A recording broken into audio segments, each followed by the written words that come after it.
It is time again! We've reached 1000 days in my current hardcore world, which is definitely my favorite one so far, with it having a mix of unique ideas like my slime farm laboratory, TNT should spawn, and boom! Oh my god, what the heck? Or the fully working authentic iron farm, chill gameplay, hello, you want some flowers? There you go. And also a bit of nonsense, like looting hundreds of end cities just to get a diamond beacon. All that without a totem, by the way. Oh no! Which was not intentional at all. I've just been too lazy to get one yet. Cleaned up and polished schematics for some of my projects are now available on my Patreon. But now I hope you have some time to spare, because this is gonna be a long movie. Enjoy. Welcome to season 4. Let's go. Let's go. Good boy. Yeah. Oh no. Get out of the water. Oh no, no.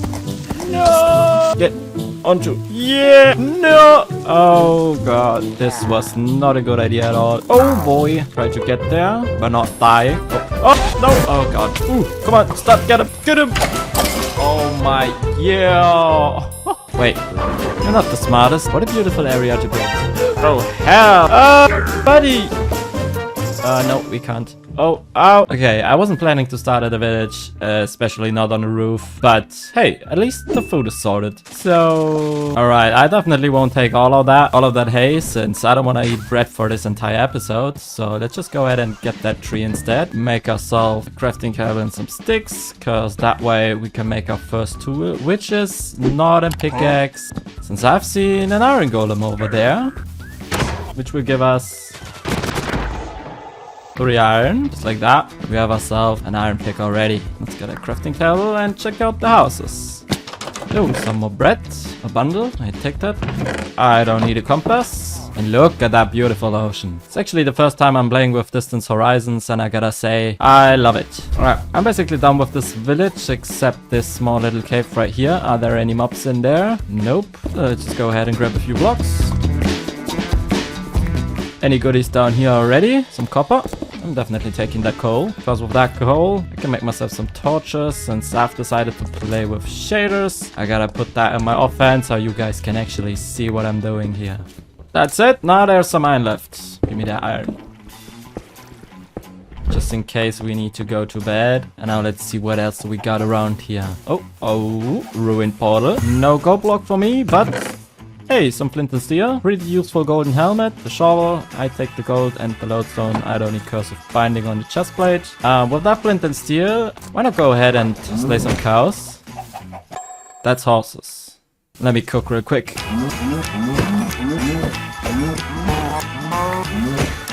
Okay, I think there are actually no more cows around. But with these horses right here, let's just turn all that iron into some iron ingot. Because I'm pretty sure you can now craft saddles.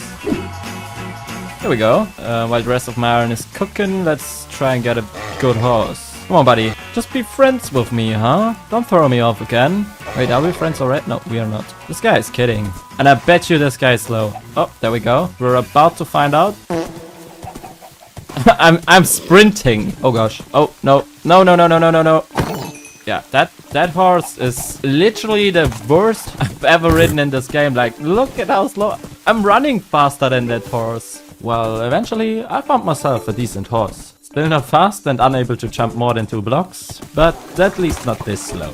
But now, with some means of transportation, let me tell you the plan for this hardcore start. Usually this is the time to go grind a big cave, stack up on diamonds and gear up. But I want to explore a little. Maybe get a spyglass, enjoy the Distant Horizons mods, and find a nice beautiful place to call my home area.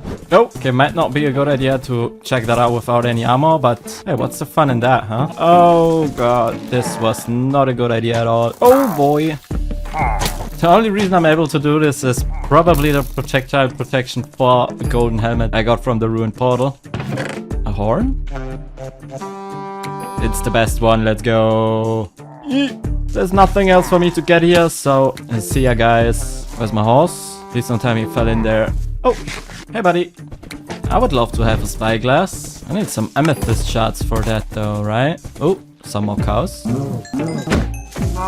I may or may not accidentally set off a wildfire. Yeah, there's no way I'm stopping that. Oh my gosh. there a village over there? Oh, there is a village over there. Okay, ruined portal, village. Let's go. Oh, and breaking 3. I'm taking that. Fortune 1. And some thorns. And a gold block this time. Nice. Ooh, where did that guy come from? Let's also quickly go ahead and make one of these. Let's go check out the spruce village we saw earlier. 4 wolves. Wait, I do have 2 bones. Oh, piggy survived. Okay, who of these 4 is gonna take 1 or 2 bones? One is already gone? Oh no, he's over here. You, my friend, you're gonna take 1, right? Oh my gosh, there is no way. What about you? Yeah, that's what I thought. We got a wolf, we got a horse. Probably not even 5 minutes into the video, and let's go check out that spruce village. Wait, there is another outpost. I have no idea where the village was. Let's go check out that outpost. No way. Okay, I do have a feeling this is the outpost I've been to. It is. Oh my gosh, it is. It actually is. And over there gotta be the village. Hey guys, you got some stuff for me? Yeah, looks like there's not much in this village. Hey yo, what the? This guy is making some weird noises. And get cow, good boy! Yeah! Oh no, get out of the water. Get onto the grass, please. Just, yeah! No!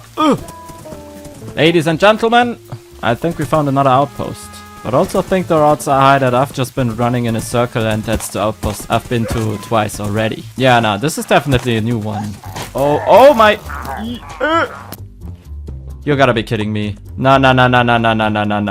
I'm actually running in circles. Let's get out of here, buddy. I should have got that compass in one of those chests at the village. Maybe this would have prevented me from going to the same outpost 3 times.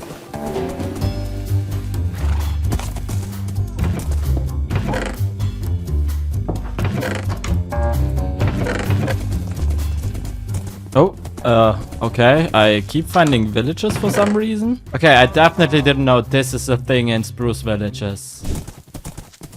Oh, no! No! I'm stuck. Why is that creeper not exploding? Ooh, how did I manage to survive that? Like, why did this creeper not explode? And why are you not doing your job? Okay, no! Oh god, oh god. Okay, the horse survived. The horse survived. I think I've been running around enough with my horse, just finding villages. It's about time to go and find a proper cave, because otherwise I will never get the spyglass I want. Okay, this plains area is gotta be where I will find a proper cave now. Imagine this was going to be the cave. You know what, let's give it a try. Ooh. Nah, you have to be kidding me. Oh my, yeah. What is this cave? That's insane. Oh my god, this cave is absolutely hostile. Ugh. Get him, buddy. I need the bones to get you some friends.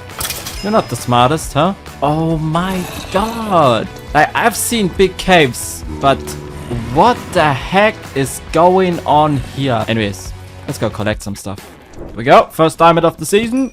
Yoink. It's only 1. Mine shaft.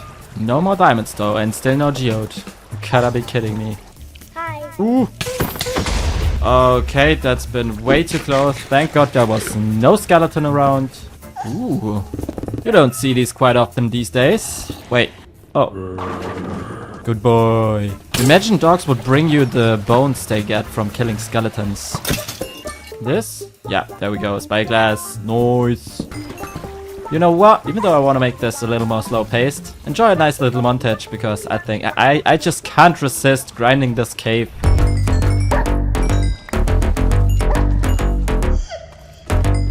Oh my gosh.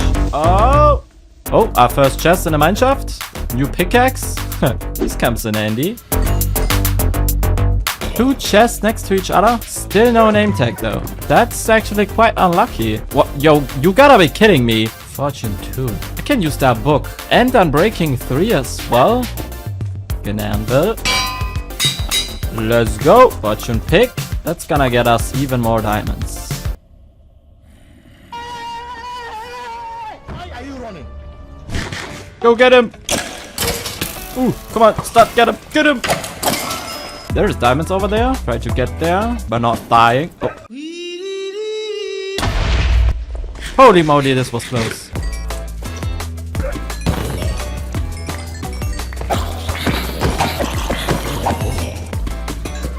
think I'm going for a stack.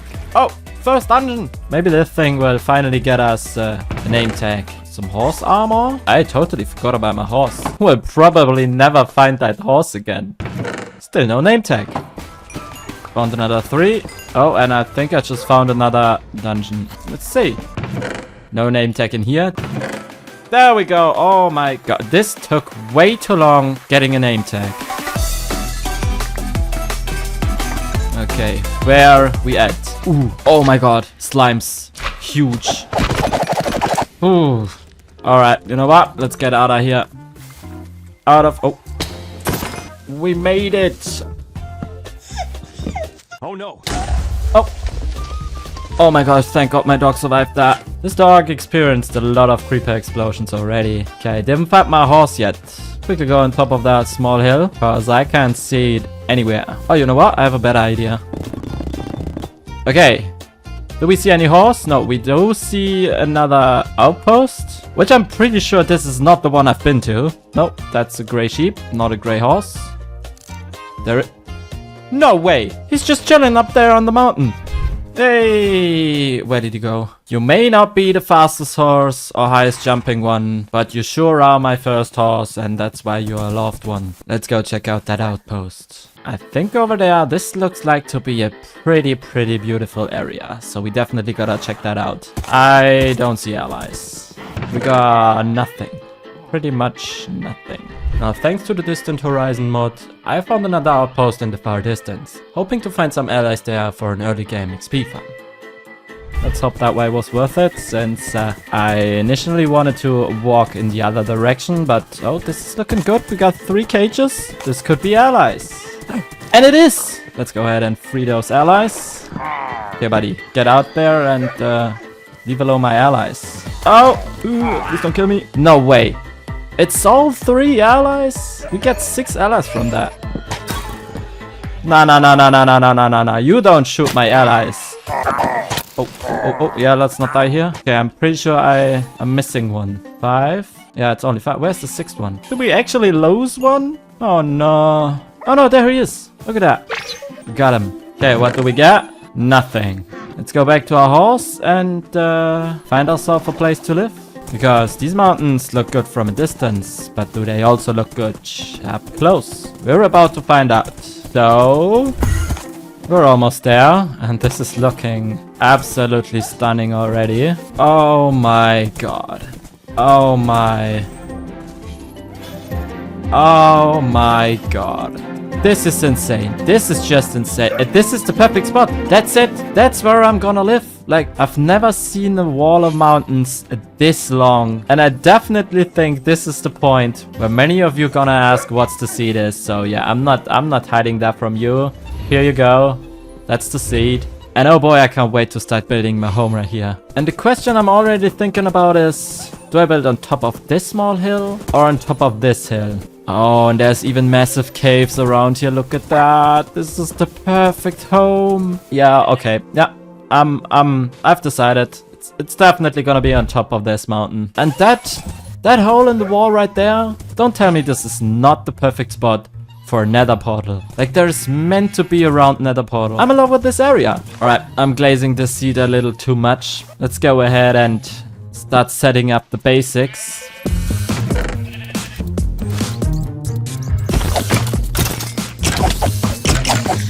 Whoa, okay, that's 5 spiders. Just gotta be enough to make enough string.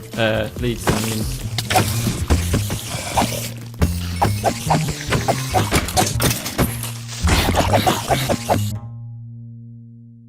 Alright, let's go check out this village. I don't see any chest houses though. Yeah, this village is completely unnecessary. Except for the villagers, of course. And, oh, I forgot. We will get some books from this house. Okay, so the first thing I'm gonna do is definitely start terraforming this area a little, since I really like terraforming and I wanna get this mountain, small hill into shape before starting to build any kind of base, which I, to this point, have no idea what it's gonna look like. But to actually start terraforming, yeah, that's a lot of dirt. I gotta get a shovel with efficiency at least. So let's see what we can make here. We have some books, we have some sugarcane. I gotta find some lava first.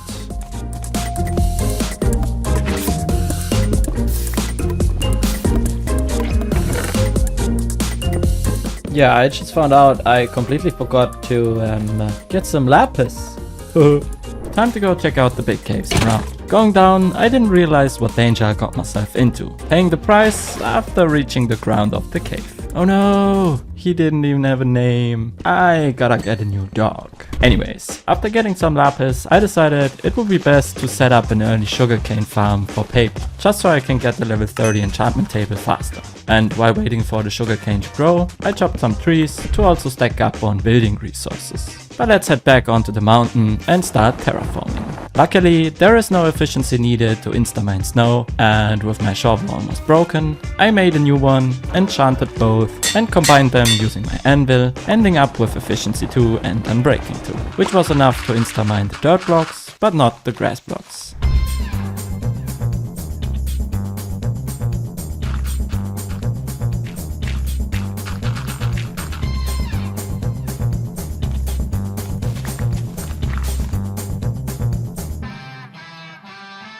Now that's a big difference already, but right now there are still a bunch of details missing to make this look natural again.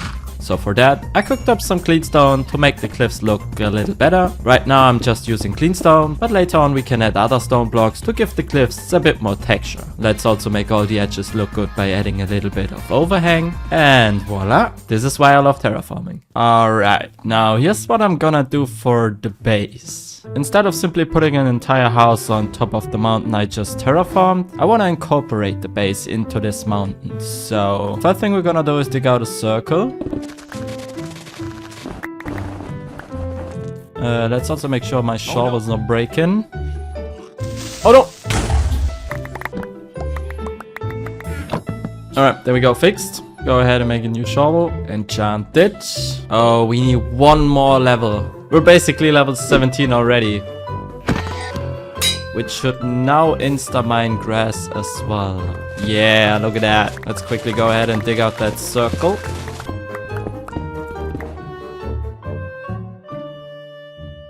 Okay, I'm not gonna lie, I'm actually quite surprised that I had the patience to mine all that stone without efficiency at all. There is only a fortune and unbreaking on this pickaxe. I still want to make the walls a little higher, and I also think I don't want the floor to be this flat. So let's just do this. There we go. Let's not talk about the fact that this took almost just as long as digging all the stone. I do have efficiency 2 now though, since I had to repair my pickaxe. But now, while we wait for the grass to spread, let's make these walls a little higher. Question is, how high do we go? Like 3 should definitely be enough, right? Yeah, let's see how much we can do with the dirt we have.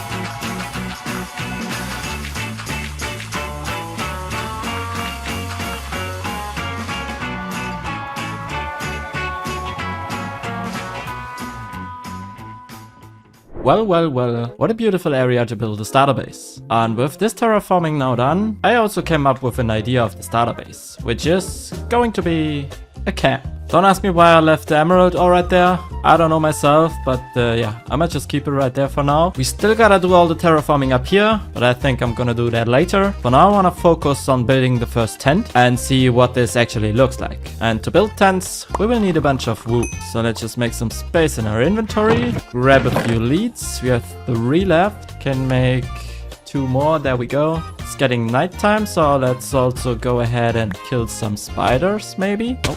Just to get a few more leads. You know what? Never mind. 5 leads is actually enough. I just got 2 more, so let's just go and get some sheep. Oh, whoa. There we go. We got 4 sheep already, and I think exactly where I just placed them is also the spot to fence them in. We have a bunch of space right here, so why not just build something for the sheep? Unfortunately, right at this point, my recording started to absolutely lag out again. I had this happening to me before in another video. I thought I fixed it, but for some reason it randomly started again. So the next 2 to 3 hours of gameplay gonna be voiceover and replay footage. Anyways, let's just fence in the sheep using not only regular fence, but also make fences using some stone blocks, keeping the natural style of the mountain. And with the fencing done, I only added a small entrance, even though I can enter the enclosure everywhere, since I used fence gates for the straights. I then brought a few more sheep before I started breeding and shearing for about 10 to 20 minutes straight, ending up with a bit more than 2 stacks of wool to start building the first tent of my camp. which obviously is going to be the main tent in the center. And since it's just a simple tent, a few minutes later it was already set up. Let's go grab a bit more wool and set up 2 more tents right next to the main tent. There we go, already looking like a small camp.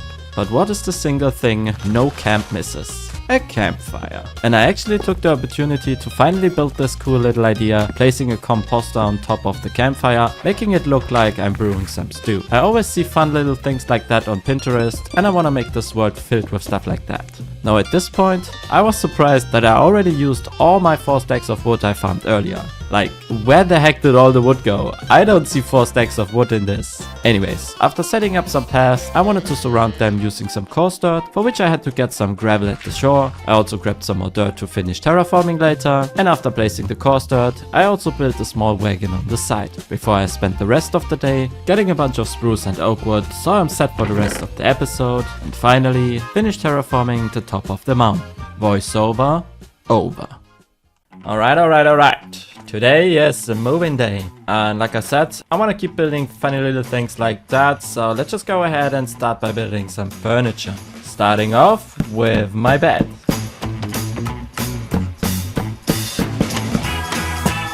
A closet.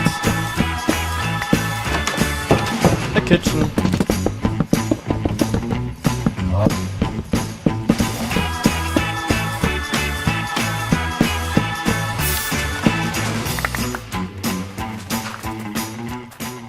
There we go. And let's just put a bunch of chests and barrels into the 2 smaller tents for storage.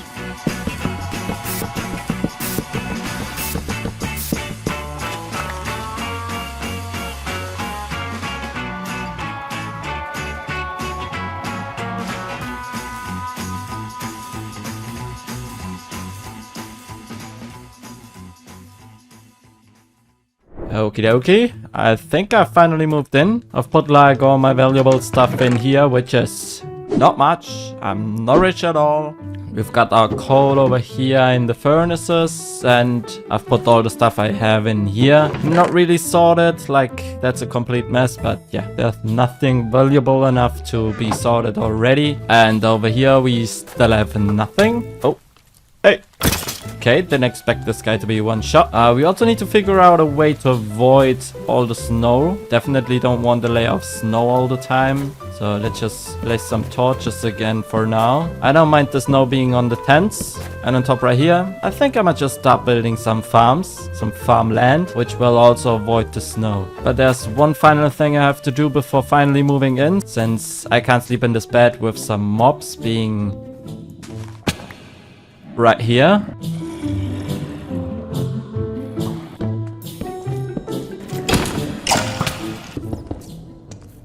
Ooh, alright, I'm not gonna lie, clearing this was a bit of a pain. Wait, there's another zombie around. Oh, there we go. Okay, now I should be able to sleep in my bed. Oh my, let's not do that again. Still don't have feather falling. Alright, 2 hearts, almost no food. Wait, almost no food. That's not good. I gotta go grab some food. Holy moly, what is this cave? Well, there are a ton of sheep around here, but no cows though. Alright, let's grab some leeks and actually bring over... Where did my horse go? Ugh. Let's actually bring over some cows. Oh, there's actually no more cows around. There's some pigs over here. Let's get pigs first then. Alright, we got some pigs. We do need more leads now. 5 string. Almost died to suffocation. Great. Let's make another 2 leads. That's 3 cows we can get. Alright, let's just hope there's some over here.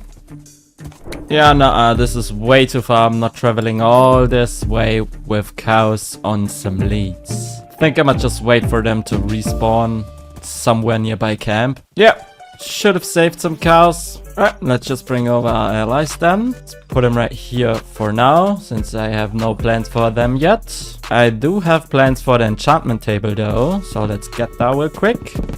Which means we can now also finish terraforming in this area. There we go, it should do. Yeah, looking good. Maybe just a few more blocks up here. Nice. Alright, but I think we can now start on building some farms. So let's just use some stone bricks and figure out the layout on where to build all the farms. Okay, that's the layout done for all the farmland. Let's remove all the snow. Oh, without removing all the dirt though.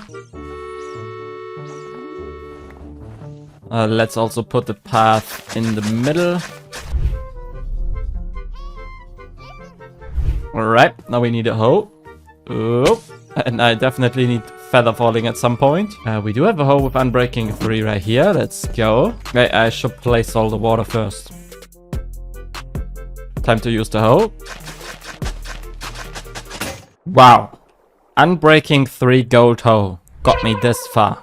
Crafting table, hoe. Let's go.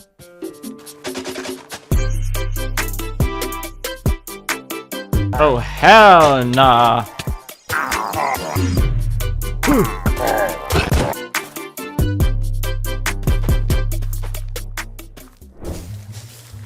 Get a few more seeds. Plant the potatoes. Get a few more. Actually, I don't want to use the rest of my bones just to get a few more potatoes. I want to get the new dog as well. Let's actually keep the bones in here. Now let's search for some carrots. I'm pretty sure there was no farmland at the village over there. So for the first time, let's go check out what's behind that mountains. No village so far. Oh! Huh! Okay, I wasn't expecting this. But there is a village. So let's hope there is some farmlands. So we can get the carrots. Maybe even some beetroots. Oh, farmland already. Is there any carrots here? Oh, yeah, carrots and beetroots. Nice. Alright, any other farmland? Yep, there we go. Oh, there's cows here. I gotta remember that. For now, I only want the crops. There's also a blacksmith right here. Give me a diamond. Thank you.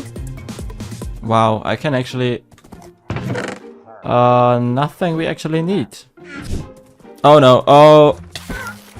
Since when is powdered snow? Okay, my horse is dying. Please don't die, don't die. Come on, I wanna free you. Just don't move!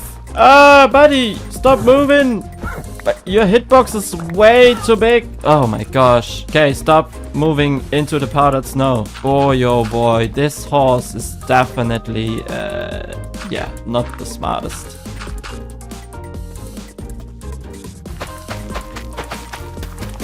And I think while these grow, so we can fill in the rest, I think I must start building the enchantment table cave. Just going to be right here. So let's just start digging.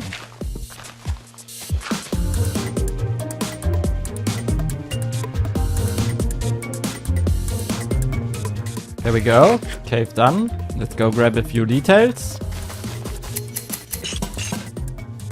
And let's replace the enchantment table.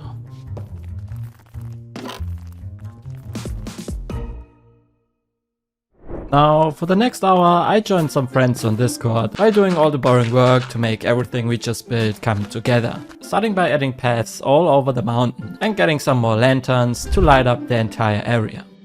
There was also still a bit of terraforming work to do at the bottom of the mountain, and while doing all that, I absolutely enjoyed how this whole idea came together. Like, this is probably the most beautiful starter mountain I've ever built in this game. I love the idea of the camp. I really hope you like it just as much as I do, and also enjoy the slower paced editing of the video. Let me know your thoughts and ideas in the comments as usual. Anyways, let's head back into gameplay, since there are still a few things on my list before I wanna finish this first episode.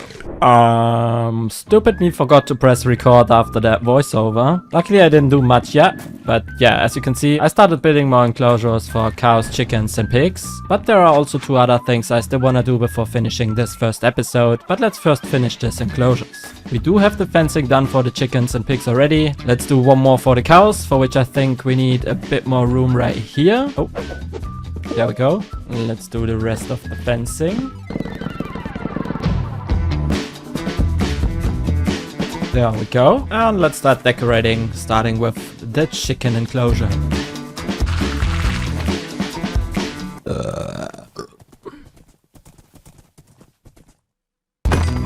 Oh, these guys seem to appear quite a lot around here. And let's also try and build one of these cool chicken coops.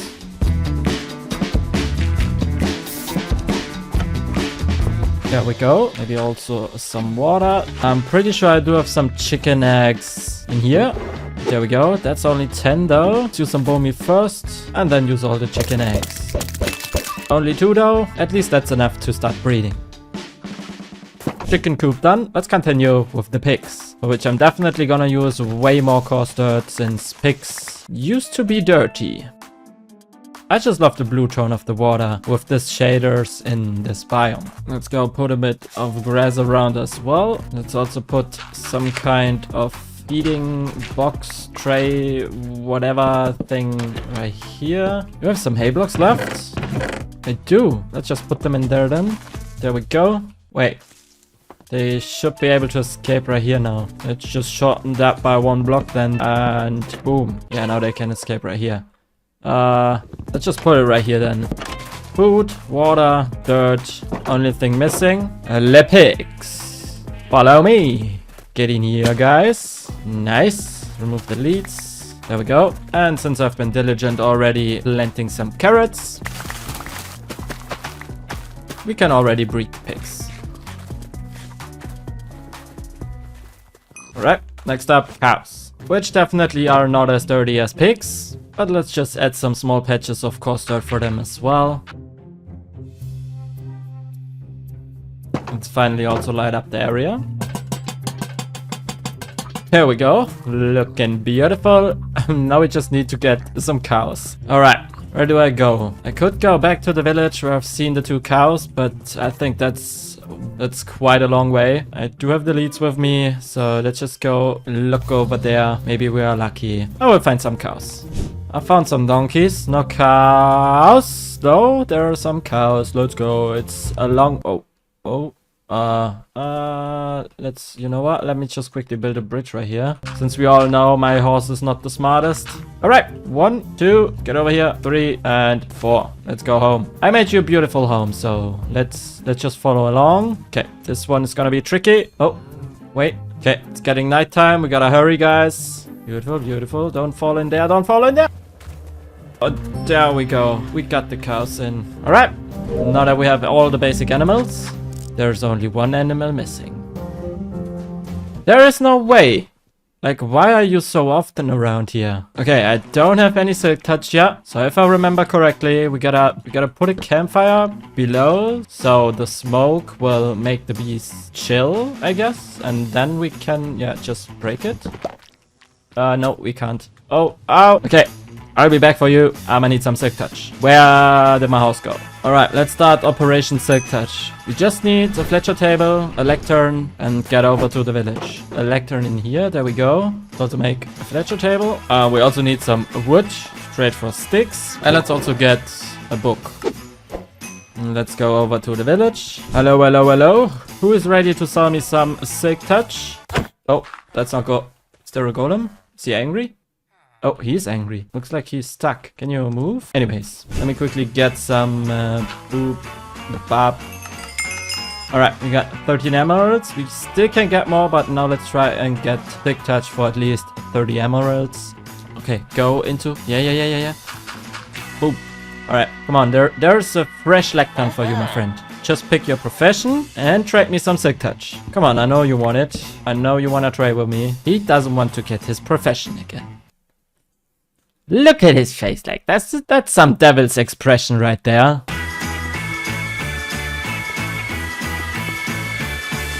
That's by far one of the best non-cured trades I've seen. 19 emeralds for sharpness 5 is insane, but I just want Silk Touch.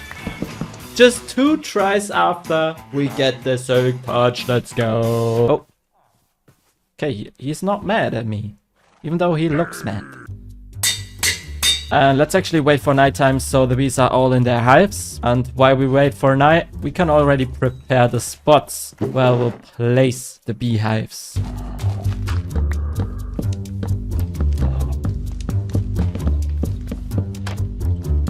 There we go, spots prepared. So let's try that again. Silk Touch on that axe. Worked. Nice.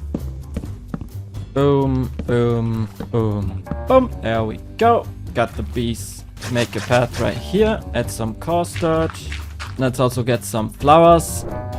There we go. Before we can call this the perfect start to Minecraft Hardcore, since I really like the blue tone of the water in this biome, I think I'ma build a small little pond right here, so this whole area looks even more cozy. Let's do that.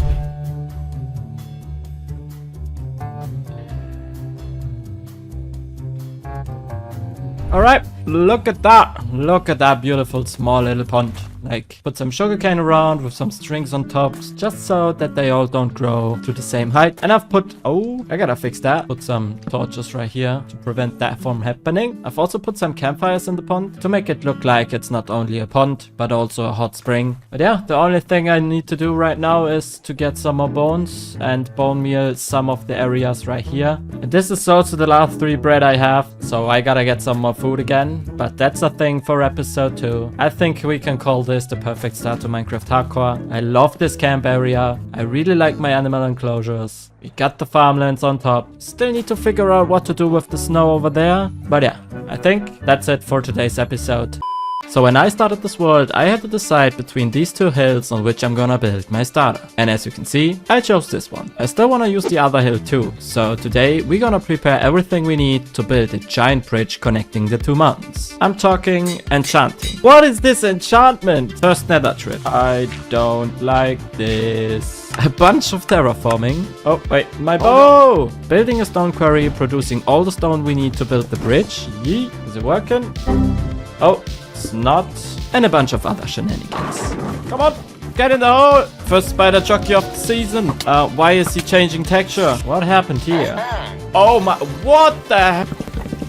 Oh my gosh, 28. Totally happy with how this turned out, and I feel like adding my... Alright, now before we start doing anything, I need to handle my tool problem. Since I don't have mending yet, and I'm definitely not in the mood to work with villagers, I think I'm gonna start building the Allie XP farm to continue enchanting and repairing my tools. So let's just go on a quick excursion and get the 2 essential items we need for building that XP farm. Starting with some more amethyst shards to multiply the allies. This is also an opportunity to start exploring some more caves around this area. And I'm definitely getting feather falling in this episode. Oh boy. Oh. Get some diamonds and deep dark. I can't find any geodes though. Oh, look at that. Yeah, that's not good. That's good though. With that fortune pick, this geode could actually be enough already. Look at that. 1.5 stacks from 1 geode. Definitely not going into that deep dark, so I'ma head out. Wait, did I just actually miss that diamonds? Wow, 6, 7, 8. Oh my gosh, it was so worth getting these diamonds. 22 diamonds. Wowie, wowie, wowie. I was expecting to be a little longer in a cave than just 10 minutes. Let's get out of here. I don't see any... Oh, exit. Oh, alright. Looks like the caves continues over there. But let's just head back home and start building an ally farm. Alright, let's get everything we need to build the XP farm.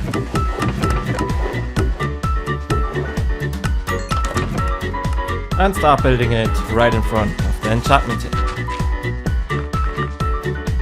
So I've got 3 allies inside here now, and to multiply them, I need to play some music and give them some amethyst shards. But I'm pretty sure that I didn't take any of the music disc I found last episode. Yep, there is no music disc anywhere. Nope. Alright, we gotta find a music disc or get a skeleton to kill a creeper. Oh no! I just lost my water. I'm pretty sure there was a mine shaft in here. Let's go try and find the skeleton and the creeper then. Oh, there's a creeper. Yeah, of course, there are 3 creepers, but no skeleton. Skeletons, where you at, guys? Oh, there's one. There's one. Okay, this is definitely not easy at all. Where did all the zombies come from? Okay, let's try and catch a skeleton. There's too many flowers around. Come on, get in the hole. I'm not dying to a skeleton now. Come on. Okay, shoot the creeper, shoot the creeper, shoot the creeper, shoot it. No, come on, shoot it. No. Ah. No, there you go. That's your chance. Yeah. Oh my god. No. No. Get over here. Come on. Get in the hole. Get in the hole. Nope. We got one. Okay, let's make sure I won't die. Now we only need a creeper. Okay, no creeper around. Oh, there we go. Look at that. Okay, give him 1 hit. There we go. Now follow me. Come on. Shoot the creep. Shoot the creep. Shoot him. Shoot him. No. Where did the creeper go? Okay. Almost. No. There we go. That's it. Oh, buddy. Just shoot an arrow, please. Come on. I feel like I'm gonna do this all day. Oh my gosh. How is he not dead already? Shoot me. Yes. Oh my God. This took way. Oh, okay. And that's just some armor gone. I almost died. Got me that music disc, please. Where did it go? Oh, I already got it. Okay. Yeah, my armor was not enjoying this at all. But hey, we can breed the allies now. There we go. Gotta wait until we can multiply them again. Now, since we can only breed them every 5 minutes, I did some storage sorting, a bit of enchanting and breeding in the meantime, until there were enough allies in the farm. Alright, I'm pretty sure that's the max we can get. So let's remove that, place some glass, a button, and now we gotta prepare to go to the Nether. So why not make a hole right here for the portal? Alright, I guess for now, it should do. But before we go into the Nether, I will definitely get a shield, as well as some new armor. Instead of 29 diamonds, let's go enchant some armor. It's also getting nighttime, which is good to get more XP. Let's see what we can get here. Helmet first. Unbreaking. You have to be kidding me. Fire protection. Let's go. Let's get some XP. You know what? Never mind. Blast protection. Projectile protection. Unbreaking. I take all that. No way we got feather falling right here. I need a few more levels. Holy, what the? Oh, first spider jockey of the season. Why is he changing texture? Maybe I'm just unlucky or I forgot the drop rates without looting are terrible. Like, look at that. And it's not like I just killed like 5 mobs. Anyways, we're level 15 now. We can enchant the boots with feather falling 3. There we go. And protection 2 with level 2 enchanting. What the heck? Nice. Alright, let's just hope 13 levels is still enough to combine some stuff.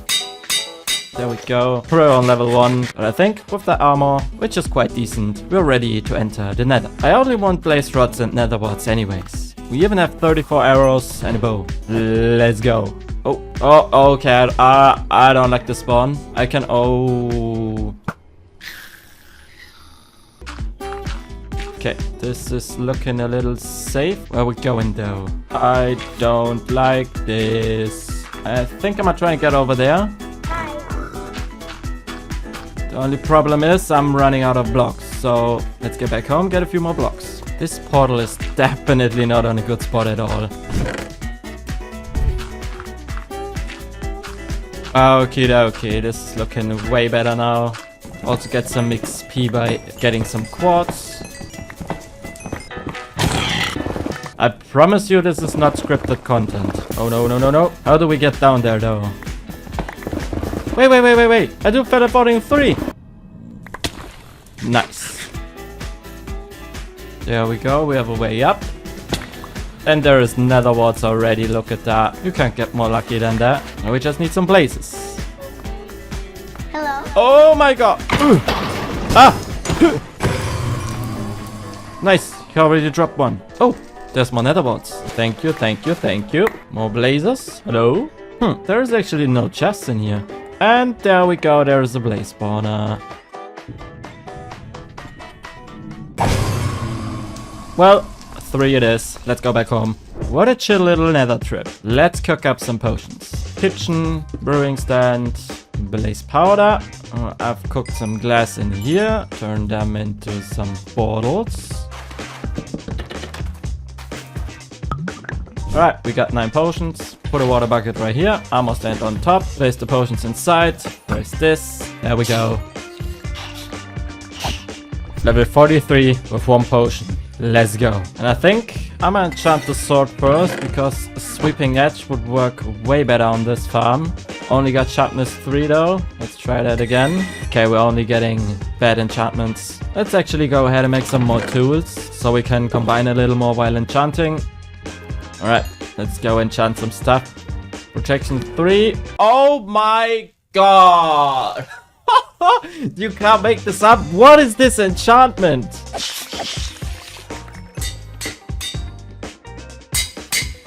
Alright, let's get busy. Right, this is where the bridge is gonna go, and I can already tell, oh boy, do we have a lot of terraforming work to do, because I think I'm gonna extend this mountain, since it has a small plateau right here, all the way to here. So the bridge starts right here and not goes all the way back there. And all this has to be terraformed into mountain. And there is no way these guys are here again. Like, you guys gotta love me, the amount of times I see you around here. Alright, let's go collect a bunch of dirt and start terraforming.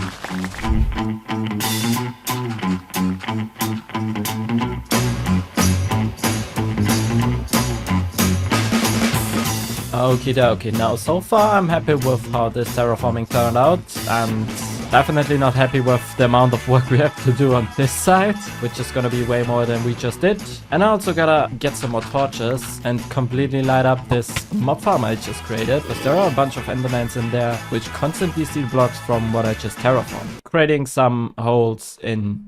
Yeah, so let's quickly get back home, make some more torches, boom. Actually going to use my horse this time. Yeah, bridge is already working. Okay, for some reason there are way less mobs in there now. Alright, let's place some torches.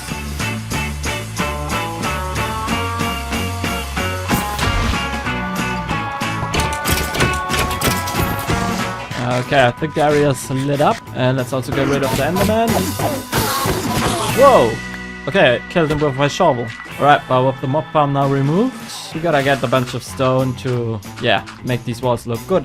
Now, I definitely won't cook up so much stone. Instead, I think I'm gonna visit my friend over at the village and get another Silk Touch book. Therefore, we need some emeralds, as well as some sticks for some more stick trading again. What happened here? No Fletcher in there though. Oh, he's right here. Would you mind restocking, buddy? I need some more emeralds, right? Yeah, there we go. And in here should be... Oh, I forgot to bring a book. I'm back. Give me that. Thank you very much. Let's also get all the rest of the stone we have, which is not much at all. We could cook up some of the cobble we have, so let's just bring that over too. Boop, boop, boop, boop. Let's go on a quick trip on getting some coal. So we can power all the furnaces. Oh, wait, my bow! Anyways, while these are cooking, let's use all of that stone and start finalizing this mod.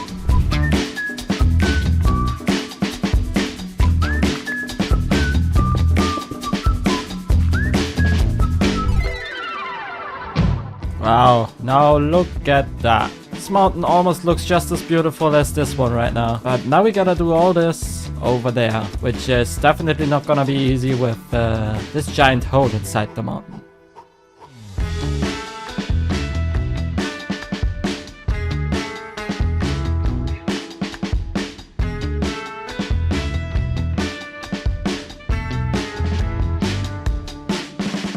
Alright, I've almost spent an entire day terraforming, and I'm definitely gonna go and get some mending now, because repairing tools is getting way too expensive. So let's once again grab some wood again, which I do need to restock soon. Definitely not looking forward to that with no wood farm, because we need sticks. We also need some books. I'm pretty sure though I don't have any leather left. Yeah, time to slay some cows.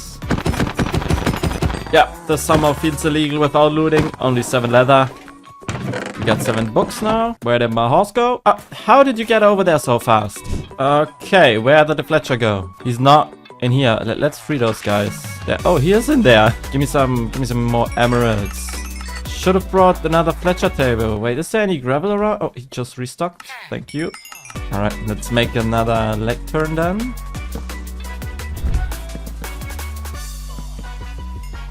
Efficiency 4 for 20 emeralds. That's a good trade. I only need mending though. Protection 4 for 19. That's also good. Come on, I just want mending, guys. Again! Oh my god! Where do all the good trades come from, my guys? I only need the mending trade.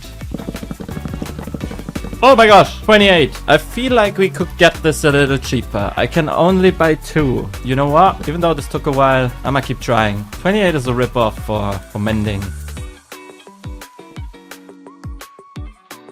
Oh my god, finally. Let's go. Can even buy 4 of these. Let's also make sure this guy won't die somehow. So... Mending villager is safe. Let's get back home.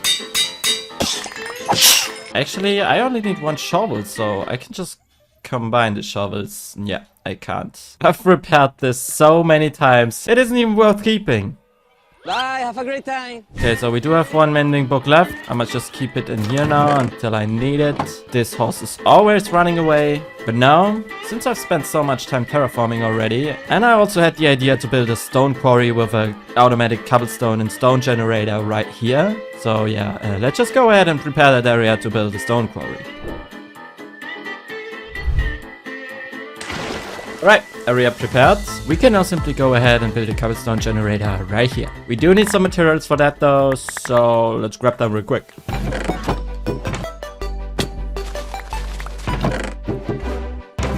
We need 8 observers. 1, 2, 3, 4, 5, 6, 7, 8. Oh, that one too many. Oh my, what the heck?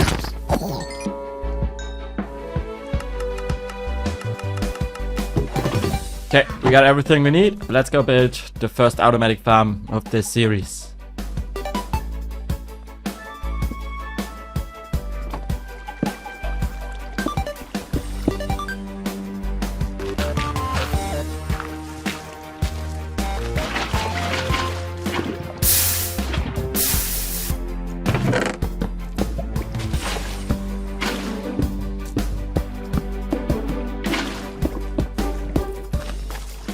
Okay, lever, button, turn the farm off. It's looking good. Okay, now the farm should be working. Let's try that real quick. Oh, not like that. Let's try that real quick. Turn the farm on. Press the button. Looks like it's working. Yeah, farm is definitely working. And now we need to figure out how we decorate the farm. Like, I definitely don't want to see this thing all the time. And you know what I'm gonna do? Since this is going to be a stone quarry, I might just turn this into a block. This is definitely going to be a big block. I definitely need more stone. Let me start cooking real quick. Hey, yo, what the? Well, I don't know if you agree, but this is meant to look like the stones being cut from the mountain. Maybe we need to add some more details to sell the idea, like some leathers and some ores. Get some coal ore right here. Let's put that in there as well. But hey, this already starts looking like a quarry, or at least a place where stone is getting cut from the mountains. Let's put some more ladders right here. Even more ores. Okay, I'm starting to really like that. Still need to add some details to this, but right now I think I will also add like a crane or a lift or something like that right there. Maybe even some railroads with some minecarts, with some moving minecarts to make this place come alive. But we don't have any wood left, so we gotta get some wood first. Definitely won't wait long building a tree farm.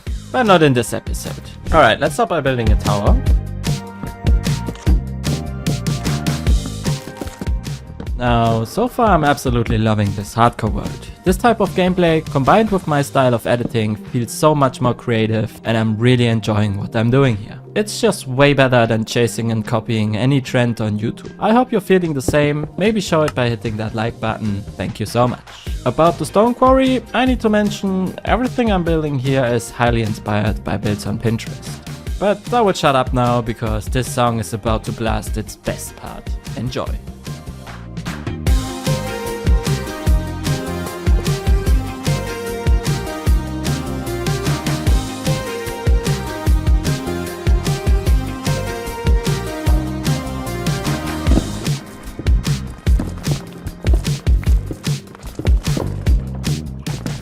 Alright, now I've got carried away a little, as you can tell.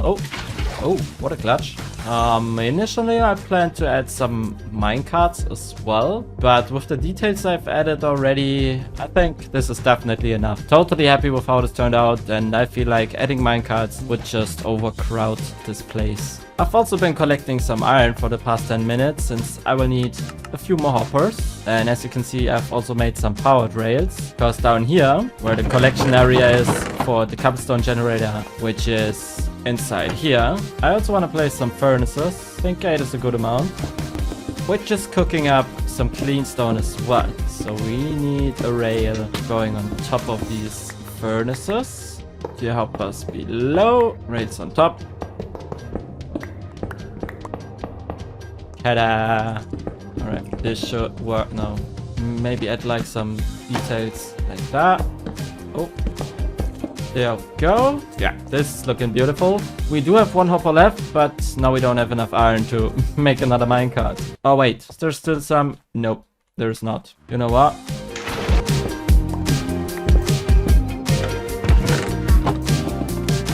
Yeah, just like that. It's looking good. Oh. Yee. Is it working? Looks like it is. Oh, it's not. Yeah, boy. Alright, let's go grab all the furnaces, some coal over there. There we go. We got coal in all furnaces. Once we get more iron, we can even build a fuel input for these furnaces. Let's maybe decorate this as well. Yeah, there we go. Much better.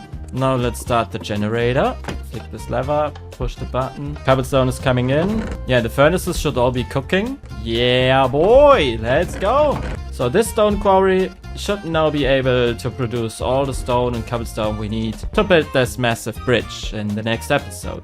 Now I could end this video right here, but I did some more. So here I'm chilling with some friends on Discord while doing a bit more of terrain. I can only suggest doing this in your worlds too. Terraforming like that is super simple and has the great benefit of giving an absolutely different look to the terrain around you. Simple said, it makes everything look so much better with, well, not too much effort. And I didn't even add trees and foliage yet. So let's just finally add the path as well. There we go. See you in the next one. So last episode, I prepared everything to build a giant bridge connecting these two mountains in this episode. This bridge will have a working trading village with profession dedicated houses, interiors, market stalls, bodyguards, and a convenient secret farm inside. And obviously, will look absolutely amazing. So let's just get to work. Alright, let's go build a bridge. Well, unfortunately, my PC just had a massive hiccup. Well, it kinda exploded, which caused the recording to absolutely break. Luckily, the replay recording got saved, so let me just quickly sum up what just happened within the last hour. Well, first of all, I had the idea to get some scaffolding for easier building later, since we're building a high bridge. So I had to find the jungle with some bamboo first, which I found about 2000 blocks away from home. And after getting some bamboo, I also found a new friend on my way back home. And just 2 bones later, he followed me all the way back. Now it's your turn to drop some names for this boy in the comments. Oh, and my horse still don't has a name too. Anyways, back home, I planted the bamboo and went to grab some more coal, since my furnaces already burned through my entire coal and I had to get more stone for building the bridge. I also had a quick chat with this little guy, who really looked like he was enjoying his stay at my camp. He disappeared later though. Maybe he changed his mind and didn't like my camp after all. And finally, before my PC died, I did some enchanting to get looting onto my sword. And yeah, I just finished getting looting and sharpness 5 onto my sword. Because with that looting, I can get the string faster, which we need for the scaffolding. Alright, but since we already have a stack of string, let's see how much scaffolding we can get with that already. Boop, bop, pow. Oh, yeah, that's gonna be 6 stacks, right? Quite a good amount to start building that bridge with. Alright. Let's go build a bridge then.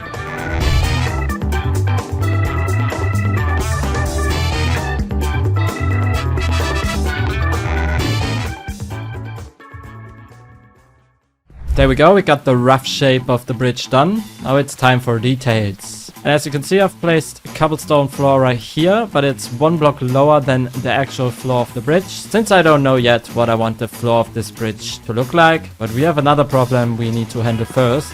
Even though I finished the rough shape of the bridge, these 6 furnaces, yeah, are definitely way too slow for my needs. So we're gonna extend this furnace array just a little over here. So let's quickly dig out an area right here. And fortunately, I've spent some time getting some iron earlier as well, which now comes in handy to make a few more hoppers. I don't think that 12 is enough. Please don't tell me I have to get more iron. No! Yeah, looks like I gotta get some more iron as well. I guess once we're done with the bridge, an iron farm is definitely the next thing we're gonna build. Wait, we do need to fill these furnaces too, so let's make this a room as well.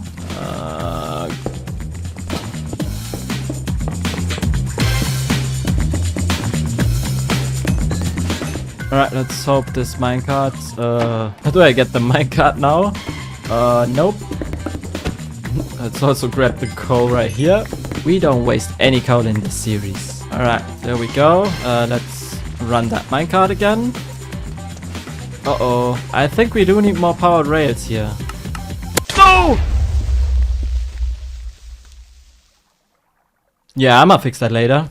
Okay, we do need more powered rails right here. Yeah, this is looking good. Now we just need some fuel in these furnaces. And a bit more cobblestone in this chest again. And this minecart should now be filling these as well. There we go. Close that again. Just like that, we've extended this furnace array thing, even though I don't like the chest being right there, but that's how it is now.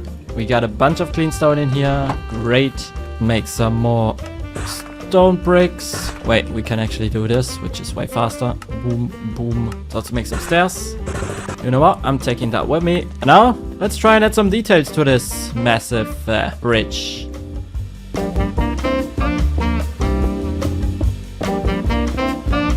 Oh boy. Oh my god. I would have probably died if I didn't make that MLG. But the question now is, do we like that? I think we do. Just need to add the stairs right there. I've just come up with the ideas of adding the stairs right here. And yeah, this is looking good. This is looking okay-ish. Let's get back up and continue with the stairs.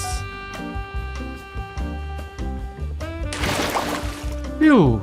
I do know I have feather falling 3, but yeah, falls like that, they are still scary. And I also gotta make sure my boots are not breaking. Okay, now we can remove the dirt.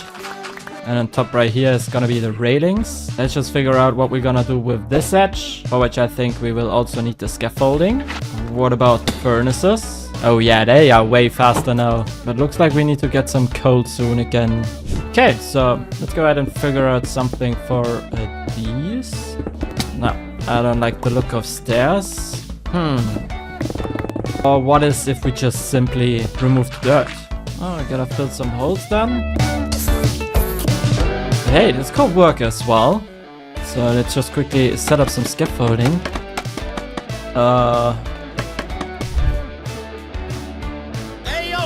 I'm not gonna lie, that's the first time working with scaffolding, and I hate it. I hate it. Maybe this bridge is just too high, so I'ma keep using dirt blocks again. I've kinda given it a try again, and I feel like this worked a little better than over there. I'll keep the line of dirt right here though. Let's just add another proper scaffolding over here so we can work on the details better. Okay, I'm not gonna lie, the scaffoldings look cool. And I do definitely need more scaffolding. But I think I might just spend the rest of the day figuring out a few more details for the bridge. For you, it's just gonna be a montage, so there you go. Enjoy.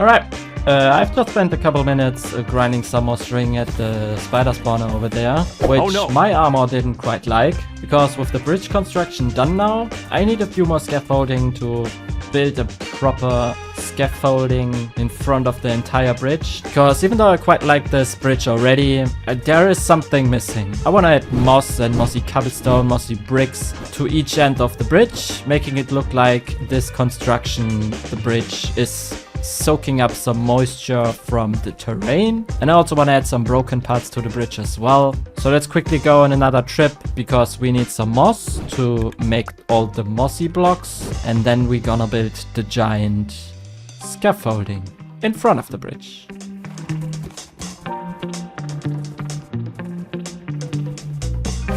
Let's go find a shipwreck. Oh! Okay, not gonna lie, with the shaders, this is pretty hard. Let's just hope this one already has the moss block we want. What is this chest?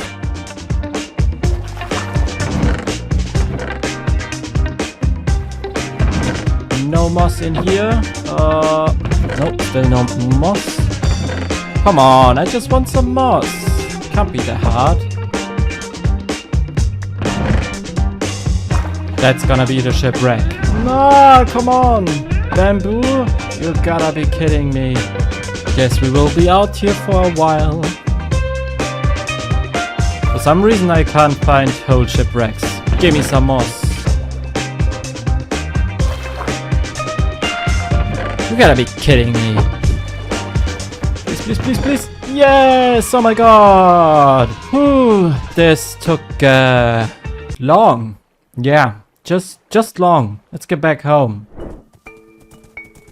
Whoa. Oh my gosh, this looks amazing. Now imagine some houses and a marketplace on top of that bridge. Yeah, we definitely gotta add some kind of river or whatever below the bridge. This looks amazing. I can't wait how this all is gonna look like when we're in like episode 10 or 15. This is only just episode 3 and it already looks like that. Let's get some bone, because we have to duplicate some moss. Wait, I forgot I need a hoe for that. Should have one in here. We also have some lapis in our inventory. This is quite convenient.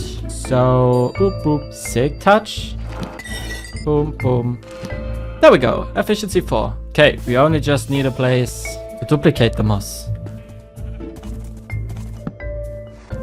Buddy, where you going? Come back! Where you go? No, hey! Stop running away from me all the time. Like, it's so annoying.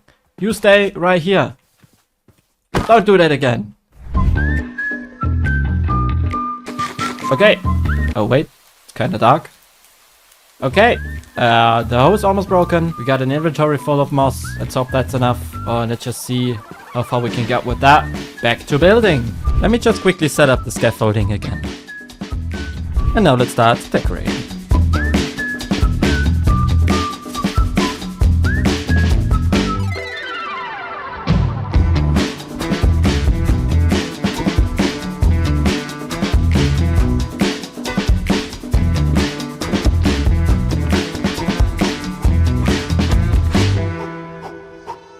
Alright, I'm pretty much done with the mossy part. It's kinda difficult to see with all the scaffolding in front, but this definitely adds a nice touch. Now let's go ahead and add some cracks.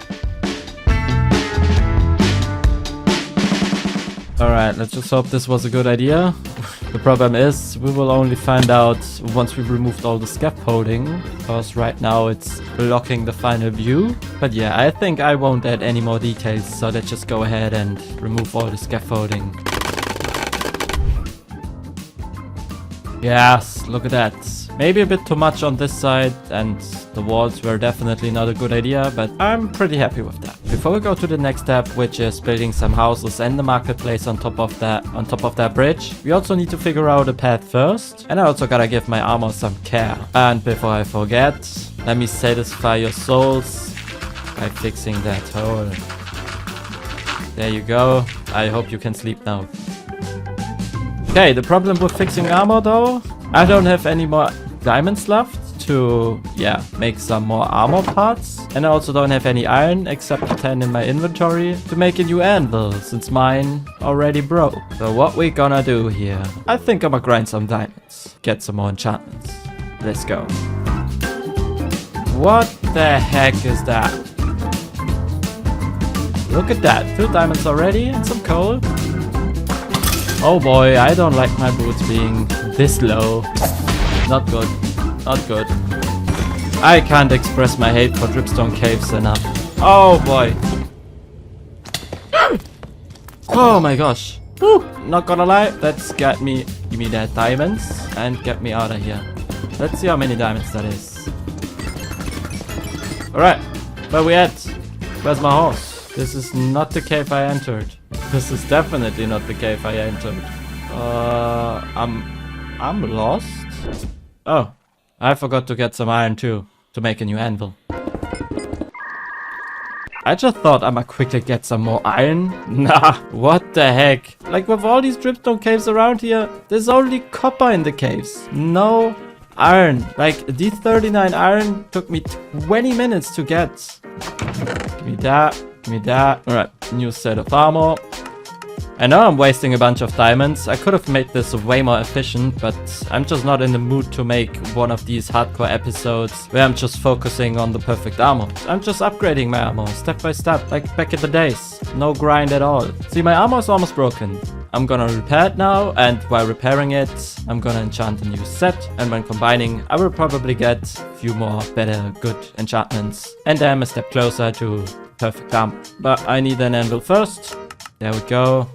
Finally. Let's hope we don't need to make a few more potions. There's still 2 in there.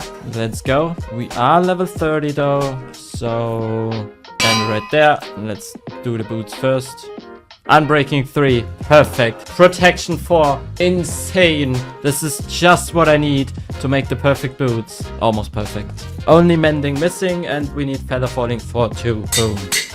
And just like that, boots are already prepared. Let's get some more XP. Well, enchanting is always quite annoying to edit, so let me sum up this real quick. The 2 infested potions were actually enough to enchant all 4 armor parts with protection 4. But since we can't get mending from an enchantment table, I grabbed a bunch of bamboo to craft sticks for stick trading again, to buy myself some mending books. And of course, I forgot the books again. Thank you. And just like that, we are full prot 4. Nice. But now it's time to get a bunch of materials for the houses on top of the bridge.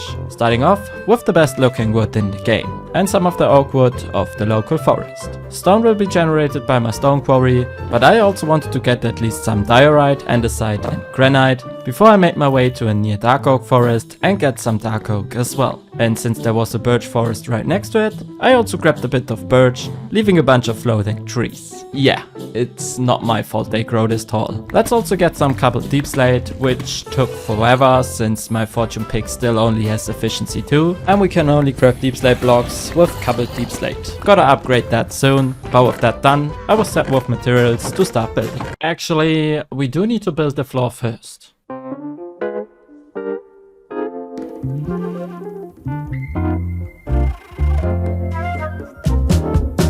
I thought there was coming a gameplay part again, but looks like I went straight into building the houses. So you gotta listen to my voiceover a little more. Now, I once again have to mention that I did not completely design the houses I'm building here. I'm taking a lot of inspiration from Pinterest and try to rebuild some buildings off a single picture. I'm just not the designing guy. But building something off a picture also forces you to improvise a lot, since a picture is not the tutorial. Anyways, the first house I'm building here was nothing special, as you can see. There are also a lot of details missing, which will be added later.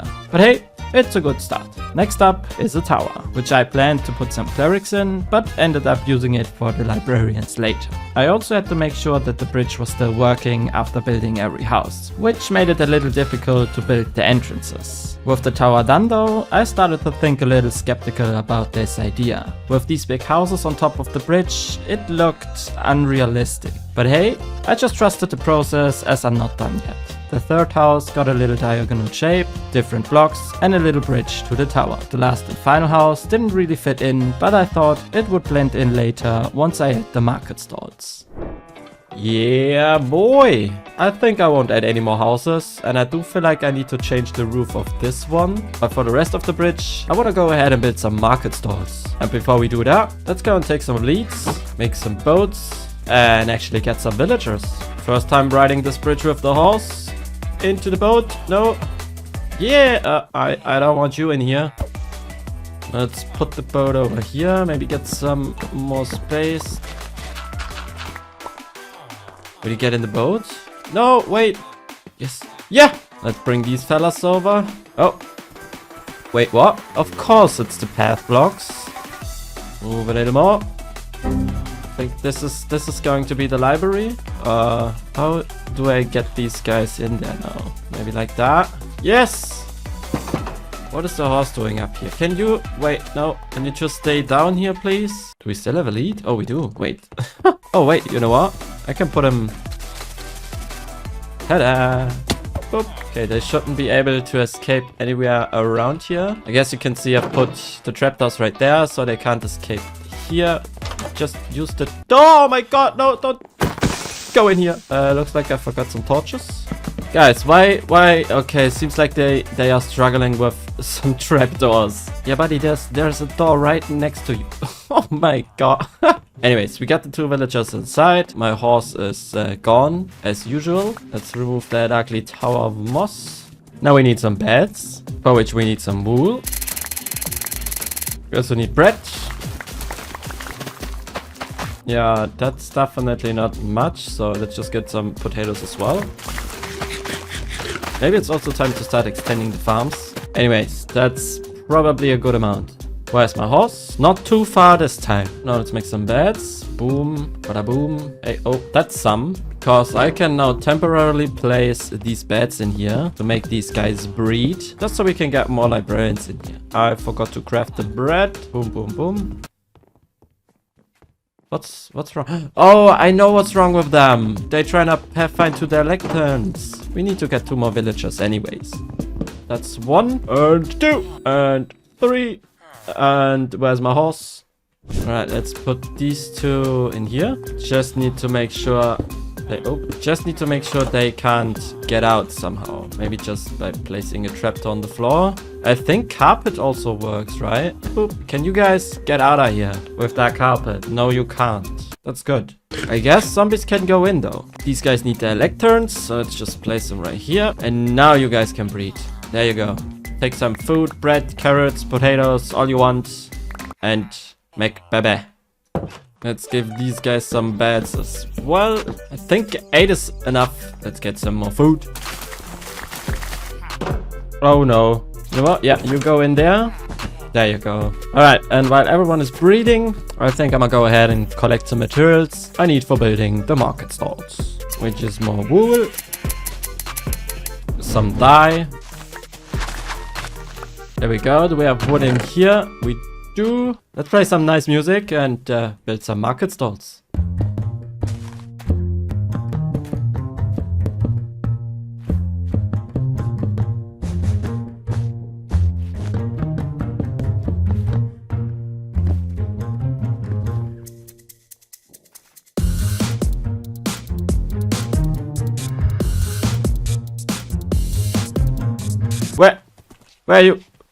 Where did you come from, guys? You can jump right here. You can jump over the fence. Oh, no. Yes, thank you. Oh, my gosh. Okay, I need that red wool, though. Now, for this stall, we need some honey blocks, because the villagers can simply jump out. I do have 4 bee nests right here, which should provide me with... Yeah, look at that. We got... That's 4, and we need 2 more. Some brown dye would be great as well, to make some brown carpet. Right, I gotta remember... I need to put brown carpet on top right there as well. Because just like that, the villagers can't get out. Alright, we do got 3 stalls right here now. I'm running low on food though. So it's about time to get some food again. I should probably just get a farmer villager to trade me golden carrots. But hey, if I would do so, these cows would just be completely unnecessary. And up until now, these guys have been a reliable food source for me. Guess I gotta start breeding a little more. Anyways, we got some food again. We can probably fit the market stall down here as well. Hey, we already got bodyguards on the bridge. Oh, he's mad at me. Why? What have I done to you, huh? I've been so nice to your friends. Like, I haven't killed a single villager yet. Oh, yeah, I haven't. Oh, yeah, I'm gonna continue building, okay? Woo! Alright, so I've just built another version of this one, just this time 1 block lower, so I don't need any honey blocks, and I gotta say, I like this way more. This looks a little more compact. Yeah, let me just lower this one as well, so I don't need the honey blocks. Boop! Yep, there we go, that's much better. Let's go check out the villagers. This is looking good. Let me just replace the door, please. There we go. They were probably all trying to escape, but yep, there's just some carpet on the floor, so they can't. Oh my, and he wants to go in. Okay, what about these guys? Okay, looks like you guys can't pathfind. Oh, wait, why do we have 4 librarians? There is only 2 lecterns. Now, for the next hour or so, I put some villagers inside the market stalls. Not everyone has this final profession, as I don't know what I want them to be yet. You can't imagine the amount of pain I went through getting these 3 villagers inside there. With the villagers now done breeding, I can finally design the interior of the houses. Starting with the library, obviously adding some bookshelves and empty bookshelves, so I can store extra enchanted books. In the other room, I placed all the necessary lecterns, since we not only want this library to look good, but also be functional. I also decorated the house's entrances just a little by placing some bushes and also made these simple signs using item frames to know what's inside.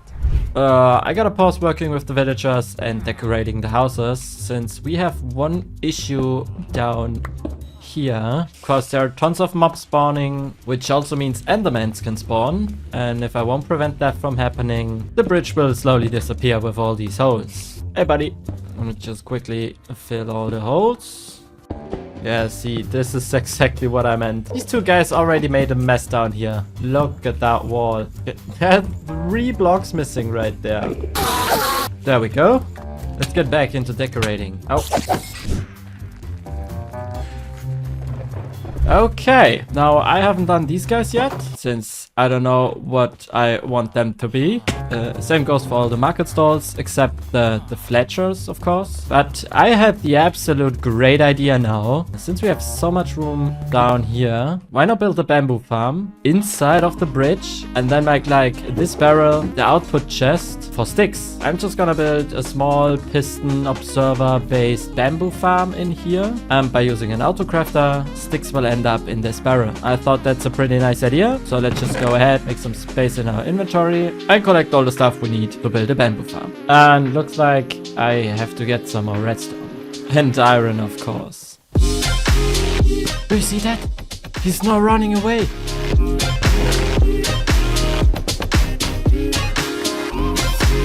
Ooh, I don't mind finding some diamonds too.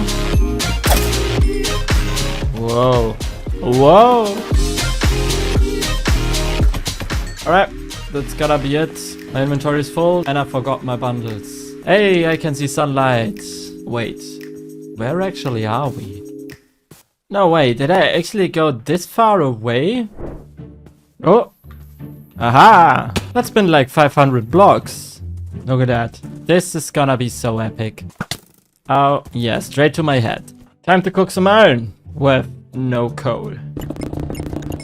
That has been definitely the last time I've been getting coal. Gonna build a furnace array or something like that in the next episode. We need so many farms actually. Iron farm, wood farm, tree farm, furnace array. Guess the next episode is gonna be about farms. Anyways, we got the coal now. Let's start cooking. Wait, I also need mud for the bamboo farm. Wasn't there a way to turn dirt into mud? Glass bottles, right? Aha! Yeah, makes sense.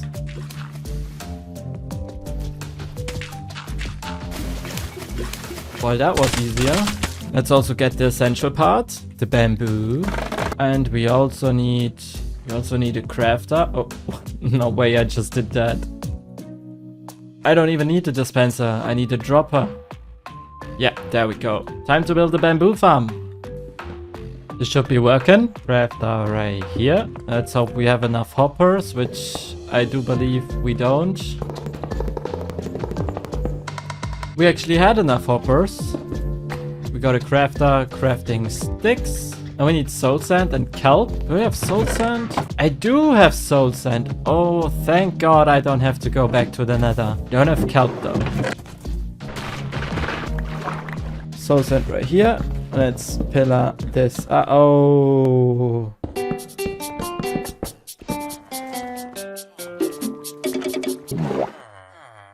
It's not working. I see why it's not working. Now it should be working. Hey, there we go. Alrighty, we are almost done now. I just had to clean up all the chests around, and since I was too lazy to bring all the stuff into my camp, I put it into these chests. Also decorated them so they are not just some random chests standing at the random spot in my world. After cleanup though, my tools needed some care too, but the XP farm had no more potions. So let's quickly cook up some more infested potions and do some enchanting again. And this enchantment session finally got me all my tools to efficiency 5. I then worked on a new path going up the hill from below the bridge, since I was always annoyed by climbing up the mountain after dropping down. And if you're wondering why I do all this with a voiceover, well, I wanna force myself to finally get the bi-weekly upload schedule working. And I was already running out of time for recording. So I just got to building without commentary to finish this project a little faster. But with the new path going up the hill done, I worked on the final details of the project. Starting with some lanterns to make the bridge mob proof. We don't want the villagers to die to any zombie. And for additional protection, I used some leads to add bodyguards to each side of the bridge as well. I then added the final touches to all the houses, flowers, details, etc. And the trading village bridge was finally done. Let's go! We are finally done. And I gotta say, my I don't know the correct word. I'm not skeptical anymore, because even though this looks a little unrealistic, it looks absolutely beautiful, and I'm absolutely happy with the result. The path going down here as well also makes this mountain look even better. I absolutely love riding through here with all the final details done now. Just gotta make sure to repair these guys once needed, and you guys need to let me know what I should build up here. I'm thinking about the main base, where my storage will be, even though I said I want to build it on this mountain over there. That's why I also built my starter over there. But I gotta say, I started to absolutely love this mountain as well. So, no! Guess this guy will always run away from me. But this mountain over there, oh boy, just look at that. And we didn't even add trees and foliage yet. I'm probably gonna say this every episode. I just don't want to ruin the look of this mountain by adding random trees. Gotta figure out a plan for that sometime. Okay, so where did my horse go? Don't tell me he dropped in this hole. Bro, where did he go? Oh, look at that bridge. This will look even better once we have a nice river going down here. Trust me, you probably haven't seen an iron farm like this before, because today we built the most authentic, fully automatic working iron farm by turning this hole into an iron quarry. Fake mines, which are actually iron farms, a fully working minecart system for item transportation, and the amount of luck I had in this video is absolutely insane. No way! There is no way! It's a 6 vein, 8 vein, 9, 10 vein, oh my, 11, oh my, I can't. But to actually turn this hole into a quarry, I gotta do a little bit of preparation. I don't want to mine a bunch of stone without haste. But first, let's get a Riptide Trident for a little more movement. Now to get a Trident, there are actually 3 methods. Ocean ruins, rivers and dripstone caves, since the spawn rates for drowns are a little higher there, and trial chambers, which also have a small chance of dropping a trident from vaults. Before we start looking for some ocean ruins though, I ran another enchanting session to get looting 3 and feather falling 4, because I don't have a totem yet and a Riptide Trident grows the risk of dying to fall damage. But I only got the looting 3, but not the feather falling 4 from enchanting. Let's quickly grab some more emeralds from the fletchers right here. So I went to my librarians, getting feather falling 3 in a trade within 5 minutes, and combined with my boots, that makes feather falling 4. So let's go search some ocean ruins. Alright, let's see how much luck we got in this episode. Well, with the shaders again, it was not easy to spot ocean ruins. I could see the glowing drowns though. Unfortunately, I wasn't lucky at all, finding a single drowned holding a trident. Even after finding an ocean ruin with like 1,000 drowns, not a single one was holding a trident. Yo! There was no one holding a trident. guess I've already used all my luck for this episode already. So with no luck at all, I switched strategy by going into dripstone caves, actually instantly finding a drowned holding a trident. Yeah, of course he doesn't drop the trident. Would have been way too lucky, I guess.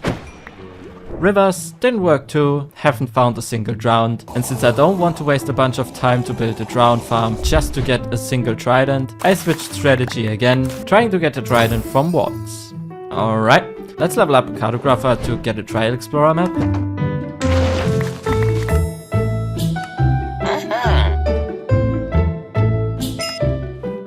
Of course I'm still unlucky and this guy doesn't trade a trial explorer map. Trial explorer map. Let's get a new cartographer and hope he trades a trial explorer map this time. I had to get some more sand for glass panes to level him up though. Hey, there we go. That's what I needed. Wow. This is actually not too far away. Great. Now, let me tell you, my luck was still not in the mood to show up this episode. I spent so much time in this trial chamber and only got like 5 trial keys and like 3 ominous keys. I didn't even get more than 2 ominous bottles. Spawners were just dropping chicken. So yeah, that's been a waste of time.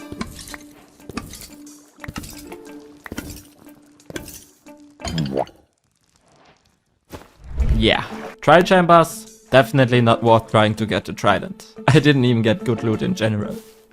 By this time, I've already spent about 4 hours trying to get a trident, but I simply could not accept I didn't got one yet. So here I am, gathering materials to actually build a giant trident farm. Changed my mind pretty fast though, and gave the ocean one last chance with the first round I found actually holding a trident. Come on, come on, come on! Just give me a trident. You are joking. I gotta pause this real quick, as I just realized something while editing. So I accidentally touched my kinda broken and therefore absolutely sensitive mouse wheel just before landing that final hit on the drowned. And yes, it actually dropped the trident. But the fact that this is just the second drowned holding a trident I found in this episode, and I didn't even have the benefit of looting 3, makes this so incredibly lucky. I wouldn't be surprised if people would call me a cheater. I don't know the exact drop rates though, so maybe I'm just overreacting.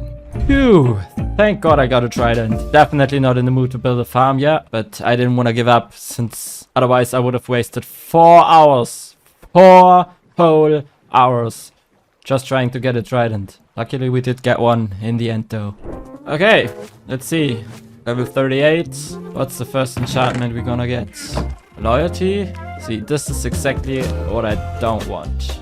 Now, since we only have 1 trident though, enchanting took a while since I couldn't combine 2 of them to get better enchantments, so it was single level 3 enchantments only, ending up with Riptide 3, Impaling 4, Unbreaking 3 and a Mending Book of course.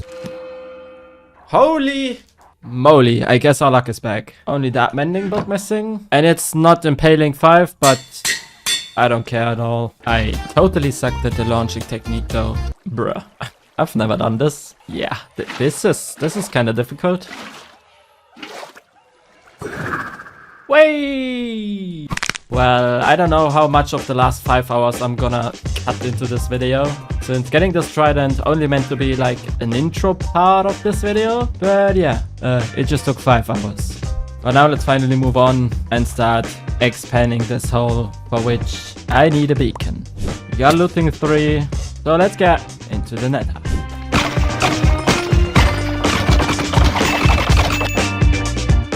I was also planning to make the Wither fight a proper showcase, but after already spending 6 hours on recording, I simply had not the time to fit my bi-weekly schedule, so I beat him using the easiest early game method. Definitely wanna get a proper Wither fight in this season too, but that's a thing for another episode. Now we also need a bunch of iron to make a full beacon, and since we don't have an iron farm, we gotta farm a bunch of iron manually. Hopefully for the last time this season.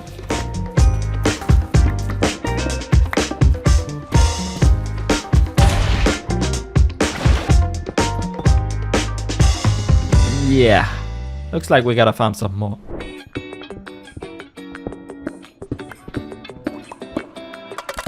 Alright, if that's not enough, I'm eating a broom. Thank God I don't have to eat the broom. I don't know if you say this in English as well, but when we like 100% believe something is right or has to happen, in Germany we say, wenn das nicht reicht, fress ich den Besen. If that's not enough, I'll eat a broom. I don't know if that was funny, but at least you heard me talk German again, which some still seem to not believe. Like, is my accent not this obvious? Yes, I am Deutsch. Anyways, we got the beacon set up. Let's go dig a big hole. Well, I soon realized the circle I built for reference wasn't big enough, so I made it a little bigger and just kept digging. I can't really tell you what I'm doing here, as I'm just going with the flow and where the terrain leads me. This maybe sounds a little weird, but the process of digging into the terrain in the same time tells me where to add and remove blocks, ending up with a not at all planned shape of the hole. I know some of you have problems with this, but I simply can't explain how I feel or my thought process works while doing terraforming. It's just happening. There we go, 3 hours later, and the hole is bigger now. Pretty happy with all the paths and all the walls. Definitely gonna add some texture and details as well, but I think before we add the details, let me actually go ahead and start building all the iron farms. Now we don't need many materials at all, but we also do need to build a breeding pit for some villagers, since, yeah, we obviously need villagers for iron farms. Alright, and let's start by building the first one right there. I'm planning to make all the iron farms look like different mineshaft entrances. And the tutorial for this exact farm obviously will be in the description. Let's just use some logs to make like an entrance to this farm. There we go. Then we gotta dig out a few blocks. We gotta place 3 beds right here. This is going to be the drop shaft. A fence right here and also here. Actually, we need this right here, I think. Get some slabs, because this is where the zombie will go. Actually, this needs to be spawn proof, so let's just use perfect the 9 dirt we have. I'll make this path blocks. Pressure plate and a trapdoor which is open. 3 slabs right here. And let's close this all again. Let's obviously make it look good. I can use a few more slabs. There we go. Now this is obviously going to be closed off again. Oh, we gotta get some villagers first now. And the zombie right there, which has to sit in a boat. Let's go build the breeding pits. Gotta place a bunch of beds in here. Oh, looks like I need to get a bit more wool again. But that should do for now. Let's get some food and 2 villagers. What's up, people? Okay, there is no one around. Hey, buddy, you've seen some friends? Oh, there's one. You have a friend somewhere around here, huh? Well, looks like there was only one left in this village. Okay, there goes one. Let's go grab another one from the bridge. There should be at least one. Yeah, look at that. Walking around freely. There we go. Instantly went into the boat. Don't drop that! Ooh. Close one. Okay, so you guys make bebe. And while you guys make bebe, can you pick up the food? Thank you. I'm gonna go and build a few more of these.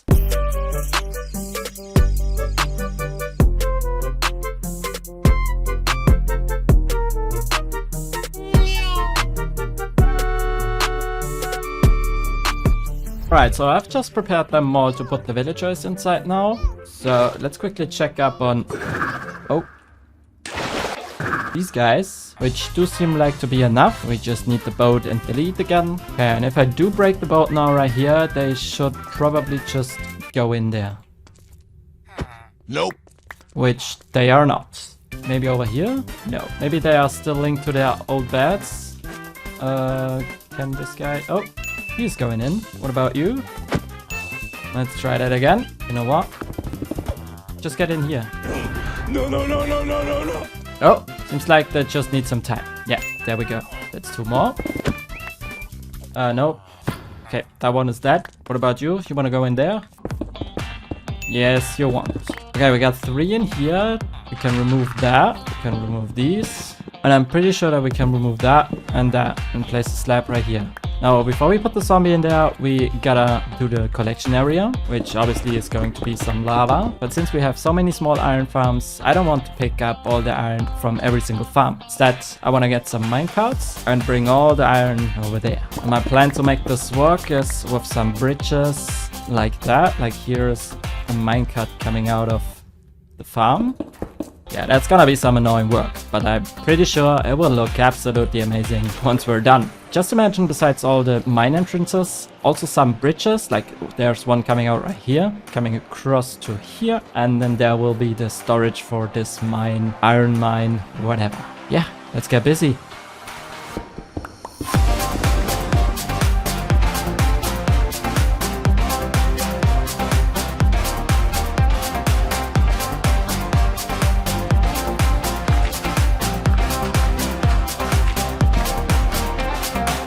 So, with the killing chambers all done, I prepared the farms to put the zombies inside. And with nighttime arriving, I went to bait some zombies. This process definitely took some time, and I think you can all relate why.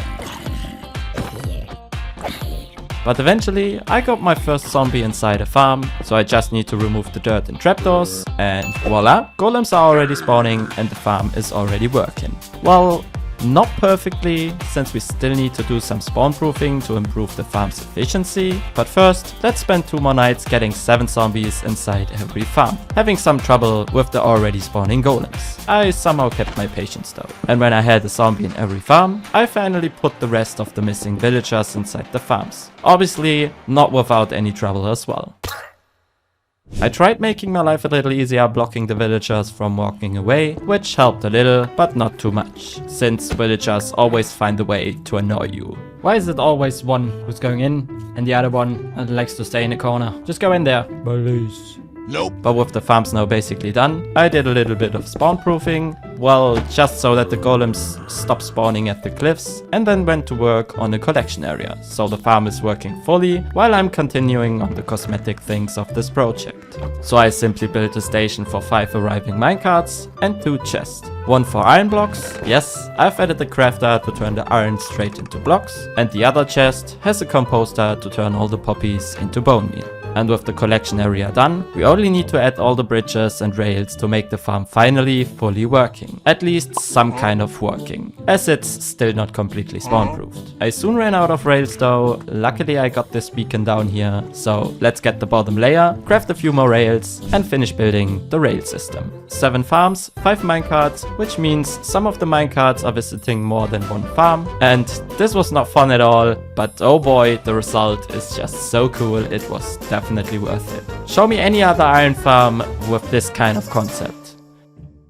Now we just need to make the rail bridges look at least somewhat aesthetically accurate, and we are done with the technical part of this project. So let's head into the next step, decorating. Okay, so let's just go ahead and add some textures, some details, some walls, and obviously a bunch of iron ore, since in the end, this is meant to be an iron quarry. Now, I could just get a bunch of scaffolding again to make decorating and texturing a little easier, but we have happy ghasts now. Oh, there just spawned the golem, and there he goes. More iron for me. Happy ghast. Yeah, we have happy ghasts now, and I haven't tried them yet, so let's just go to the Nether, because I think a happy ghast would work perfectly to add all the details to the walls, and yeah, scaffolding would just make a complete mess, and I didn't quite like working with scaffolding on building the bridge. So into the Nether we go. Okay, we gotta find a soul sand valley, which is right over there. Oh my gosh, there are a bunch of fossils. Oh, look at that! We already found one. How do I get over there? Oh. What the? What did I just get damage from? Anyways, let's quickly get over there. No way, he just hit that skeleton. I've actually never seen a soul sand valley with this many fossils around. Like, there, look at that. These are just like 15 blocks apart. Okay. I'm pretty sure this guy just needs some water, right? And while this guy is hydrating, let's go collect some blocks to texturize and decorate the iron quarry. Now, I basically already had all the materials to decorate with, except some tap, and for some reason, I keep getting lucky with finding diamonds. Well, at least I'm always lucky with finding diamonds, And just a few minutes later. Well, well, well. More diamonds. Now, since I also need some redstone later, I was trying to get some as well. But there is no way. Of course I kept finding diamonds. I'm just looking for redstone, but I keep finding diamonds. There is actually no way. 16 diamond ores just by farming some tuff and looking for some redstone ores. 36. That's actually bad. That's just about 2 diamonds per ore with fortune 3. That's a problem. Anyway, I think we can now start decorating and texturing. So let's quickly check up on the dried ghast. Pretty sure he's still inside that little pond. Yeah. Oh. No, he's not. Where is he though? Oh, look at that! There he is! Wait, that guy is small. I thought he's bigger. Wait, I didn't know they need to grow up though. So do I need to wait a little longer for him to grow up? Because I don't think I can ride this little cute baby thingy happy ghast. He prefers snow, right? Give me some snowballs. Wait, I do need a shovel for that. Can we speed up the growing process by feeding him some snowballs? Come here, little buddy. You want some snowballs? Yeah, you do. There you go. Now grow up. Okay, you just got 16 snowballs. You better grow up now. Boom, boom. Ah, there we go. And looks like he grew up. Get over here. Hey. Okay, how do I put this on now? Just right click it. Maybe he doesn't like the rain. Oh boy. Oh boy. Just get over here. There we go. Let's go. Oh boy. Oh boy, this guy's slow. I already knew they were slow, but yeah, that's crazy slow. Let's see if this is working. Yeah, he's actually quite a good size for this task. Well, I actually started texturing all the areas I could reach without the happy ghast first. And while texturing, I also started working on proper spawn proofing of the iron farms. Now the golems only spawn right in front of the mine entrances. And with the spawn proofing done, I decided to improve some of the skinny support pillars of the minecart tracks. Yes, this definitely looks way better. I've also added one more cosmetic minecart track, which now makes this the perfect amount of rails inside that hole. But once I was done with all that and wanted to start working on the areas I couldn't reach without the happy ghast, I simply couldn't find it. It was just gone.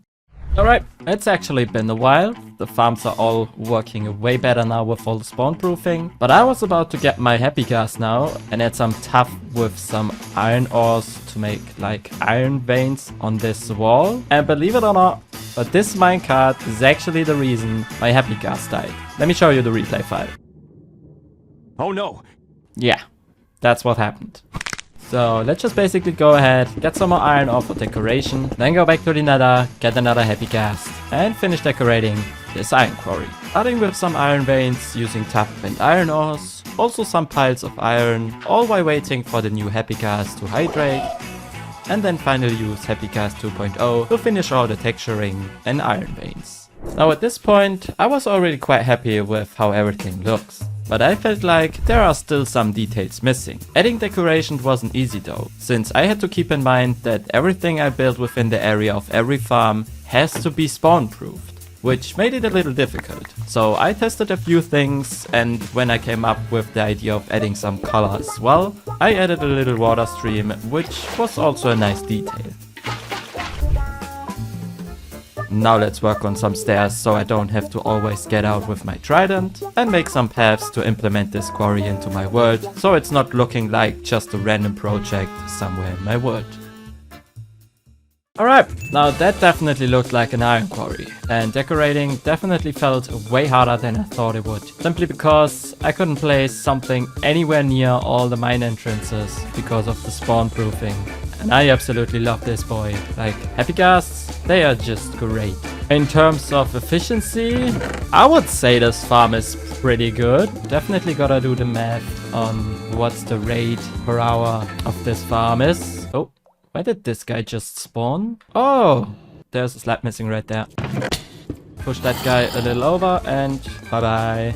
Alright, in terms of efficiency, we still need to do one last thing to make this farm even more efficient, because with Mojang changing the way of golems spawning again, these guys somehow have to sleep from time to time, which they can't if they won't drop an iron golem in here when it's nighttime to reset the farm with this trapdoor. Just imagine a golem spawns right here, and for some reason he won't get in there, reset the farm by activating this trapdoor. These guys won't sleep. And after 20 minutes, this farm basically won't work again until these guys have slept again. So I'm gonna go ahead and build a redstone system. Probably a manual lever right here and a daylight sensor, which activates all the trapdoors just one time every night. So we make sure all 7 farms will be resetted every night. That way we make sure the farms will work 100% efficient.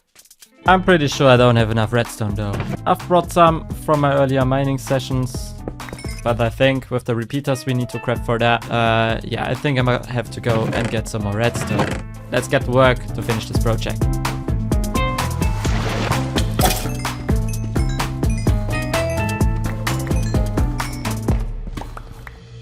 You have to be kidding me. There is no way. I'm just randomly strip mining and this is what happens.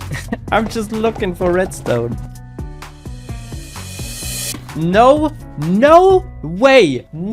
No way. It's been like 25 blocks. Oh my. And we found diamonds again. And it's a 6 vein, 8 vein, 9, 10 vein. Oh my. 11. Oh my. I can't. What is happening? Oh my god. Is it 12? It's not. It's okay. 11. It's only 11. Guys, I promise you I'm not cheating. I'm not cheating. Look at that. We're at 52 diamonds already. And there's redstone. Nice. Oh, it's just one though. Ah, I've got tears in my eyes. Okay. You know what? I'm gonna go right here. I can't! Oh my god, das ist verrückt! Was passiert hier? I'm not gonna say anything. Yeah, I think I'm gonna need to go back to a cave. I can't find any more redstone after finding all those diamonds. Oh, cave. And more diamonds, of course. Okay, give me some more redstone, please. I just need a bunch more redstone. Well, after getting this absurdly lucky with diamonds, I felt like the redstone was jealous and started hiding from me. So I took my horse and went over 1,000 blocks away from home to maybe find a cave which is not the dripstone cave. At least I found a bunch of redstone now. Wait, I found redstone heaven. Alright, we got about 2 stacks of redstone blocks. Oh, we actually got 2 stacks. And more than 2 stacks of diamonds, which is still unreal to me. Let's go find the horse again. There we go. No! Get over here. Oh my god. I just filled a lottery ticket after this mining session. But finally back home, I prepared a reset button and put the line of redstone to every trapdoor of the iron farms, using a piston which activates the trapdoor with a redstone block. I think I don't need to tell you that pathfinding through the stone to lay down all the redstone lines was a pain in the ass. But hey, about an hour later, I was done. Now we only need to set up a single pulse daylight sensor and the farm is 100% done and efficient. Phew. Alright, a bunch of troubleshooting later because one of the minecarts wasn't unloading properly and I also was having problems with the daylight sensor which needed a pulse extender to give the villagers enough time to go to bed. But oh boy, I can proudly say this farm now produces fully automatically around 2,800 iron power. And the best part of all, this is probably one of the most authentic, fully working automatic iron farms in Minecraft. But let's head back into voiceover, since there are still a few things I want to do before this video is over. No, I did not forget about naming my horse and dog after asking you for name suggestions in the last episode. But since I couldn't decide, I called my dog Hund, which is German for dog, and yes, Pferd is German for horse. There you go. Now you've also learned some German in this video. You're welcome, I guess. Some of you also suggested to fill these parts of my terraforming with crops to give some Chinese rice field vibes. So I grabbed all the seeds I have and went straight to work. Also using some sugarcane, regular tall grass, composters, barrels, fences, and finally also adding at least a few trees. But since I've used all my seeds on this mountain, the other side has to wait for another episode. If I had to pick 3 basic resources everyone should have farms for in their Minecraft worlds, I'd pick stone, wood and iron. And since we already have a fully automatic stone and iron quarry, there is only a wood farm missing. And let me tell you this, I kinda regret choosing this beast of a machine which is able to farm 6 wood types, but is also so complicated that I almost spent an entire day building it since there is no actual tutorial for this. But the rates of this farm are so absurdly high, it was definitely worth in the end though. But it wouldn't be one of my videos if we just built a farm though. So I spent some time figuring out a cool way of sorting and storing the produced wood, and also make the entire farm look like an actual sawmill kinda factory building thing. Whatever. But let's remove some trees and prepare the land where we're gonna build the farm first. I actually just chopped them down and did some terraforming to prepare the land. I guess y'all can tell where I'm gonna build the farm. Alright, now let's take a look at the material list of this redstone masterpiece. And yeah, not too bad, not too bad. Actually, that's all easy stuff we can collect quickly. Except the honey blocks. Because my current bee farm, yeah, that ain't gonna be enough bees to be able to get me enough honey to build this tree farm. I'm sorry. Yeah, we need a better bee farm. So let's start by getting some bees. Hey yo, why are the jockeys still changing texture? Also craft a few more redstone materials, and right here seems to be a good spot. Oh, and seems like we're getting a lot of new viewers with this season, so if you enjoyed this video so far, make sure to subscribe and hit the like button. It means a ton and helps me make bigger projects possible. Alright, let's go build some cozy little honey farms.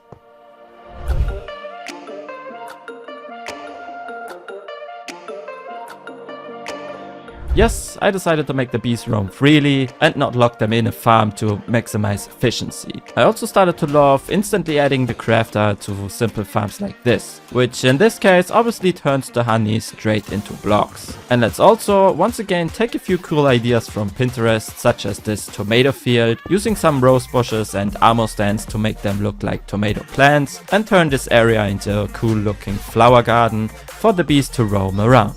I just need to remove all the other flowers around, making sure the bees only stay at the flower garden. And then the only thing left to do was to fill the farm with glass bottles. Well, I forgot how much glass it takes to craft bottles, and I wanna fill all the droppers completely with 9 stacks. So yeah, I gotta get a bunch more sand. The desert is too far away, so let's just get back to the beach and hope there's enough sand there. I also don't have shulker boxes yet, so one single ender chest has to do. And oh, I just realized I only got one potato left. Gotta get some more food.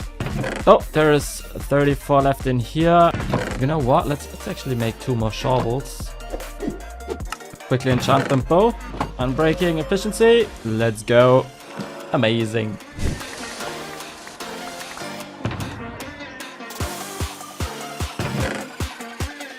I've just did the math on how many glass bottles we need to fill all the 26 dispensers, which is 234 stacks. And without shulker boxes and only an ender chest, I had to do this run 5 times. And I don't even think there is enough sand at the beach, so I probably won't fill all of these with 64 glass bottles. I would also need to farm a bunch more coal. So I just quickly wait for all the sand we just got to smelt. I think I might go and do one more run. Where did I put my horse? So we have at least half the amount of glass bottles to fill all the dispensers.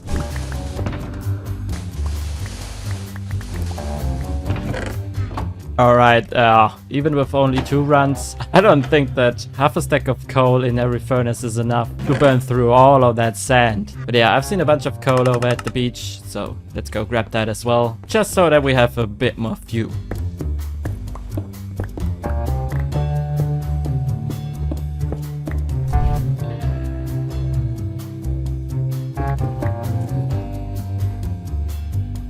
Oh boy, if I drop now, it's over. At least if I didn't make the MLG.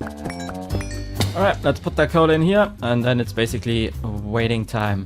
And while waiting, I started populating the beehives with the bees I got earlier. Oh no.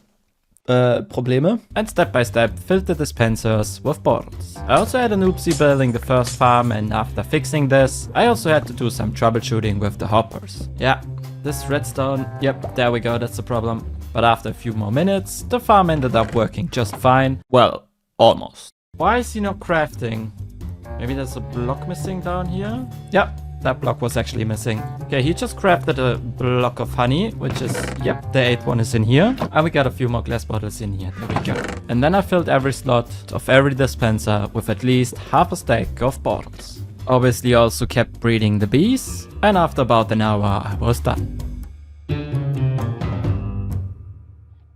Alright, believe it or not, but I've almost spent an entire day on this. Smelting 2 double chests of sand and putting all the bottles inside there. But hey, we can finally start...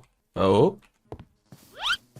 We can finally start getting all the materials we need to build the actual project of this episode, the tree farm. Starting with, well, some more glass. But first, let me repair my shovel real quick. Also making sure my level doesn't stay a certain number. Yeah, this number, I like this way more. But now, let's set up some chests and finally get all the materials we need for the farm. Cue the montage. Quartz. I also need to do something about the Nether situation. But for now, let's just get some quartz.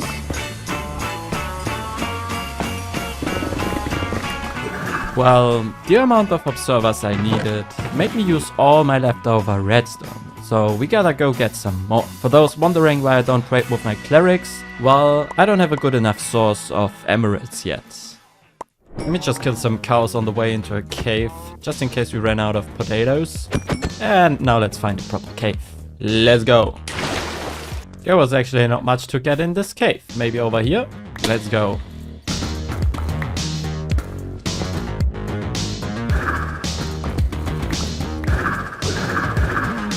Oh boy, I just love having a Trident in a cave. I can only encourage you to stop instantly getting an Elytra and also enjoy other transportation aspects of the game. Once you got used to traveling with the Trident like this, you don't want to miss it.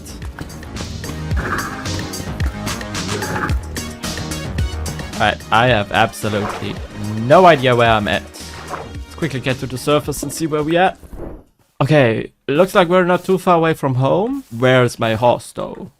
Oh, look at that. Let's get up there. Let's quickly go and find a new cave.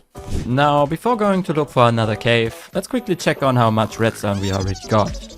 Almost 3 stacks of ores turn into a bit more than 2 stacks of blocks, which is definitely not enough for our needs. So yeah, let me go search another cave, but I think I'll see you back home. Alright. Can we help this little guy? Why? There is nothing here. Why are you stuck? Bye, have a great time. Anyways, back home. And I'm pretty sure that should be enough now. Let's quickly turn all that into some redstone blocks as well. Alright, there we go. Now, if that's not enough redstone, I need a broom. But hey, I think it's safe to say that my diamond luck is still as good as last episode. Oh, finally enough redstone. Let's go collect the rest of the materials. Wait, I'm surprised you can't use cobble deep slate to craft pistons. Now, the rest of the materials needed could all just be crafted at home, which actually took about an hour without an elytra. I also had to get some more wood to craft all the pistons, and to get about 2 stacks of obsidian, I drained a lava pit. Is drained the correct word here? I think I've never turned an entire lava pit into obsidian, and I also mined it, and I didn't even get enough obsidian. Let's go find another lava pit. I can't believe I had the patience to do this. Let's get back home. And I also had to do one more trip to the jungle. I forgot how far away this jungle is. To get some jungle wood. 5 saplings, 12 cocoa beans. Let's go back home. Alright, there we go. There's only 2 things missing, which is about 90 slime blocks plus a few more to make some sticky pistons. And we also need some lightning rods, for which I have to go and get some copper, which even though we're in episode 5, I haven't collected some at all. Yeah, I'm pretty sure there's no copper spread around somewhere in the chests in my world. Oh, we actually got some in here. I think we need about 20. And I also gotta check up on the farm's tutorial if we do need to wax these rods. Now for the slimes, I want to make use of the new oozing potion. Well, it's not that new anymore, but for me it's new since I haven't used it once. And we do have 20 slime balls in here, which I got from killing some slimes in episode 1. So let's actually go ahead and brew up some oozing potions. Yeah, looks like I made something wrong. Doesn't matter because we do need infested potions for our XP farm. Alright, I don't know what I was thinking, but you only need nether wart and the slime block, not the stone block at all. And now we gotta breed some allies again. Actually, build this little hole first in which we're gonna spawn all the slimes and somehow trap at least one ally in the middle. Oh my gosh, there we go. There wasn't even an item left and he just straight went for it. Anyways, we got one in, play some music and breed that guy. Only need to breed them for the next 20 minutes. And now we can test this simple slime farm. Okay. Oh, I don't have any more amethyst shard, even though these guys are holding some. It's kind of tricky to get them back. So let's just go ahead and try getting some slime. First, we gotta add some signs around this slab. There we go. Now let's wait for these guys to get some damage. There we go. Infested potion. Now let's wait 3 minutes until we have a bunch of silverfish down there. Yeah, of course my frames are dropping. Look at all those bubbles. Oh my god. Actually, it is quite fine. Oh boy.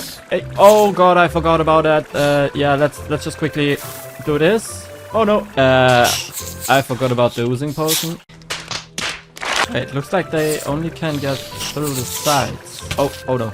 Anyways, let's try that again. Oozing potion, TNT, and this should now all turn into slimes. There we go. Oh my. Another TNT. Oh my gosh, this is so laggy. This should be even more laggy.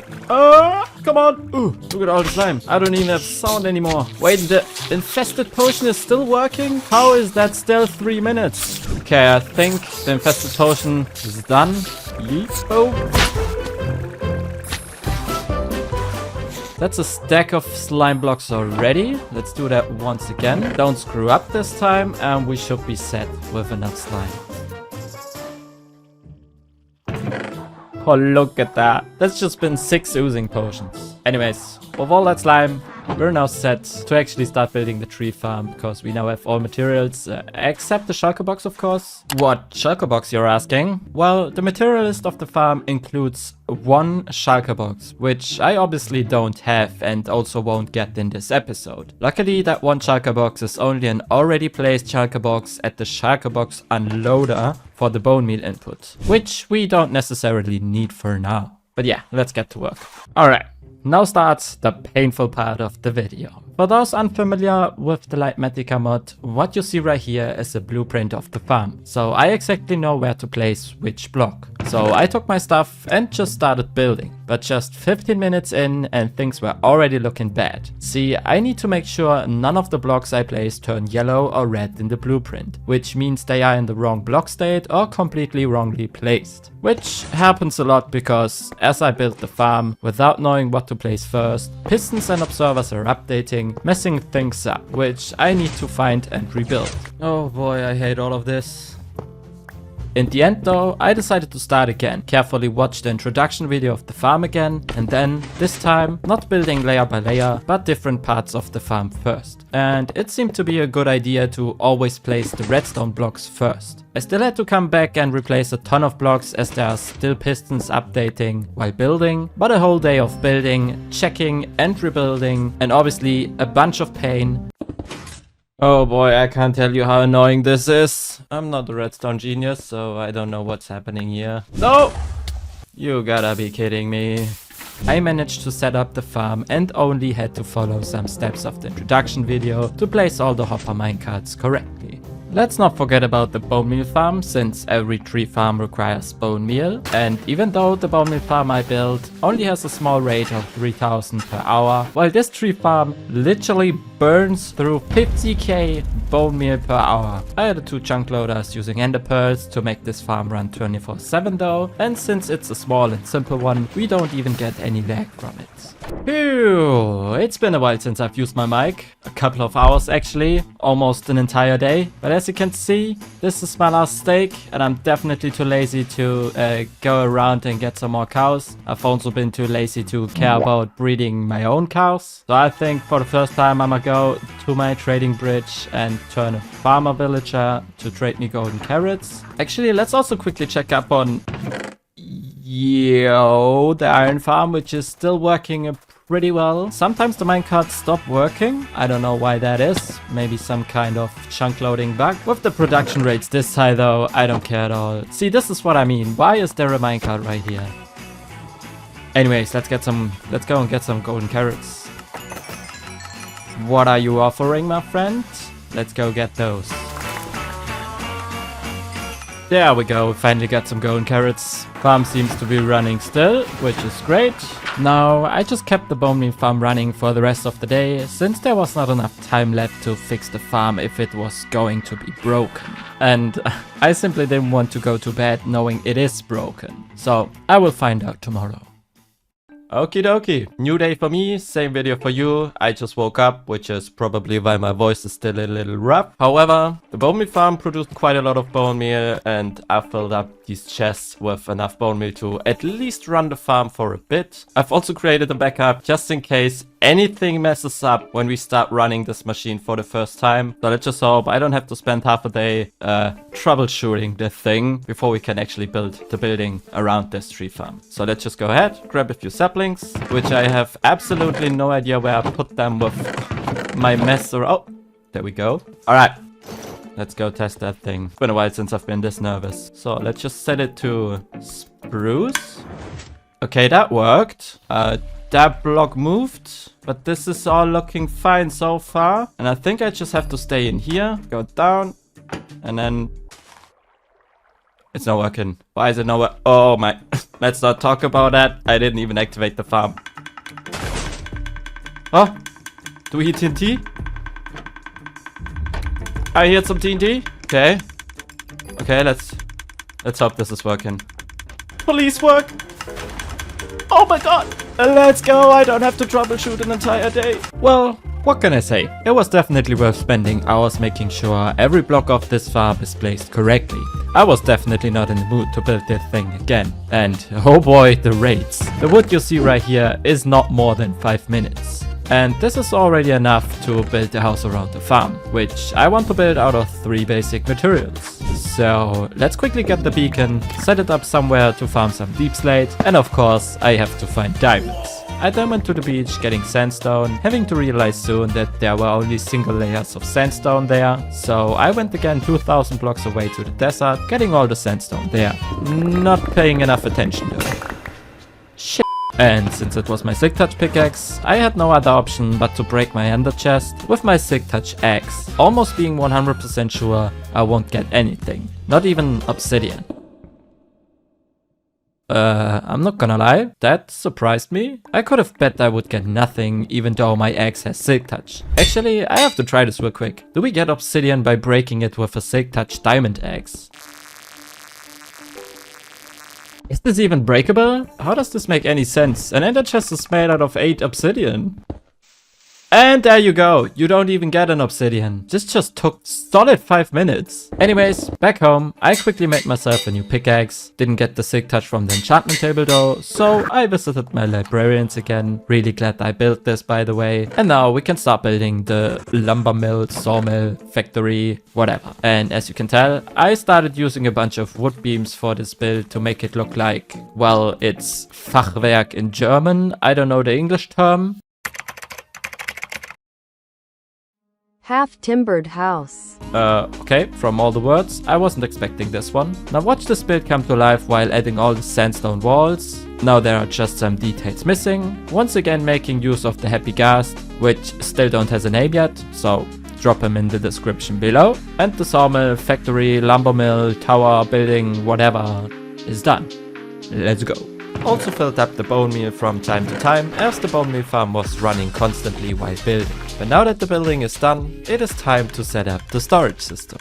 Alright, if we now go in here, we can take a look at this redstone engineering and then simply go upstairs right here and into the farm. Let's also make sure to check if all 6 wood types are working. The spruce is working. Where did I put all the saplings though? I think I've only got like the jungle and spruce saplings anyways.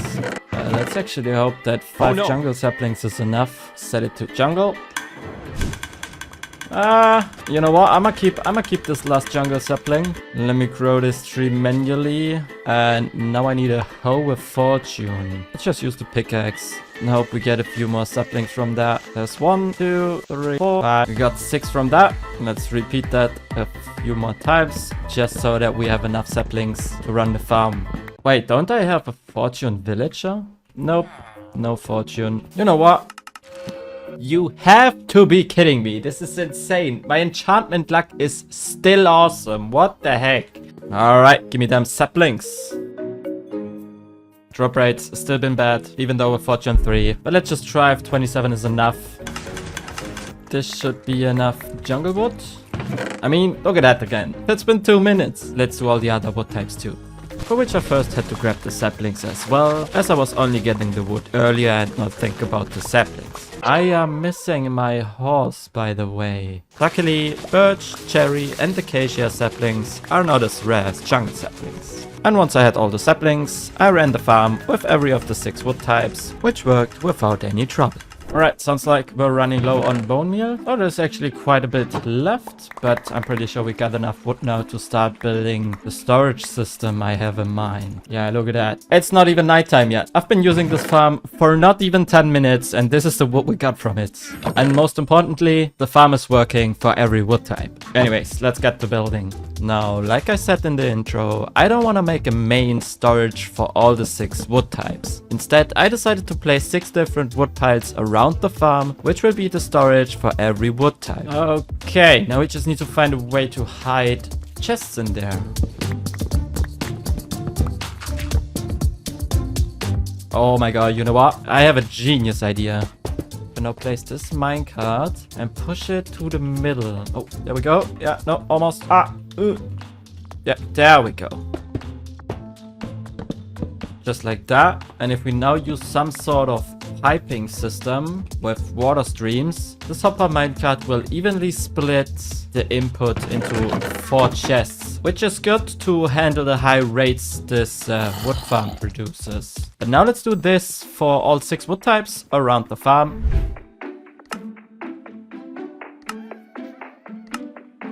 Alright, now that we've prepared all the storage for the woods, all the timber piles where the wood will end up in, we need to figure out a system to bring the 6 different woods to their specific wood piles. Wait, I can hear pillagers. Oh, no way they spawned inside the farm. You have to be kidding me. Can you next time not spawn inside my farm, please? Alright, now first of all we need 6 levers for each wood type. Well, everything you see next could probably be done way easier. I'm not a redstone expert though, but what I came up with here is 100% made by me without any redstone tutorial at all. And I have to say, I feel very proud about what I did here. Now my idea was to use pistons to redirect a water stream to sort the 6 wood types. There's 1 main water stream and 2 pistons for every sorter, moving 2 blocks to redirect the main stream. Just had to do this 5 times, with the main water stream being the 6th. I struggled a little figuring out a way to activate the 5 different sorters, had to extend a part of the room to have enough space for all the levers, and then connected the farm's output to the sorting water stream.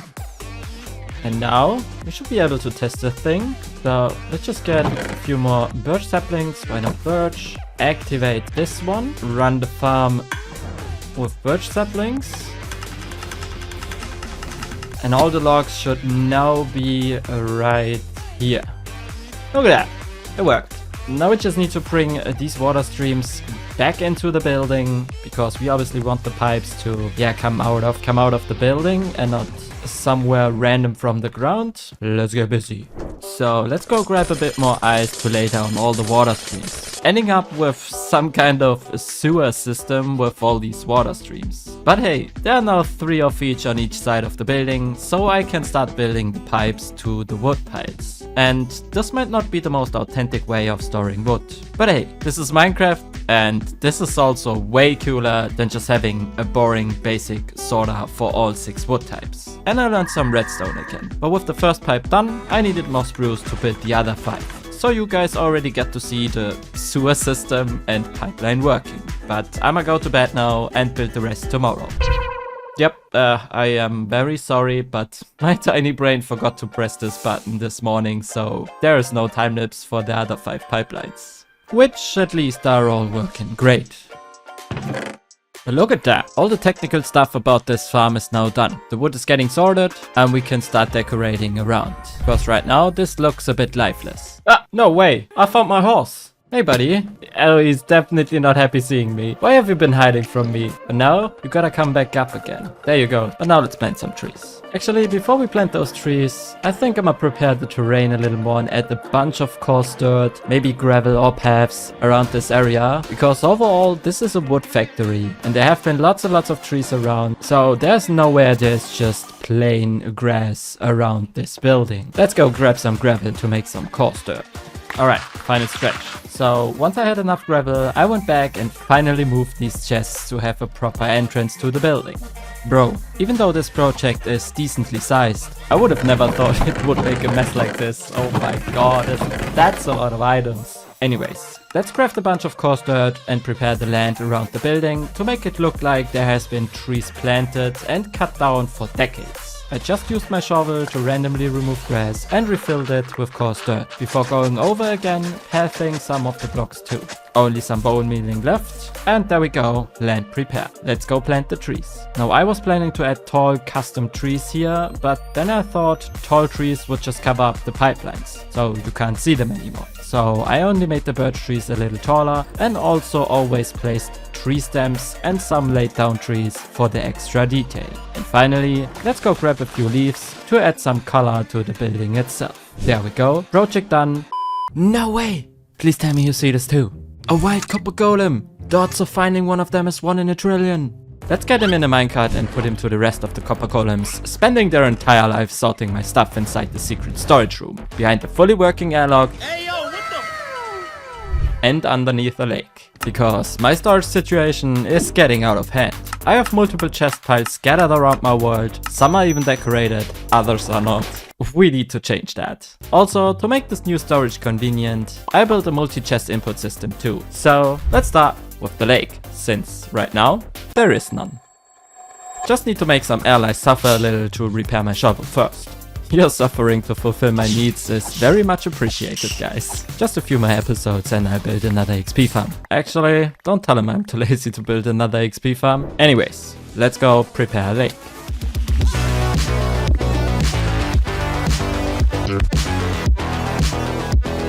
Well, I definitely don't want to make the lake this big, so we need to set up some kind of natural wall right here too. Now, let me show you how to fill up an entire lake the fastest way possible. Bucket, water, diagonal line. Yeah, believe it or not, but the lake was filled within 20 minutes. I thought I'd spend an entire day just to build the lake. Well, here I am, just 2 hours later, and we have a lake. Yeah, well, we need to add some details too. Only bone mealing the ground is way too boring. Let's go around and add some spots with crops and sugarcane. Oh no!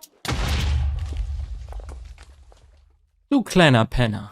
For those wondering why my crops look, well, this cool, it's a texture pack called Fancy Crops, making every crop look more, well, fancy. Anyways, I didn't go overkill and just did a few of these spots. I'll spend some time adding even more details later to make this lake look even more alive. By the way, if you haven't subscribed yet, make sure to do so. It seems like we're getting a lot of new viewers with this season. Anyways, back to the video. Alright, now we can basically start building or digging the underwater cave entrance to the storage system. But since we're also going to use a bunch of copper golems later, which require a bunch of pumpkins, I should probably also start preparing some pumpkin fields, just so that we get enough pumpkins while building the storage room. Let's also give this some natural fencing using some stone. Also add some cobblestone and the side slabs and a few stairs. This is looking a little too stony, so let's just also add some green with moss and leaves.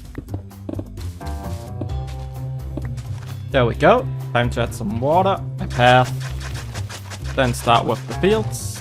And I always like to add some coarse dirt as well. I think I have some grass left in here. Maybe in here. Yep, there we go. Look at that. Can we plant those on coarse dirt?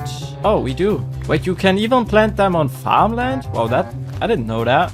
Alright, let's also go around, add some leaves as well.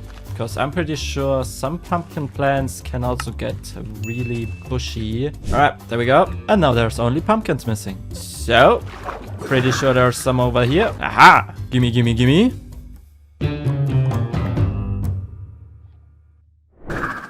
Huh? Huh? Wait, where did my water go? My water just disappeared. Wait, how did... Oh, there it is. Oh, what just happened? Definitely not the best way of farming pumpkins, but surely one of the more beautiful ones. I'm gonna take my shovel and start digging a cave entrance right here. Let's go. Well, the mods I play with cause these weird particle effects to appear everywhere where water is flowing. So I had to use some kelp to turn it all into full water blocks. Let's quickly get some more bone meal from this. Oh, quickly help out. And why are these guys on the same rails? Let's quickly help out this guy. You go right here. Let's put this one on the other rail again. There we go. Maintenance done. It's crazy how much iron this farm produces. And then there is, yeah, this much bone meal from all the poppies. Anyways, let's quickly replant all that seagrass at the cave entrance. Definitely gotta improve the ground of this lake somehow, because right now it's, yeah, just plain seagrass everywhere. I mean, what else can we build down here? Shipwreck in the lake? I don't think so. Let's grab all the stuff we need to build this super cool airlock system. Let's go grab some redstone stuff. Oh, ow. Of which most of it should be right over here at the chests. Let's set up the airlock. Big shout out to the original creator of this super cool airlock system. It's really not that complicated, yet I have absolutely no idea how it works. I might be able to figure it out myself if I would like to, but I don't. So I can't really tell you what exactly is happening here and just show you the time lapse of me building it, which also did not take longer than 20 minutes. We're almost done. We're just missing one block right there, which is a copper bulb. I'm pretty sure though you need blaze rods for that. And I think, oh wait, how do I have 22 blaze rods left? There's even more in here. Never mind, let's just craft that thing. Copper, oh, copper bulb? Wait, how do you craft that thing? Oh, it's with blocks. There we go. Oh, and while walking past the honey farm right here, I'm pretty sure we have enough honey blocks. Yeah, look at that. I don't know what I would need that many honey blocks for. I think I'm gonna refill all the dispensers with shears so we can get some honeycomb as well to, yeah, wax the copper blocks. Anyways, let's just quickly finish this airlock. Oh, and I forgot about the dispensers on top right here as well. Copper bulb goes right there with a redstone on top. It should now work. We just need a bunch of water buckets. Fill each dispenser with one bucket. There we go. This should basically work now, I guess. Let's just hope it does. Yeah, and if we press this, the water should drain and this one should open. Easy peasy. Nice. Okay, airlock is working. Let's go dig a big hole for the storage room.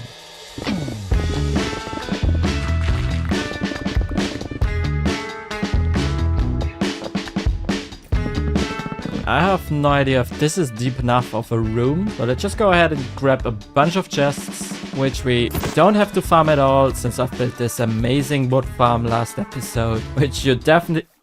What? Did you just see that? What is going on in this episode? Which you should definitely check out if you haven't seen it yet. There we go. Look at that. That's definitely gotta be enough wood. There we go. We got a few stacks now. This is actually just enough room to build the storage room I want. Let's place the rest of the chests. I actually made enough chests. Just enough. We have 2 stacks left. And I'm pretty sure that, yeah, that's gonna be enough storage for a mid-game storage system. Like, this is definitely not going to be my final storage system for this world. That's why I called it a mid-game storage system, if you know what I mean. And if I would extend this even more, I would also need way more copper golems, making this even more laggy, because more copper golems, more entities, more lag. Which probably means I have to turn off shaders at some point. But we will find find out once we have all the copper golems inside. Let me just quickly grab some pumpkins again, and then I think we can go into a trial chambers and farm a bunch of copper, because I want the storage room to be copper themed. Also get some more food, repair tools, and I also want to make a better bow, since I have the maxed out enchantments on tools and armor, but still have a trash bow. Let's go change that. We'll grab some more food from that guy. Thank you, thank you, thank you. Get some string, make some bows. For level 62 we can already try and enchant some bows. Oh my gosh, there we go. Look at that. We need a few more levels. And there we go. Power Flame and Break Infinity. We got a perfect bow. Let's also not forget about my ender chest, since we don't have shulker boxes right now. And if I'm not mistaken, the trial chambers have been somewhere around here. There it is. Oh, bye. Down we go. Yay. There we go. Oh. Oh, that's a lot of spiders, but no issue at all with the armor we got. We're just slaying anchor potatoes. Please don't only drop me chickens like last time. Alright, let's get some copper. Maybe we're also lucky this time and we'll get a trident from one of the walls. Because last time, this was all I got. Let's try and get some more keys. Oh boy. Ooh, key. I forgot we also need ominous balls. Give me some more trials. Oh boy. Bread. Let me guess. Oh, it's a key. Hey, let me use it. Why won't you let me use that vault? Let's get some more copper then. Hello. Hi. Hey, let me out. Oh gosh. Oh god. Wait. Come on, I just need an ominous bottle. Oh, we got some. What is this? Well, after doing all the rest of the trials and getting even more copper blocks, I didn't get a single ominous portal. But with the trial chambers only a couple of 100 blocks away from home, I simply went to get some from my storage. Alright, let's drink that. Oh boy. I don't know if that was a good idea or not. Hey! We got a key instantly. And some steak. Great. Alright, let's just straight up use that key, cause why not? Which we can't. I don't know why, but I can't. Can I use these walls at least? Nope. Oh boy. Ooh. I gotta keep in mind I don't have a totem. I mean, without these guys and the spiders, this wouldn't be a problem at all. But being poisoned, this makes this a little difficult. Let's get it. Oh, swords. Nope. Thanks for helping, buddy. Why can't I use this vault? Call me stupid. I've just done a little research and apparently these guys are single use only. So we gotta use the keys in another trial chamber. I think I must spend a few more minutes getting some copper blocks and then head back home. Continue building my storage room. Alright, let's store the keys in here. We do have a good amount of copper now. Oh, and I just remembered. Let's just replace all the glass bottles with shears. So we also get some honeycomb to wax the copper. Oh, no! Oh! No. Bro. Oh my god, there's another one! Holy, how did I manage to make them not explode? Holy moly. We reconfigured the honey farm. Let's quickly go to bed, because I wanted to see how many bees there are left.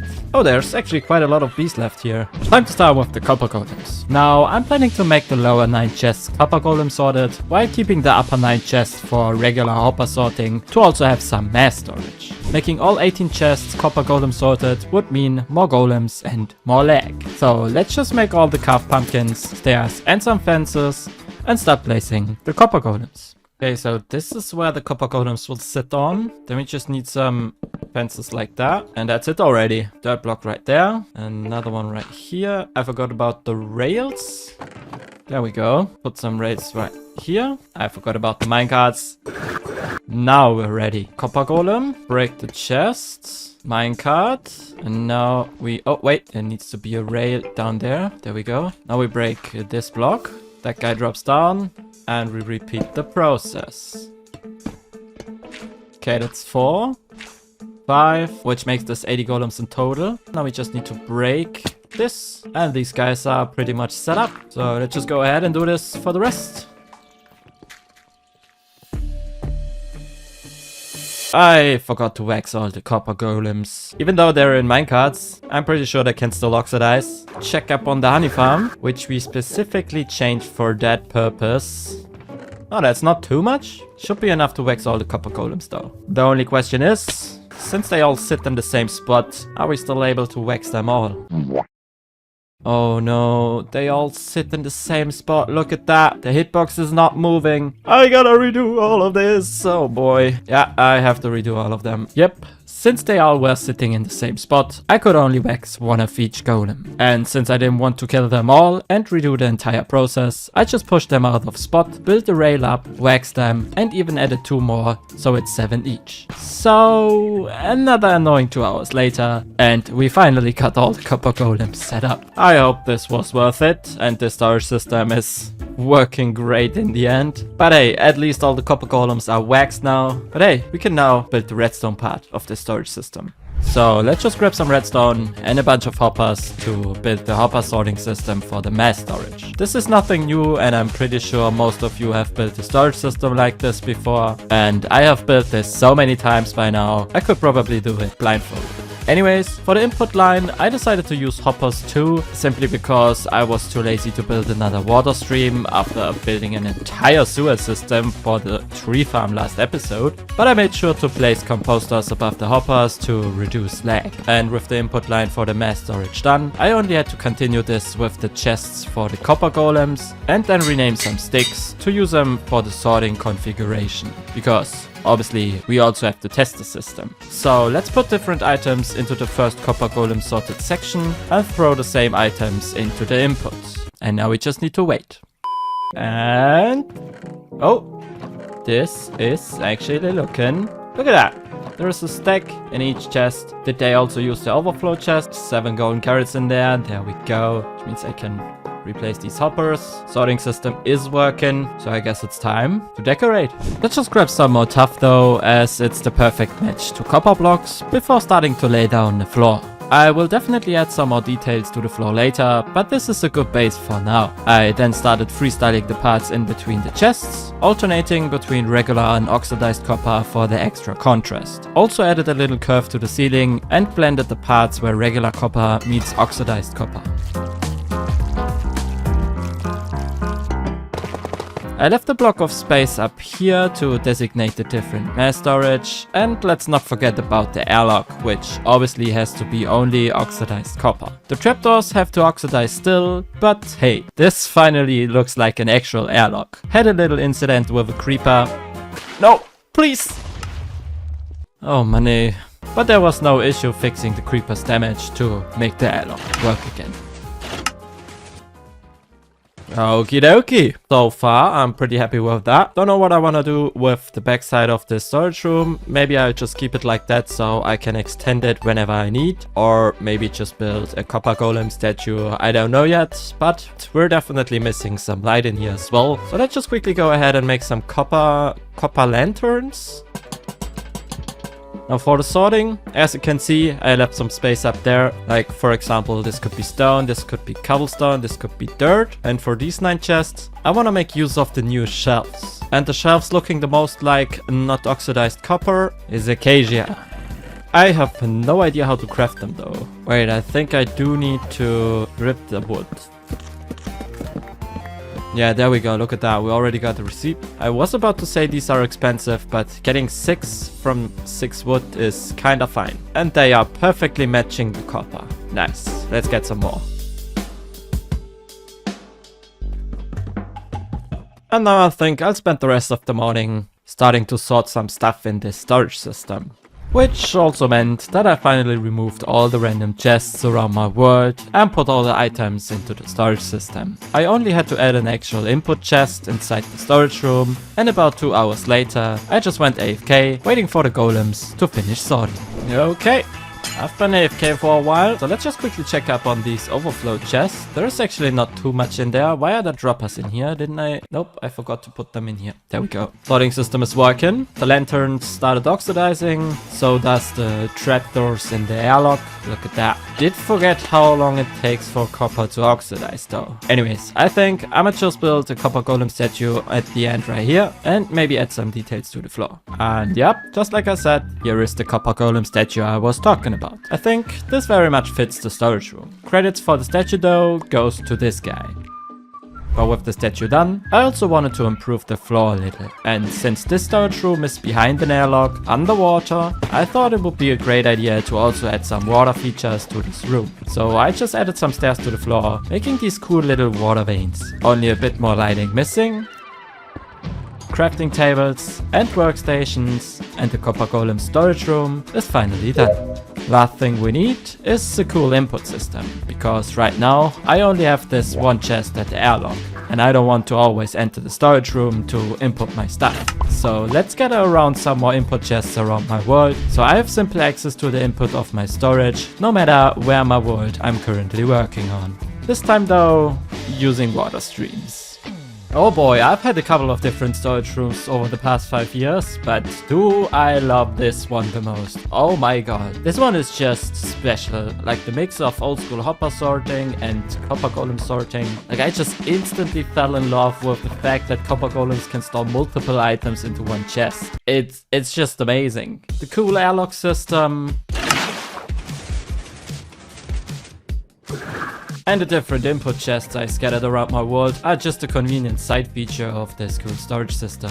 I might just hop on Pinterest now and look for some nice details we can add to the lake. I actually didn't quite find the inspiration I was looking for on Pinterest, so I simply started by adding some rocks to the lake, which actually made a huge difference already. And then I built the most obvious part a lake needs. Some small docks.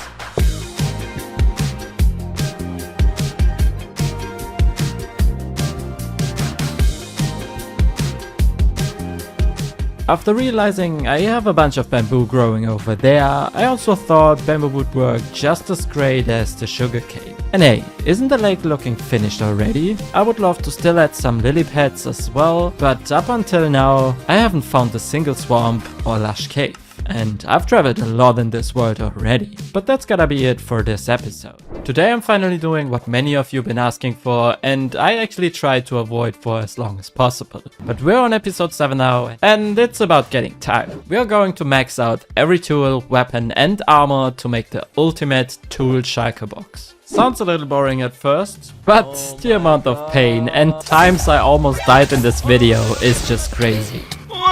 Because for some reason, I still decided to not get a totem. I was also only one item away from losing this hardcore world. That's probably been the closest call I've had in this entire season. We don't have shulker boxes yet though, and since you've probably seen so many hardcore YouTubers slay the dragon already, let's check that off the list quickly. Obviously, we are going to get the Elytra as well, so let's grab a mending book and quickly get a villager to trade me Unbreaking as well.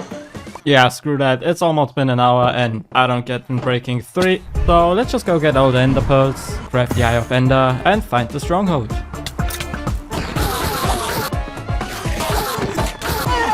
Where you going, buddy? Ooh, there y'all. Look at that. Enderman party up here. There we go. Crashed the party because I wasn't invited. The screams are still there though. Let's get back home. Pretty sure I have some blaze powder left in here. Let's go. And the stronghold happened to be just behind the big mountain range. Time to find the portal room. There's a bunch of deep dark down here as well. I don't like this. Oh, well, this is probably record time finding the stronghold for me. One eye. We got 16, no problem. Let's go. There's my bow. Let's get all the crystals first. Oh, no one saw that. I used my bare hand. Hey! Mojang? End update? When? Okay, let's go get the thing we're here for. Boom. Please tell me there's an NCD right here. Let me just kill some long-legged buddies for some more ender pearls. Let's not forget to eat. And go find an NCD. Aha! Hey, look at that. We're lucky. First NCD. Got a ship already. This is not the number one thing I'm here for, though. And we already got a spear in here. It's the Shulker shells. Yoink. I don't have any wood. I can craft the Shulker box, but I do have the ender chest right here. Anyways, let's go grab some more Shulker shells. Yeet. Did looting got nerfed or something? I can't believe there is a chance for you to get nothing, even though you have looting of 3 on a sword. And another one, what the heck? There we go. You guys are supposed to drop shells with looting a 3. How are you not? What? Like, come on! There's even a gateway right over there. And let's get home. Don't have any rockets, but I do have a Trident, which is also working great. Like, I haven't used the Trident with an Elytra ever. We make it, we make it, we made it. Let's go. Time to go back home. Boom. Oh yeah, I forgot I don't have a bed, so we're at spawn. I hope I didn't bore you with fighting the dragon. Yeah, we really need that end update. And as you can tell, I'm not playing with shaders anymore, since I updated to the current version and also added Voxy, which is just way better than Distant Horizons. I mean, look at that. Crazy how we can see home already. I'm running Minecraft on 32 gigs of RAM though, which I bought a week ago, just before RAM prices exploded. So yeah, please don't hunt me down. This is my RAM, okay? Wait, can we even... Can't. Of course we can't. I do have to get unbreaking from the villagers anyways. Let's also do the Shulker box. And I do like to dye my tool Shulker box white. And for display purposes of this episode, let's set up a wall to display the Shulker box with item frames. There we go. And now let's fill that Shulker box with all the tools we will ever need. Now, I split all the tools into 3 difficulties. Starting with the easy ones, for example, the shears and shield, before moving on to the medium ones, which are all the regular tools, and another set of armor, since they used to have a lot of enchantments. And finally, doing the hard ones, which include a second trident and the mace, for which I spent way too much time in trial chambers. So, since I will use librarians quite a lot in this episode, I bred some more villagers to use the insane amount of iron from my iron farm for trading emeralds, so I can actually afford enchanted books. Once that was done, I was getting bullied for another 1 to 2 hours, not getting unbreaking for my Elytra. So I enchanted some books randomly to maybe be lucky at the enchantment table. Yeah, of course that wasn't gonna work out. So here we go for round 3. Yes! It's only unbreaking 2, but heck yes, give me that. Boy oh boy, this took what? 3 hours? 3 hours just to get an unbreaking 3 Elytra. This is pure insanity. Anyways, let's continue with all the easy tools. Now, the easy ones are also the most boring ones, so let's check them off quickly. Running the XP farm once got me enough XP to enchant a bunch of fishing rods, giving me the perfect one after combining the right ones. Just a mending book, and boom, there we go. Perfect fishing rods. And why not go ahead and fish for like an hour or something and see what we can get.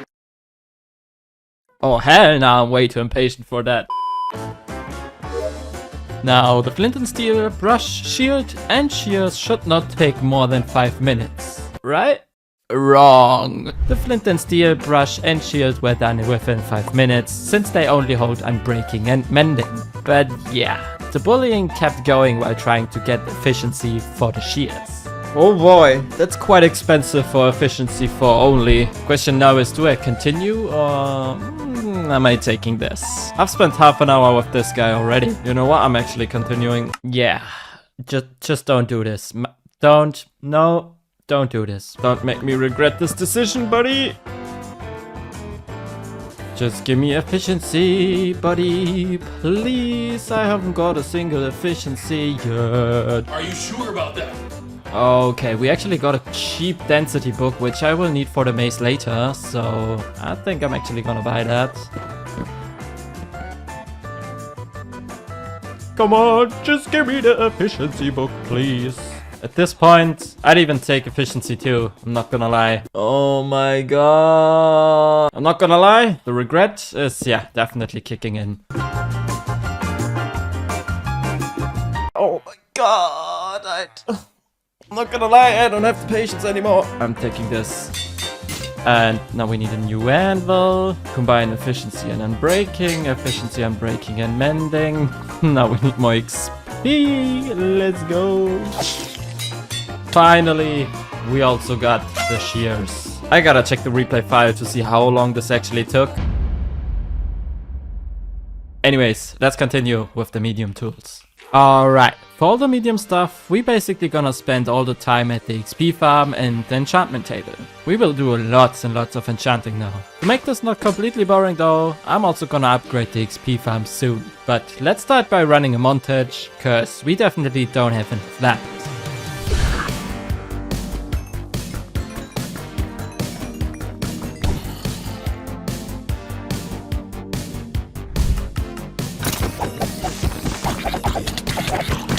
Ooh, now this is how I like to find my stuff. Right, couldn't stay any longer, with only one golden carrot left. But hey, I think, yeah, this result is actually quite fine. And Voxy is just a great mod. Oh my god, this is amazing. Anyways, let's go do some enchanting. Oh, come here. And as we learned from this series, where there's one creeper, another one is never far away. Ow. Ow. Luckily, that one just barely missed the one slab holding all the allies in place. So I quickly fixed the farm, also had to brew some more infested potions, before I started making the counterparts to all my silk touch tools. Always enchanting 3 to 4 of each tool, so I can easily combine them for the perfect enchantments. Let's not forget about the fortune hoe, before I decided to do the new spear. Alright, I do think there's only unbreaking and mending missing for the spear. Remove the enchantments from these two. Let's quickly go grab an unbreaking book. The unbreaking 3, there we go. 7 levels sure won't be enough. Oh, we only need 9. There may or may not be... Yep, there is still some orbs in here, look at that. There we go, we got the spear. I haven't actually used that thing yet, so let's have some fun with that thing. I have absolutely no idea how this works.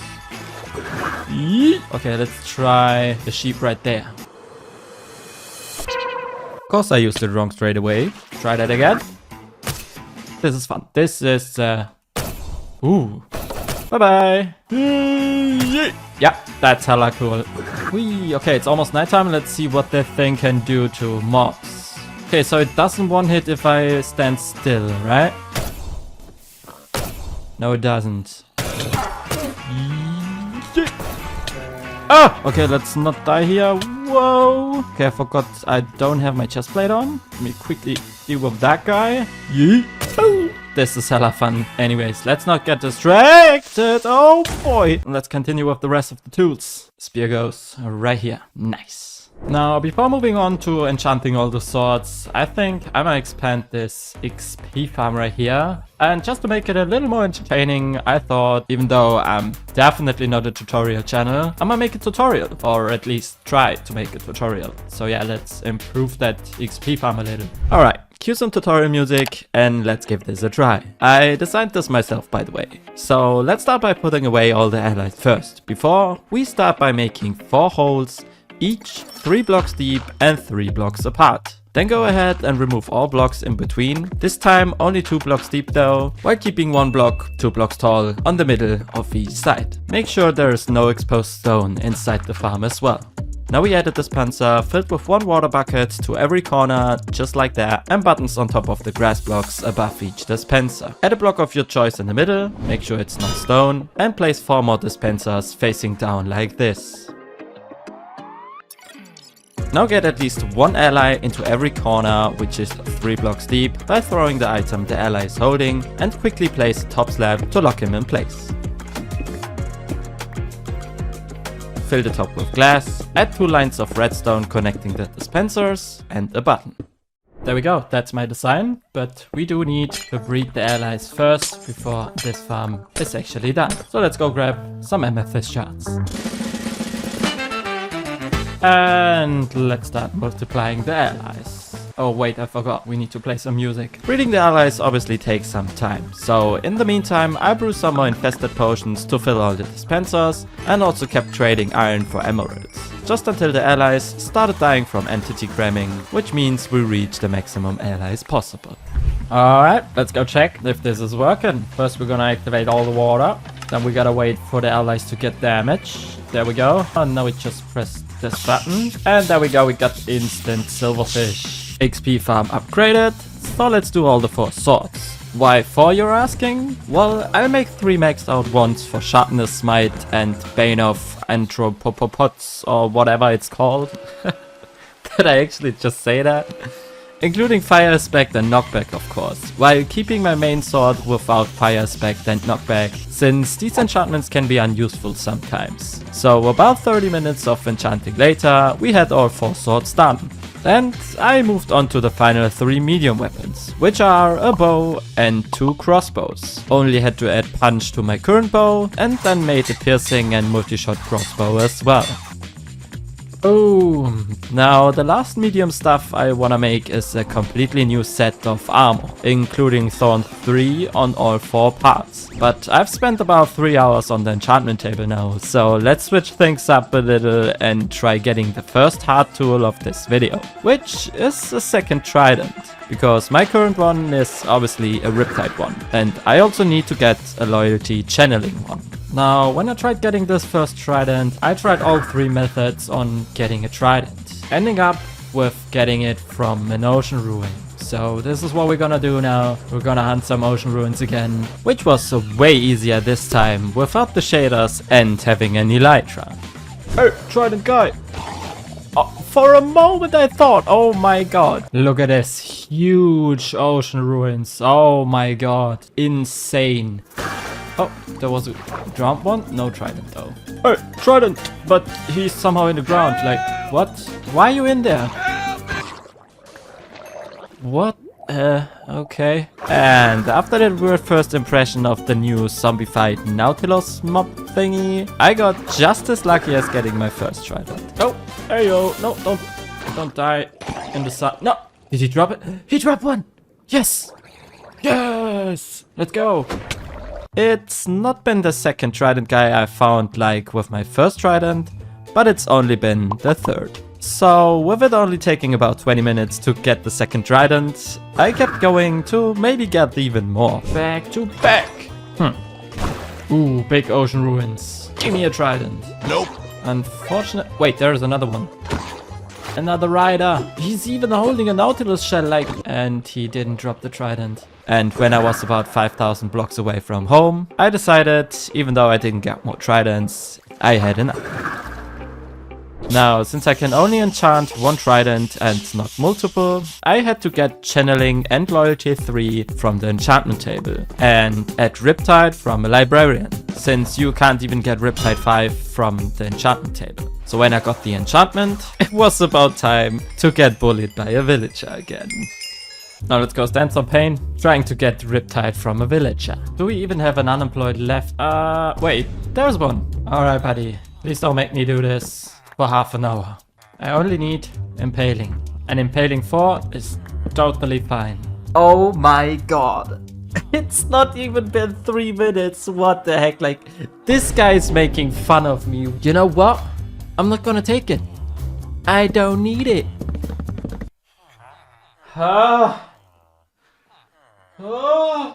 It's been 5 trades. I have no words for this. Efficiency 4. Efficiency 5. 3 times within 10 minutes. I can't. Oh, at this point it's bullying. Straight up bullying. This guy is, yeah, he's bullying me. Wait. I just heard a zombie villager. Why did I hear zombie villager? Oh my god, no. Oh my god, I forgot the baby zombies can enter the market stalls. At least I can cure these guys now. And you will sell me golden carrots for less emeralds. Ah, no, no. Oh my god, that's been impaling 3. Oh Mann, ich bin so blöd. Ah, there we go. There we go, Trident's done. Let's go enchant another set of armor. I showed you enough enchanting, so here's the time-lapse, here's the armor. Also got thorns from a new librarian. There we go, new armor done. Obviously, we're missing 2 enchantments though, which we are about to get, starting with soul speed. before heading into the Nether or an ancient city, I need some more food though. And since my farmer villager is zombified, we gotta cure him first. Pretty sure though I don't have any mushrooms at all. So let's quickly head to the dark oak forests. Get some brown mushroom, go ahead and make a weakness potion. We do have golden apples already. Yoink. Cure this guy. I'm not sure if I need this guy, so... And I also think that rockets would be quite handy. Nevertheless, I also have to be thrifty with the rockets since, yeah, we don't even have a good amount of gunpowder. It's getting nighttime though. Why not go ahead and slay some creepers then? There is also looting on the spear. Double kill, let's go! Oh boy, okay, this looks dangerous. You know what? I have one of these too. Oh. Oh no, I'm dead, I'm dead, I'm dead! Oh, I'm alive. What about the sugar cane? Yeah. At least I can buy myself some food again. Bro, what happened to your eyebrows? Alright, we almost got 3 stacks. Let's go find Bastion. No way, it's been so long since I found one of these. And there is a Bastion over there, what the heck. And this is actually a Bastion I am looking for. Let me just play the shooting game first. No enchanted book. No enchanted book. Oh, it's only Soul Speed 1 though. Ooh, Ancient 3. If we keep being this unlucky, this might take a while getting the 2 books we need. Time to find another Bastion. Oh wait, okay, I think there's something off with this texture pack. Look at him. Oh boy. There we go, I found the problem. Oh, so for the next 2 hours, I spent searching for bastions, and I think it's been around 10 to 15. Always been very thrifty with my rockets, since I only had 3 stacks to work with. Having no totem also made me take no risk at all. Always playing the shooting game, clearing every bastion first before taking a step on dangerous terrain. I think it was only the 3rd bastion I found my first Soul Speed 3 book in. I said first because we obviously need to get it twice, since I have 2 sets of armor now. But it actually took a bunch of chests before finding another Soul Speed book, which also only was Soul Speed 2. And by this time, I was almost done with my 2nd stack of rockets. And this single rocket is the reason I still have this hardcore. Oh no! Yep, if I didn't have that rocket, I would have ended in that lava. Boy oh boy, that's probably been the closest call I've had in this entire season. Anyways, half a stack of rockets and 3 bastions later, I found another Soul Speed 2 book. Yes, finally, there we go. That's the final we needed. But I still want to check out the other chests on... Wow, you have to be kidding me. Only need to combine them and add them to my boots. Bam! And my own boots? Oh, guess we gotta enchant some boots again. This time making sure it's cheap enough so we can put Soul Speed on as well. There we go. That's the boots done. Let's quickly wait until I got all the XP ups, and then we're gonna find an ancient city for Swift Sneak. Alright, let's go grab some wool. Also make some more rockets again. And with our mountain range this big, there just has to be an ancient city somewhere below these mountains. So let's just go find one. No. There ain't no way. I just entered a random cave. There is actually no way. I don't know what's more scary, the Nether without a totem, or going inside this ancient city without a totem. I see a chest over there. No shriekers near that chest, so let's just go for it. You have to be kidding me. Okay, that's Swift Sneak 2. We need Swift Sneak 3. I should have brought a bit more wool though. Huh, there we go. That's 1 book already. Okay, no Swift Sneak in here. I'm gonna take the books though. There we go. Oh my god, already done. I haven't even been through like 20% of this ancient city, and we already got the 2 books. So yeah, let's go back home, which I'm just gonna do by digging straight up.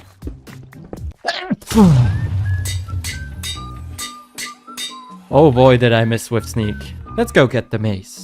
With the vaults only being single use only, I was sure I will have to visit a bunch of trial chambers before finding a heavy core. So I actually use a website called Chunkbase for this, to not have to make a new cartographer every time when I need to find a new trial chamber. This was also the perfect opportunity to use my new set of armor with Thorn 3, which definitely helped doing all these ominous trials. I also did not forget about my 4 leftover keys from another episode, but didn't have enough luck getting a core from the first trial chamber I went to. It took 3 trial chambers actually, before a vault decided to finally drop me a heavy core. So I crafted the maze, started enchanting, and had to realize Windburst can only be dropped by vaults too. And it also has an even lower drop rate. So let's run a last montage.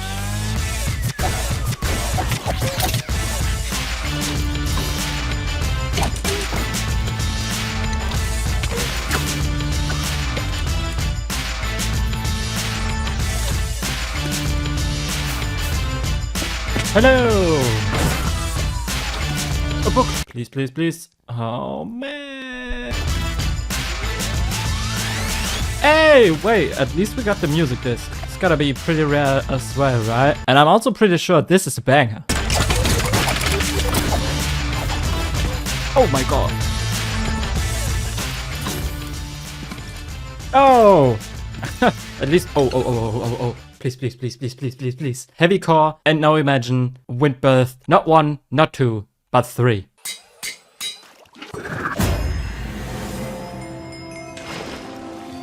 Let's go! That was actually me doing this the first time, and I nailed it first try. It's a bit difficult though, I'm not gonna lie. Ooh, oh my. See ya, buddy. Oh, no one saw that. Oh boy. Yeah, I think this takes a little practice. It's not as easy as the spear. Yeah, definitely takes some practice. Oh boy. Oh god. Ah! Ooh! Ooh! Ooh! Ooh, okay. Okay. I should definitely stop. Oh, the phantoms! I forgot about them. Okay, let's mending and fire spec on this thing. And then we finally maxed out everything. Well, at least maxed out on enchantments, because we still need to turn all of that into Netherite now. Let's get to work. Definitely didn't look like it in the montage, but just like with the bastions, I've actually been to around 10 to 15 trial chambers just to get a heavy core and Windburst 3 from the same vault in the end.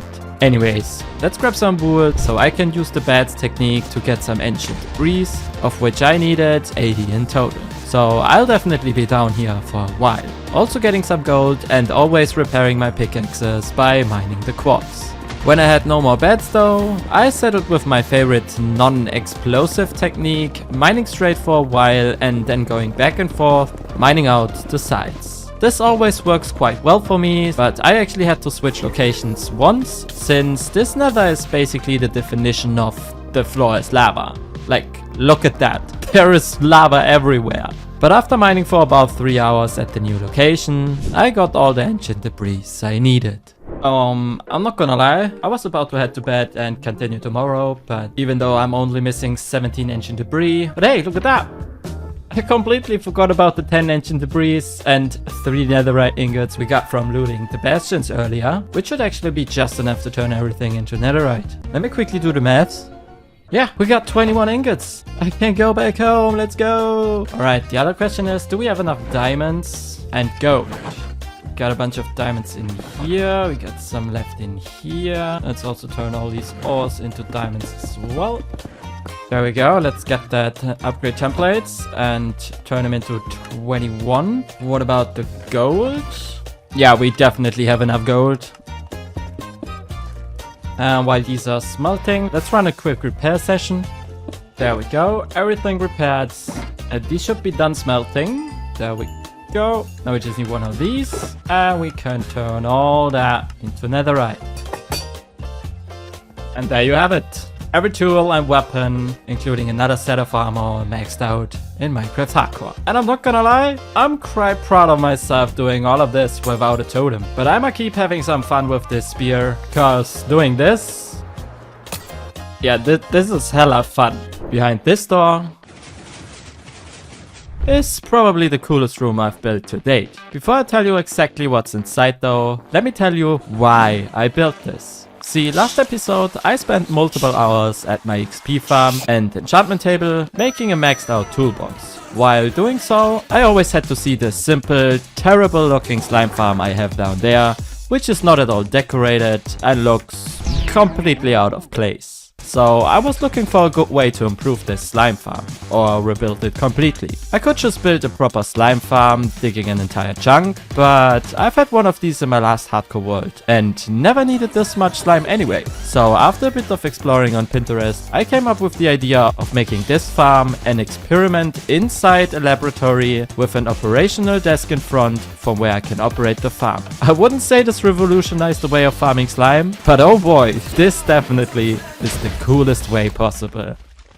A laboratory needs more than one experiment though, so I also built a couple of other cool things in here, including automatic potion brewing. And I thought right here would be the perfect spot to build the entrance to an underground laboratory. So I grabbed some black and yellow wool, marked the spot, and started digging. And since there are going to be experiments inside, why not make the terrain around the entrance a little experimental as well? Just need to set up a 4x4 piston door, credits for the piston door goes to this guy, and we have a cool entrance to our lab.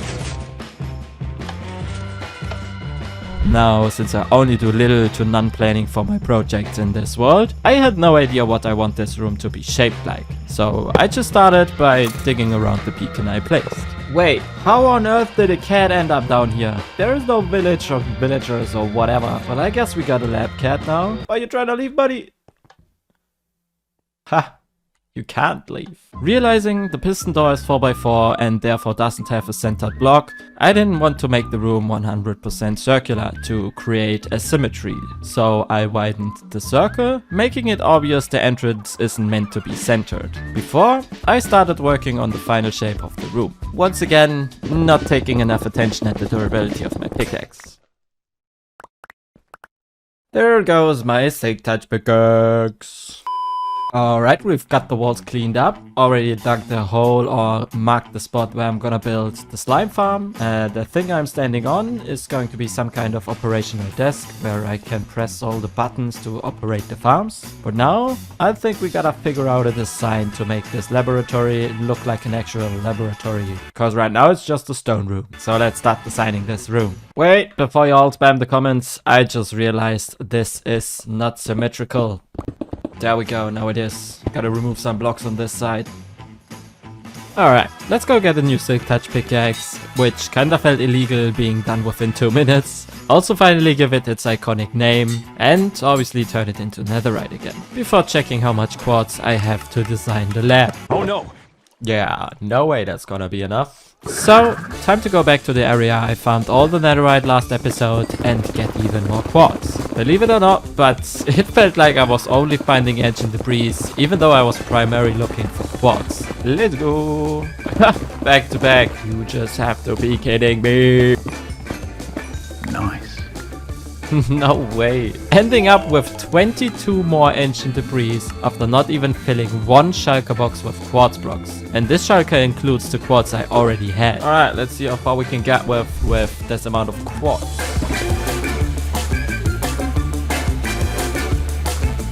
Well, that was definitely not enough quartz at all. Gotta get some more later, but for now, let's continue with the walls. Ooh, let's try to not die to kinetic energy. Place a line of polished blackstone at the bottom. And for the walls I want to get light gray concrete. I'm out of food though. Oh, Huh? wait, I should have weakness potions left. There we go, look at that. I think I'm just gonna need to light up this flat spot up here so there won't spawn any baby zombies anymore.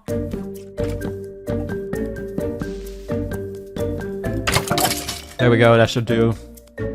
Welcome back, buddy. Wait, he just grew a mustache and your eyebrows did get smaller. What the heck? Thank you for your service. I'm gonna keep some emeralds in here. I like your new style. The mustache, I like it. Now let's go on a quick trip to the desert to farm some sand. Also get some more gravel from a coast nearby, which I also could have gotten when farming the quartz earlier. Slay a bunch of squids to get black dye, mix it to get light gray, craft the concrete and place the walls. Before it was time to get some more quartz for the ceiling.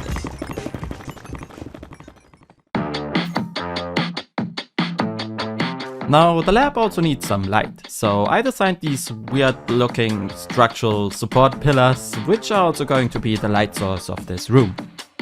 There we go, and there is only one light block, which is the perfect fit for a laboratory like this, some sea lanterns. So let's go raid some ocean monument. And it's probably a good idea to bring some milk buckets. Thank you, my friend. Yeet. Oh god, oh wait, I don't know if that was a good idea.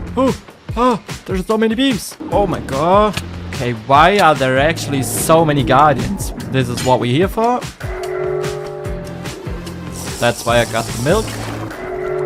You gotta be kidding me.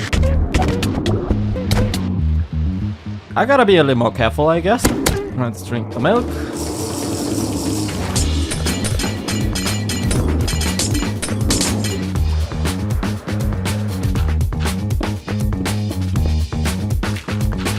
Look at that. Way better already. I'm quite happy with how this looks so far. So let's just start with the main experiment of this lab, which is my slime farm. So let's just go ahead and grab all the materials we need to build that first tube. Yeah, had to wait for some green dye to smelt. And roll some Lego building sounds and set that thing up. Let's also not forget about the operation desk in front, which is what makes this whole thing pretty cool. Alright, there we go. Right now, this has no function at all. As you can see, the buttons don't work at all, but we do need these 4 buttons to make this experiment work. And I think I'm gonna try to explain this as good as I can, because I'm pretty sure most of you wanna build this as well. But I haven't planned that thing yet, so I'm just gonna freestyle this. Yeah. First of all, we gotta build some redstone lines coming from the buttons. So let's just go ahead and grab a bunch of redstone stuff. Wait. We have a thunderstorm and I wanna get Charge Creeper for this episode. We do have... Wait. We do have a channeling trident right here. Right, I also need some trapdoors. Name tags. I do have a name tag left. Make this Bob. Let's go find the creeper. So let's dig a hole right here. Let's add some trapdoors like that. Wait, what? Bro, you have to be kidding me. I don't hear any thunders anymore. Yeah, bro, just as I was about to hit that creeper, I think the thunderstorm just ended. You can't get more unlucky than that. Anyways, back to building the experiment. Alright, and I think the way of using the wait, I forgot to bring pistons. Alright, let's start by using some pistons. Pushing a redstone block to activate some redstone lines. Going behind the wall right here. Yeah, I will definitely need more redstone.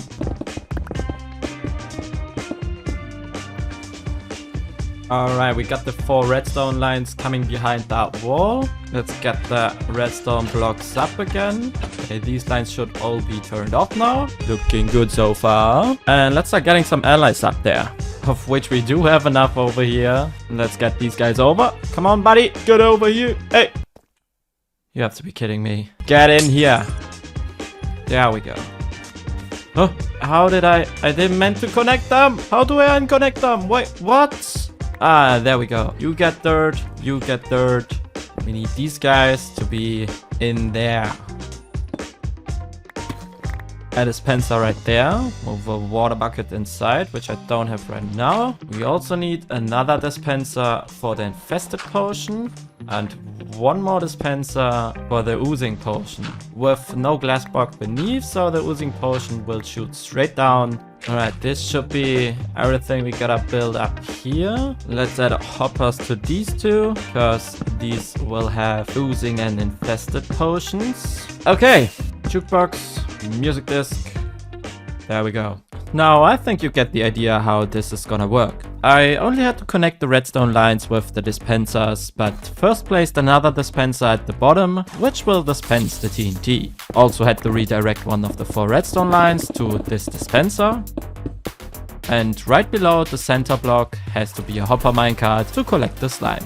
Now I forgot to run the flashback mod, so there is no time-lapse here, but I only used glass to make these redstone staircases connecting the redstone lines with the upper dispensers. There is probably a better way of doing this, but I'm definitely not the redstoner, and like I said, I'm completely freestyling this. Obviously kept multiplying the allies while doing all of this, and having a small panic attack when for some reason my game decided to lag out, which I noticed by being unable to right click the jukebox, which also kept playing after breaking. What the heck is happening? And when relogging, which took a while, please don't be broken. Everything was fine, just my music disc was somehow missing. Well, that was super weird. So let's just brew some infested and dosing potions, place the water, and we are basically done. Okie dokie, we're almost done. Still need to continue breeding the allies a little, but there's one thing missing to make this actually work, which is TNT. Oh, not like that. There we go. So I can put the TNT in here, and let's continue breeding the allies. I'll see you once I'm done. Alright, I think we can actually test that thing now. So, onto the operation desk we go, into our minecart. Let's activate the farm, which should add the water right... Oh, yeah, yeah, let's not talk about that. I forgot to add the signs. There we go. Oh, and I should definitely not forget about closing this farm.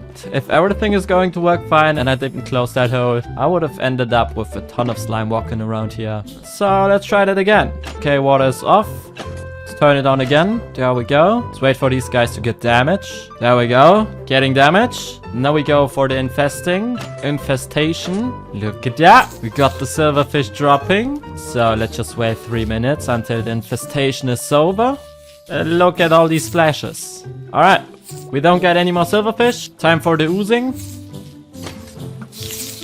I can see green particles. Let's go for the ignition. TNT should spawn and... boom! Oh my god, what the heck? There we go, we got the ton of slime. Let's put another ignition. Boom! And one last time. Oh my god, my frames. Let's check if they all gonna die. They all died. And we got the slime. Look at that. Oh my, okay. Yep, this is working. I bet you there's no cooler way of farming slime. Let me know in the comments if you have a cooler way of farming slime. Because I think, yeah, this is peak slime farming. You know what? Let's just add 2 more experimental tubes to the left and right of the thing. And then I want to add some tubes and piping and details on the roof of this lab to make this look even more amazing. So I started building more decorative tubes, so this laboratory starts looking like an actual laboratory. And just look at how much this comes together when I used walls to make like hanging pipelines from the ceiling. And since the main experiment works with allies, I filled one of the 2 smaller ones with allies too. Also making sure they are not holding anything, which causes them to tumble into one corner when I'm around. And without holding something, they actually roam around even when I'm around. I then gave the floor a bit more texture before I started working on the actual collection and storage of the slime farm. Basically 2 more experiment tubes, one where the slime shoots up and drops down in the other. Only need to connect the farm's output with these 2 tubes, and we got even more cool stuff inside this laboratory. Yeah, this definitely is the cherry on top. We might need to get a slime in there as well. There we go, got one. Just need to try and get him in here. Does he even fit into a 1 block space? Or do we need the smaller ones? Hey, let me up there, buddy. Don't, no, wait. Bro! Don't make me crash out. Get up here. Pretty sure he doesn't fit. Yeah, he doesn't fit. There goes 1, 2. No, don't block each other. 3, 4. In you go. Well, instead of having a medium one, we now have 4 small ones. Let's close that again. Just like that, we have the slime collection done. Actually, we could also make this craft instant slime blocks.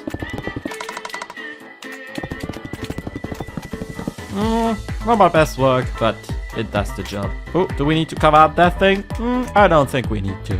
So let's just quickly go ahead and repair my Silk Touch pickaxe. And then I think I'm gonna go ahead and start working on the automatic potion brewing. Yeah, let's get busy. Of course my XP farm ran out of infested potions. Never gonna have that problem again after being done with what I'm about to build. But for now, I just had to brew some again to repair my pickaxe. Before, I also got a bit more gunpowder to get some rockets again. For those wondering why I still don't have a creeper farm, I actually enjoy being limited having rockets. But let's get all the materials we need to build the brewing stations. Also get some more redstone from my local clerics, which I also plan to move into the lab later. I also ran out of string, so I had to get some more from the spawner nearby to craft the necessary dispensers. And finally, make a quick trip to the Nether, getting 3 stacks of blaze rods to actually power the brewing stands. Now we just need to set them up. And I also started growing some nether wart on the side to have enough later. Nice! Technical part all done. Now we just need to decorate these as well. But I've just ran out of deep slate. So let's go decorate these things. Starting with the floor pattern, before trying to figure out some kind of powering system connected with the ceiling and some walls as pipes again. Doing the same for the 3 on the other side. And then I added yet another experiment tube in the middle, which is supposed to look like the power supply for these brewing stations. Oh, if that's not looking good, I don't know what is. The only thing missing is a blaze in there, and then we can start setting up all the brewing stations. So let's just go get some obsidian. Oh no! Oh. Let's set up a portal right here. Give me my linted steel. Let's just hope there's a fortress nearby. Oh, did we get the same No, we did not, but over there should be my regular portal, which means the closest fortress is over here. Yep, time to set up some rails. Okay, there we go. Let's actually go get some rails. Ooh. I always underestimate how many rails you get. Let's not forget about a furnace minecart, since I'm not gonna use powered rails. And we also need another name tag, which I'm pretty sure I do have some in here. There we go. Let's just call the blaze Roger. Actually, since I'm German, let's call him Bernhard. Now we need to find the blaze and actually get him in the minecart, which I have never done before, so this is probably gonna take a while. Or do we simply just straight up go for the blaze spawner, which I'm pretty sure should be somewhere in here. Oh, look at that. No, wait. This is just perfect. Look at that. You have to be kidding me. Right here should be the blaze spawner. Yeah, there we go. Let's just hope one of these blazes wants to sit in a minecart. Alright, buddy. There's a minecart for you. Wanna go in there? Oh, well, that was easy. Give it some boost. There we go. Don't give him the name tag yet, because we might lose him on the way. Blazes on the way. No issues so far. I was not expecting this to be that easy. Just that guy. This guy could be a little faster. Look at that. With the particles, this looks speedy. But in reality, it's not. Okay, I'm pretty sure there's nothing burnable in here. Just block him off real quick so he doesn't shoot me when I prepare his new home. Ow. Ow. Ow. Okay, this should do. Is he going in? No, he's going. Give me this. And boom. Close this again. There we go. Remove the rails. And now we only need to break the minecart. So let's not mess this up. Please just stay inside that tube. Nice. Can remove that. Nice. I was definitely thinking I'm gonna run into some complications, but well, looks like I did not. So for the next hour, I spent some time setting out 3 of the 6 brewing stations with weakness infested and oozing, filling them with the necessary ingredients, and also recycling all the bottles I used for my honey farm, which is currently producing honeycomb. And finally, run another creeper killing night, since the 3 potions I'm setting up are all splash potions. Now, this has definitely been the best creeper night I've had, with almost 3 stacks of gunpowder. The brewing stations are loaded up, at least the 3 are. I don't know what potions I will put in them yet, but in theory I should just be able to flick this lever and this should start brewing. which it is. And these should stop brewing whenever this chest is full. And once they are done, they should be refilled. Look at that. Oh my god, this is amazing. Okay, let's run that for a while. And once these chests are full, we can take the oozing and infested potions to fill up our chests on top right there. And while the potions are brewing, let's finally set up a proper entrance to this laboratory, for which I also had to get a few more end rows. And like I said earlier, I want to move my local clerics into this lab as well. So I use this empty space to set up their workspace and place some beds. Alright, let's bring over some clerics. You're all are free. Why you don't wanna leave? Maybe because it's nighttime? Ah! Alright, let's see if I can make that jump. Hey, come on, please. Yes! We made it into the lab. Now we just need to block off the exits so they won't get out. Try that again. Into the lab we go. There we go. Let's break that boat. Let's actually use some buttons, because that way these guys won't be able to get out. Now let's grab some food, which is not easy on a full inventory, to make them breed. And I would actually love to change the texture of these guys, but I'm pretty sure that would mess with the fresher animations texture pack. Anyways, with the clerics now done and a bit of space left on this side of the laboratory, I thought, because there is potion brewing inside here, why not get the 4 rare spiders with potion effects? Shouldn't be that hard, since I think the spawn rate for these spiders is just 10%. And let's start setting up 4 of these tubes to put the spiders in first. There we go. Now it's time to gather all the spiders. But first, let's quickly put that iron golem which spawned, because we have a bunch of beds here, inside there. Cause why not? Close that off again.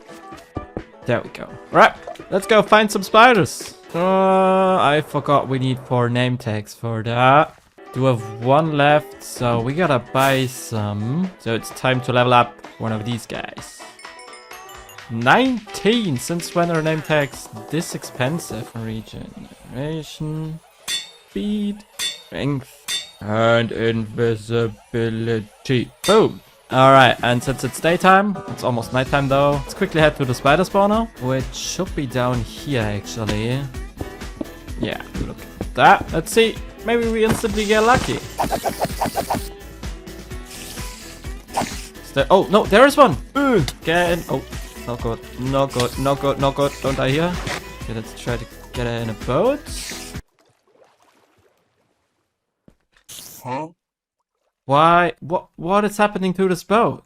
Alright, so let's just ignore the fact that I forgot spiders can't fit inside boats. So I had to lure her all the way into the lab, just to end up with the following situation. Close that. Hello there. No! Oh my god! No!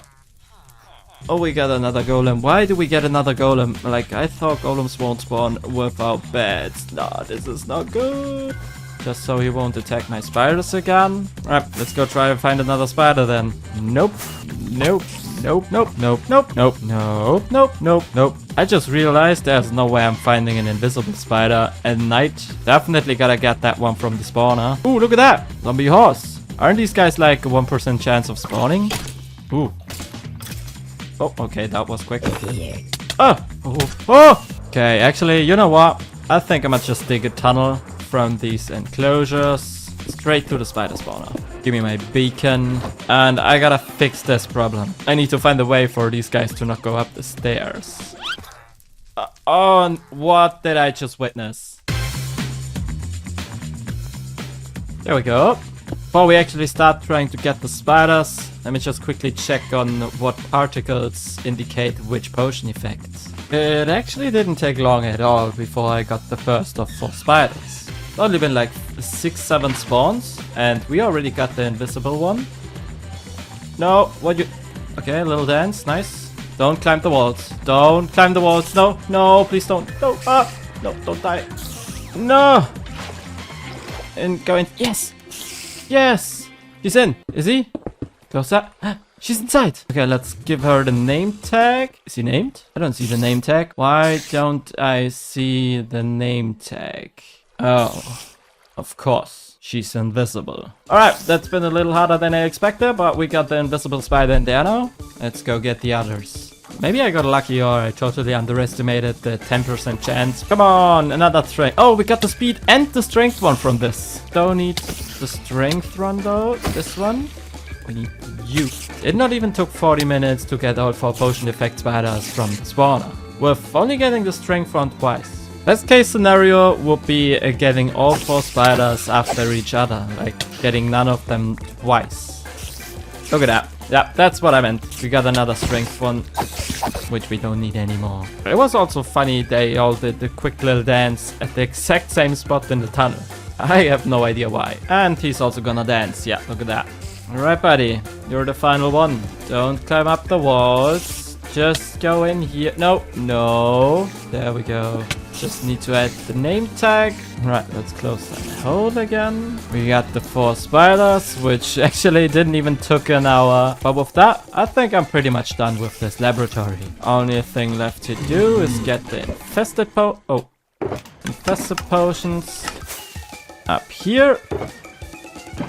As well as the oozing. Oozing goes in here. Laboratory done. I might just go ahead and do some cleanup, removing all these chests. And yeah, that's it. Have you ever wondered how many entities you gotta loot to get a full diamond beacon? No? Well, I'm not surprised, cause that's just unnecessary knowledge. You know who's been stupid enough to find out though? Yeah, me. Stupid. You see, I've done this before in my last hardcore world, but I've only looted 100 end cities, already ending up with a ton of loot. But getting a full diamond beacon from only end cities took way more than just 100. And oh boy, the loot I ended up with definitely had to be displayed in some cool way. Looting hundreds of end cities requires some preparation though. So let's go ahead and make 2 shulker boxes, one for Elytras, one for rockets. Which I also like to dye red for rockets and light blue for the Elytras. Now, I only have 2 Elytras right now, so I simply got more emeralds trading iron, bought mending and unbreaking books, and prepared the enchantments for the Elytras later. Let's also not forget about chests to craft all the necessary shulkers, and let's go get the gunpowder for at least 1 shulker box filled with rockets.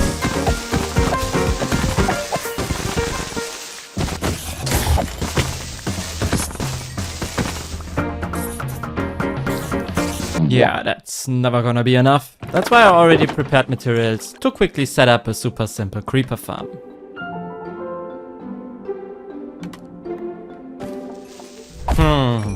That's not the best rates. Well, of course it's not. It's just a simple creeper farm. So I went AFK for about 2 hours.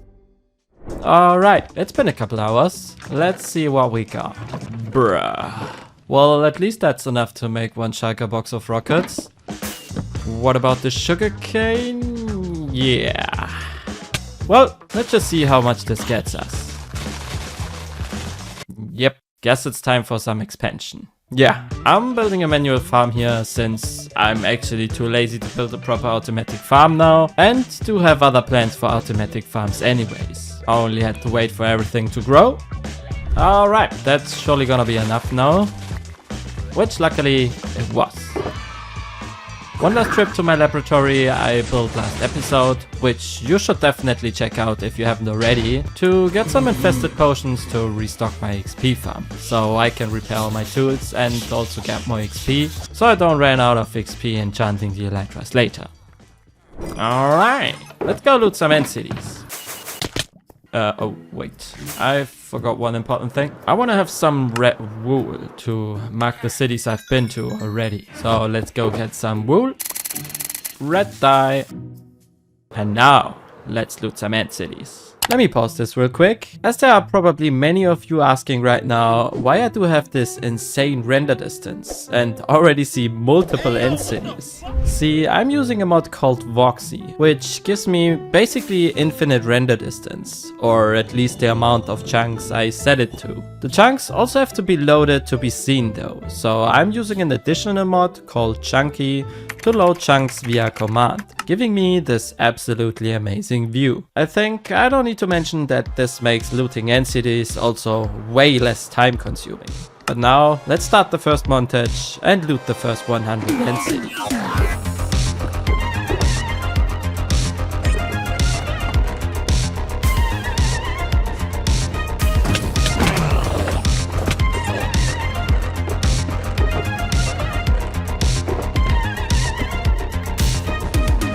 It's about time to enchant some Elytras. I'm not taking the risk of dropping into the void, so we're gonna keep at least one extra Elytra inside our hotbar.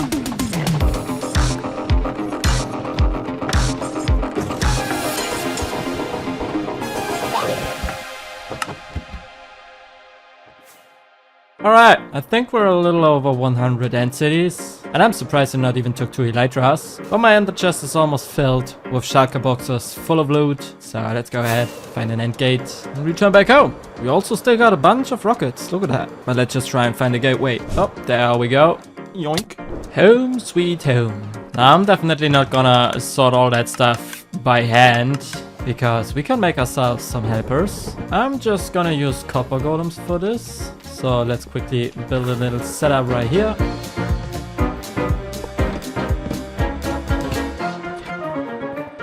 There we go. Hope this is gonna work. We now place some shulker boxes on top right here.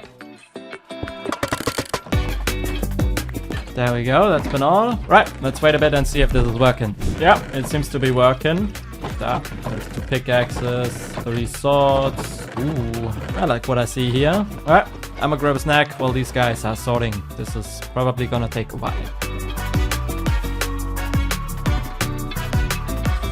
Alright, I'm definitely gonna sort it myself next time because that's just a mess. And yeah, 1 chest isn't even enough for the most part. Look at that. So yeah, let's just quickly and expand this storage, since I'm pretty sure we gotta do 1 or 2 more trips before we got the full diamond beacon. Alright, these are empty, and I'm actually quite surprised by the amount of armor parts we got from this. Look at that. I think we already got a gold beacon, but most importantly, we already got the first stack of diamond blocks with 21 spare, which does mean I'm not even halfway through. So let's not waste any time. We still got a bunch of rockets, don't have a Elytra problem. Let's go raid another 100 ant cities.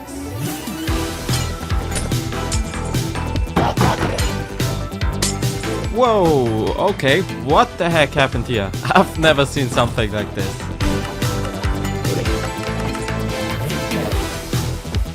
Yep, that's definitely supposed to look like that.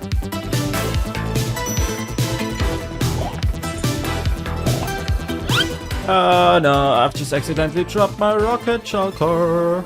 Okay, it happened pretty much centered of this island, so... Oh, look at that, exactly in the middle of this island. Definitely got lucky dropping it on an island there, but let's continue.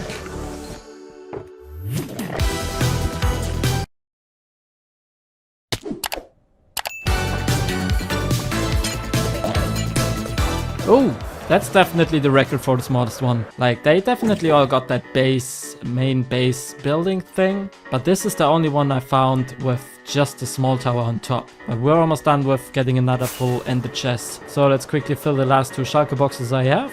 Boop. Come on, give me some more diamonds. Nope, maybe in here. Nope. What about the ship? Hey! Ooh, none in here. Whoa, wait. There is another small one. Except it has a little side thingy building, whatever. I've also stopped collecting the spy armor trim. Like, I do have a stack and I've definitely no idea what I'm gonna use 64 of the same armor trim on. But let's just get that last shulker box filled, because we do also need some more rockets again. Yeah, boy. Let's get back home. 48 shulker shells? From only killing the shulkers in the ships, by the way. I think I don't have to build a shulker shell farm for quite a while. That's 24 more shulkers. And I already have a full ender chest filled. Alright. Now, like I said, I'm not gonna let copper golems sort that stuff this time. I'm gonna do it manually straight away. So let's just put all my shulkers on top right here again. Oh, hey there. Alright. Let's see what we got. Oh boy, you won't believe it.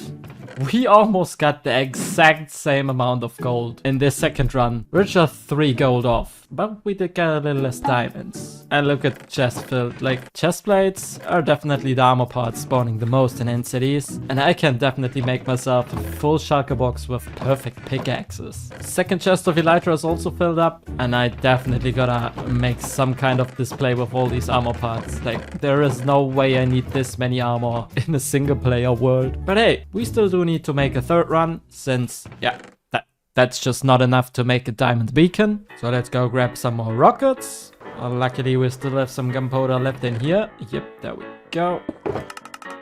Almost another full shulker box, but that's definitely gonna be enough to get the diamond beacon. So let's go. Yeah, I'm not gonna bore you with yet another montage. So here's just one chest of every end city I've been to for this final run. This has been 2 hours, by the way. I promise you I didn't calculate this at all, but look at that. We just got the exact amount of diamond blocks we need to build a diamond beacon. But before I figure out a building on how to display the beacons and all the stuff we just collected, like all the armor parts, which are more than 3 double chests right now, I think I'm gonna go ahead and combine all these pickaxes to actually get a full shulker box of perfect pickaxes. Cause that's always nice to have. And look at that. We actually got 1 perfect pickaxe already. I didn't combine any pickaxes. I got this from an end city chest. Anyways, let's combine some pickaxes. Of course, it took a while combining all the pickaxes. Not only because, well, I had to get all the XP, but looking through so many pickaxes and figuring out what's the cheapest way of combining definitely took the longest. Wait, I've just actually found another perfect pickaxe. Guess we found 2 then. But eventually I had the full shulker box done. Alright, there we go. Full shulker box with perfect pickaxes. Let's go build the beacon display. And I think right there, if that chunky boy is moving, right there is a good spot, since it can be seen from pretty much everywhere. So let's quickly grab some dirt and prepare the area. Now, there are always a few comments on my terraforming, so I figured I'd try to explain how I do my terraforming here. You see, I always aim for these basic stone cliff walls. Yeah, I guess I can call that cliffs. Correct me if I'm wrong. So I first use dirt only to build the rough shape of the flat terrain spot I wanna create. In this case, where I wanna build the display. Then I simply go along the dirt wall and remove dirt again. Kinda like drawing mountains into the wall, but make sure the high mountains you draw always still have at least 2 dirt blocks above them. I then just fill that mountains with stone. And now to give this wall some depth as well, I remove just a few blocks at the bottom of the edges, going a little deeper into the wall at all the higher parts, and add a bit of overhang at the top edge. And there you go. Simple, easy, and also quick terraforming. Look at that. Nice. Time to go figure out how I'm gonna build the display. Now, I usually don't pre-build things in this world, but I had this idea I wanted to try and prepare a little. Making a custom shaped density with these spots for all the different beacons. I didn't quite like how this came out though, and an density this size would definitely not fit into my world too. So I tried something smaller, which I hated even more, before I decided to go small and diamond beacon only. I'm pretty sure though we need to get a bit more materials. Yeah, that ain't gonna be enough. So back to the end we go, and go break down one of these entities. Actually, I mainly need the bricks, so I can simply just get some endstone. This is what I came back to the overworld. It's almost like he waited for me. Huh? Oh no! No. This is not good. Not good. And there goes my game. Okay, the moment I logged out, I've been inside the terrain, so let's just hope we don't die here. Oh, thank God, okay. We are fine. Inventory looks good as well. Saved. Let's go build that display. Yeah, don't ask me why I did that, but I just accidentally cancelled the recording. I'm pretty sure though you can tell where I'm gonna put the diamond beacon. Before we do that though, let's start working on the armor part displays, for which we do need some armor stands first.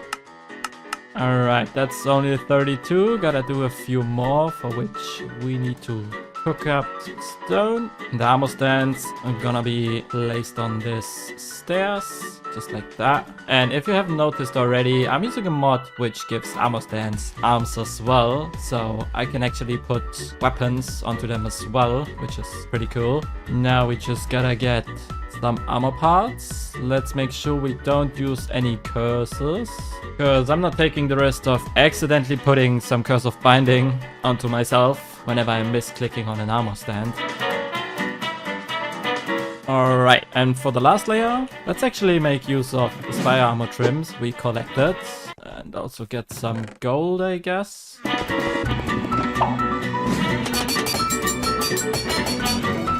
Hey, there we go. And like I said, whoa. And like I said, let's not forget about the mod I use and also equip these guys with some spears. Heck yeah, this is looking good. Alright, now we just need to repeat this, 3 more times. Okay, looks like I've made some wrong calculations because, we're missing some pants right here and I still have to do the final corner as well, but I kinda start running out of armor parts. And the worst thing, these are all with curses. Let's just get all the rest without any curse. You know what, I'm actually thinking about leaving this all empty. Most of my stuff is on this side anyways, so we won't even see the empty side. Let's just put all the Curse of Vanishing stuff on here, because I definitely don't want to deal with Curse of Binding if I misclick once. Let's definitely do the bottom ones. Alright, we're missing 2 pens. And for the rest, I think I'm just gonna randomize to make it look somewhat built. Okay, now there's just some details missing to, well, integrate this build into my world. Maybe add a path around it, some foliage, maybe even some trees. There we go. Now let's get the beacon and place it on top right here. Boom. Boom. Where's my beacon? Over there. Definitely gotta get a second one, because I do need one to work with.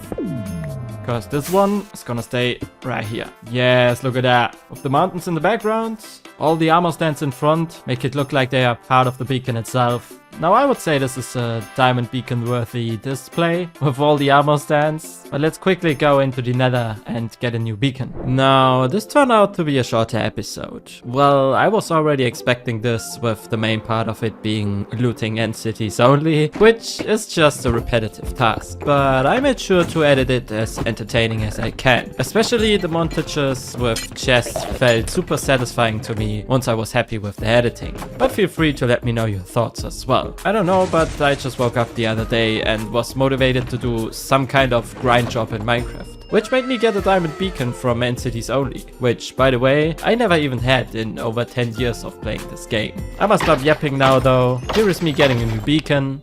Leave a like if you enjoyed, subscribe if you haven't already, and see you in the next episode. We've all had this one area where we built multiple automatic farms. We don't care about making look good at least once in a Minecraft world. And today I'm gonna do just that, but a little different. See, I desperately need automatic farms for the basic stuff like sugarcane, gunpowder, crops, cacti, bamboo, and a proper furnace array. So we're gonna build all that inside a circle, but also pick a theme to make it look good, add a central storage system and use pipes to connect everything, making this just an absolute unit of an automatic farm. However, all the farms I want to build, well, automatic farms in general, need redstone to be built. And my redstone supply has definitely seen better times. Oh, this is not good. Now, I could start farming redstone manually or trade with my clerics, but the amount I need would make me do this for hours. So step 1 is gonna be a witch farm, which simply requires some cobble,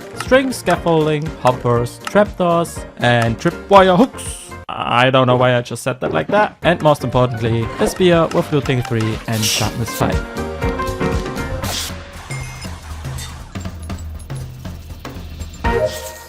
Alright, we got all we need. Let's go find a swamp with a witch hut. Well, I thought I could simply stand on the mountain's peak and look for a swamp, but even with Voxy and a render distance of 512, I couldn't see a single swamp. So, yeah boy, let's get busy.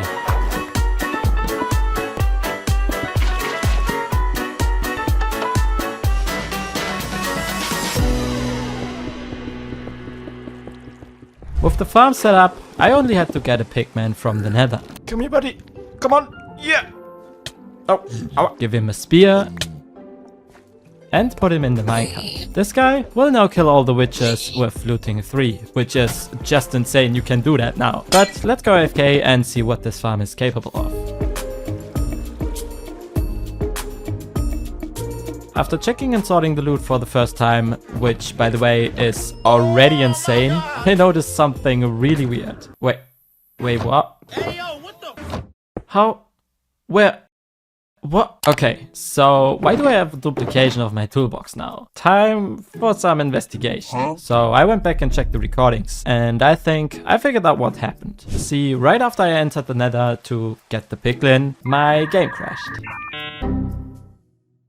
Probably because Voxy was trying to load a ton of chunks at once, or just some other mod crashing, I don't know. Either way, crash. Now, here's where things get weird. When I logged back in, I wasn't in the Nether anymore. I was standing in front of the farm. I didn't notice anything off, but actually, my flint and steel was missing. I've got 2 more rockets, 6 grass blocks, and my water is gone. But the portal was still built and lit up. Since I didn't notice though, I just kept going, got the piglin, built the farm, everything normal. So when checking the recordings, I simply looked for the moment I had this exact hotbar, which was before I built the Nether portal and grabbed my tool shulker from the ender chest to get the flint and steel. Meaning, my player data or item data, I don't know, got rolled back, but the world itself didn't roll back. We can tell that because the Nether portal is still built, but I didn't have the flint and steel yet. So the shulker box I placed earlier to grab the flint and steel is also still placed down. So yeah, that's how I ended up duplicating my tool shulker. So I guess the only logical way of dealing with this situation is... Oh, yeah, I forgot about that. So let's just let it despawn over here, I guess. Alright, that was weird. I think I'll spend a bit more time AFKing this farm, and then we should be set with enough redstone for quite a while. I'm not gonna lie, like, I wasn't expecting this small farm to be that effective. I guess the main reason for that is the looting 3 spear the piglin is holding to kill the witches. Let's just quickly get all that redstone and return back home, and then prepare the area where we're gonna build the farms. Yeah, this has just been about 3 hours of AFKing, I guess. I don't quite remember, I didn't count hours, but let's go prepare some stuff. Now, like I said in the intro, I'm gonna pick a theme for this build, which was going to be steampunk. But in the end, I actually just ended up using deep slate tiles and copper blocks to build everything, since that's the main 2 blocks the steampunk builds on Pinterest are built with. So let's go ahead and get at least a few shulker boxes filled with deep slate. What is going on? We're having a creeper party over there? Alright, this was not fun, but hey, at least we should be enough deep slate for, yeah, everything we're gonna build in this episode. So let's go get some more copper as well. Yeah, please just ignore my terrible English there. Happens when I think about 2 sentences at once, and the mix comes out my mouth. Anyways, a quick tool repair session later, I went down a trial chamber to get a bit more copper blocks. Alright, well, let's hope 1 shulker box is enough. Now let's quickly set up the base plate on top right here, for which I wanted the floor to be grey concrete. I had to grab some more sand though, since my sand stock was, of course, empty. Natürlich habe ich keinen Sand mehr. Then I once again had to suffer from the classic underestimation of blocks needed for an area, since the grey concrete I made, which I surely thought would definitely be enough, well, was nowhere near enough. I'm not gonna complain here, as this is nowhere near a big deal, so let's just quickly get some more black dye, sand and gravel again, craft some more concrete, and...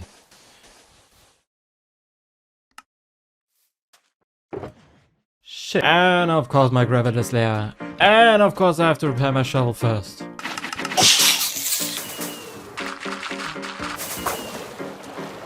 Finally! Oh my gosh, this took way too long. Only need to water this salt so it turns into concrete. And then we also gotta terraform around this, because right now this is just a floating plate. We'll also go ahead and use copper and deep slate to also give this a good looking edge.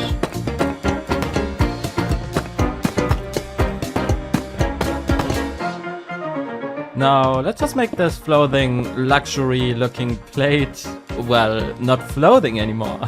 If you want a tutorial on how I do these quick and easy terraforming walls, go watch my last episode. I've did a quick explanation there. Obviously, finish this video first though. Please don't leave. Alright, let's start building some farms, which requires redstone components. Now, we obviously have enough redstone, but that ain't enough quartz to get a bunch of observers and comparators. So...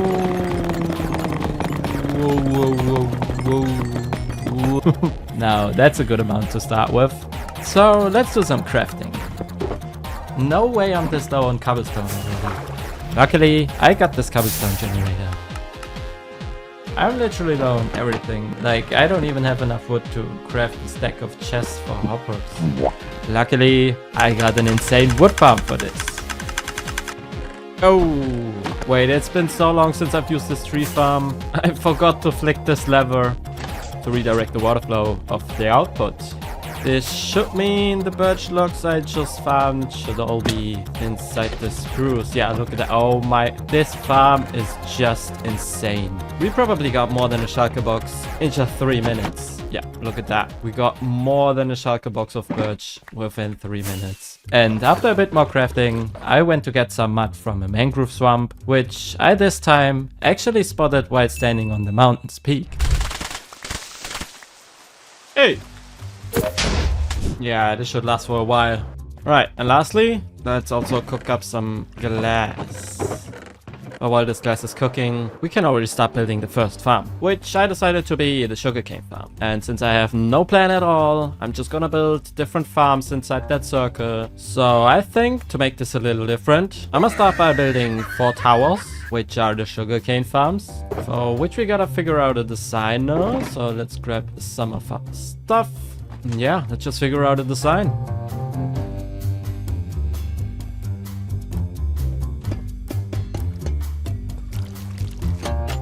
Alright, what do we think? I think I've cooked. Wait, I forgot about light source. We might need to add the light source as well. But hey, imagine this, but like this tall, and also into every corner of the circle. Did I just say corner of the circle? Well, yeah, you get what I mean. Let's do that.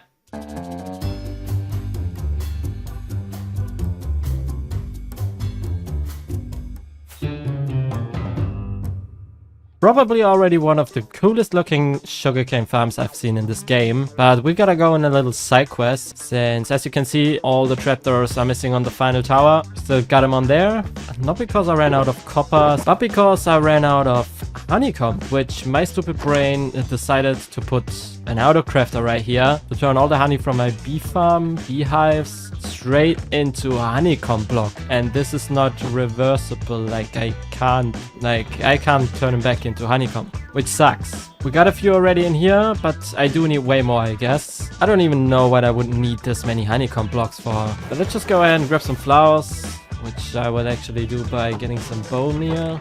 Get some of these. And let's go ahead and breed some bees, which are currently all into some hives. Yeah, great. Oh, there we go. Come here, buddy. Obviously, I couldn't breed much bees with just 5 bees left, but at least I already had almost 2 more stacks of honeycomb again. And now it's actually time to use that guy again. I haven't used this guy in a while. Can you come down here? I forgot how slow he is. Because with you, I can easily finish this tower. And there goes my last 2, which means we gotta get some more again. Now, I've actually had to repeat this 2 more times. Breed the bees. Hello? You want some flowers? There you go. Craft the trapdoors, place them, and we're out again. I gotta motivate these bees. Breed again, craft again, place again. Done. Alright, with the sugarcane farm now done, I guess there are some of you asking, what about the storage? Yeah, well, I don't have a plan for the storage yet, which means these are just simply filling up with sugarcane. But I guess I'll build some kind of central storage for all the farms we're gonna put inside this circle later. Next farm I wanna build is something in the center, and I think a worthy farm for the centerpiece is probably a creeper farm. So let's go ahead and find out which design and what materials we need. which turned out to be this big chungus. So I've turned it into a schematic, so I know what materials I need. I had to run the tree farm again, which luckily still had some bone meal inside the internal dispensers, so I could craft all the necessary trapdoors. And for some reason, I thought it would be cool to have the sides of the farm with tinted glass, so you can actually look inside. Forgot how expensive tinted glass is though, and getting amethyst is also nothing I quite enjoy. But I've been patient enough to actually prepare the geodes for future needs. Whoa. Yeah, I wasn't expecting to find this in here. I take it though. Oh, I even had some left in here. Look at that. But of course I don't have enough sand now. I'm running out of fuel. Please tell me I have some coal left. Ah, that's not much. Yeah, I can't wait to have a proper furnace array later. But for now, I've been desperate enough to get bamboo to cook the glass I need for the creeper farm. Oh god, I forgot! Again! Oh my gosh, I made the same mistake when building the hypertube. I forgot I need 4 shards. Wait, it's 2 glass you get. I gotta get another 13 stacks of shards then. Wait, let's just craft them all and see. Yeah, that's been all the shards I've collected. Thank god we do still have some in here. Look at that. Nice. Alright, is this enough? It's not. It's actually not. Finally. Let's go. Build a creeper farm.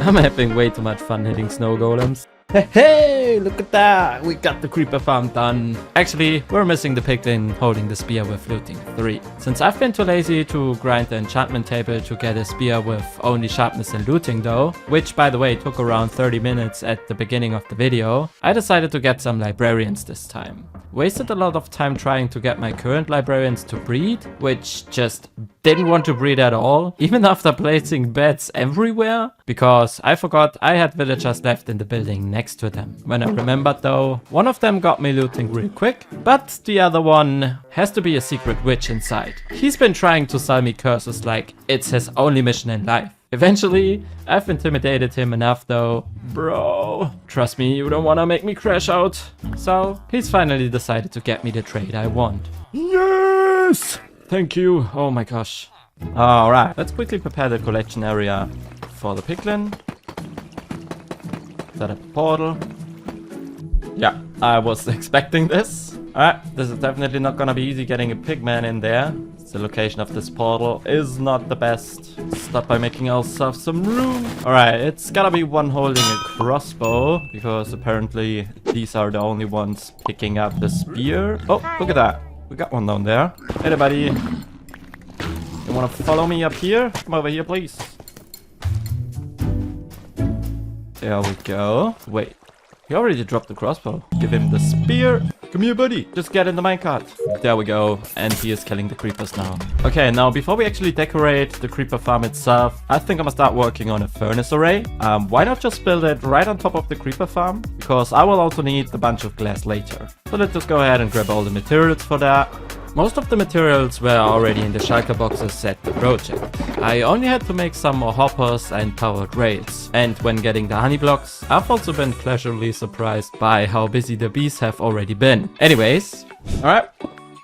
This should be all. Let's go build a furnace array. Actually, I'm about to build 2 here. Why 2, you're asking? Well, I've picked this popular furnace array with 64 furnaces, able to smelt 10 stacks in under 3 minutes. But since I'm building this on top of the creeper farm, and there is enough space to fit this array twice, build it twice. Well, maybe not the most fitting spot for a furnace array, but let's just try and add just a few decorative parts and maybe make this fit together a bit more better. Looking a little better already, and we even already have a platform up here so we can operate with the furnace array. But the furnace array also needs fuel, so the next thing we're gonna build is definitely a bamboo farm, since, yep, I'm not a fan of carpet duping. Well, we don't need much for a bamboo farm. It's just some slime blocks for the flying machines, which we can simply get from our laboratory right here. We also only need a few redstone materials, which I'm pretty sure we have all scattered around in these shulker boxes. But we do need a bunch of glass. And since the smelter we just built doesn't have any fuel yet, let's quickly check up on this one. Okay, looks like I've already picked all the glass from that. So we also gotta get some more sand again. Whoa, wait, I didn't know I had this many coal ore left. With that coal, we can at least test the furnace array. So let's quickly go ahead and turn all of that into some actual coal. Oh yeah, that's surely gonna be enough coal to smelt all the glass we need for the bamboo farm. Coal goes in here. Minecarts should then be start. Wait, are they only running once they are full? So we actually don't have enough. Let me just quickly get some more coal so we can fill the minecarts at least once. Alright, let's see. Let's see if this is gonna be enough. Wait, did they just put one coal into every furnace? Yeah, you know what? I'm gonna quickly use my old furnaces. And let's go ahead and start building some bamboo farms. Yep, this looks like a decent size. Let's go ahead and add all the rails. Put copper blocks on the side right here. Maybe it should have been busy. Look at that.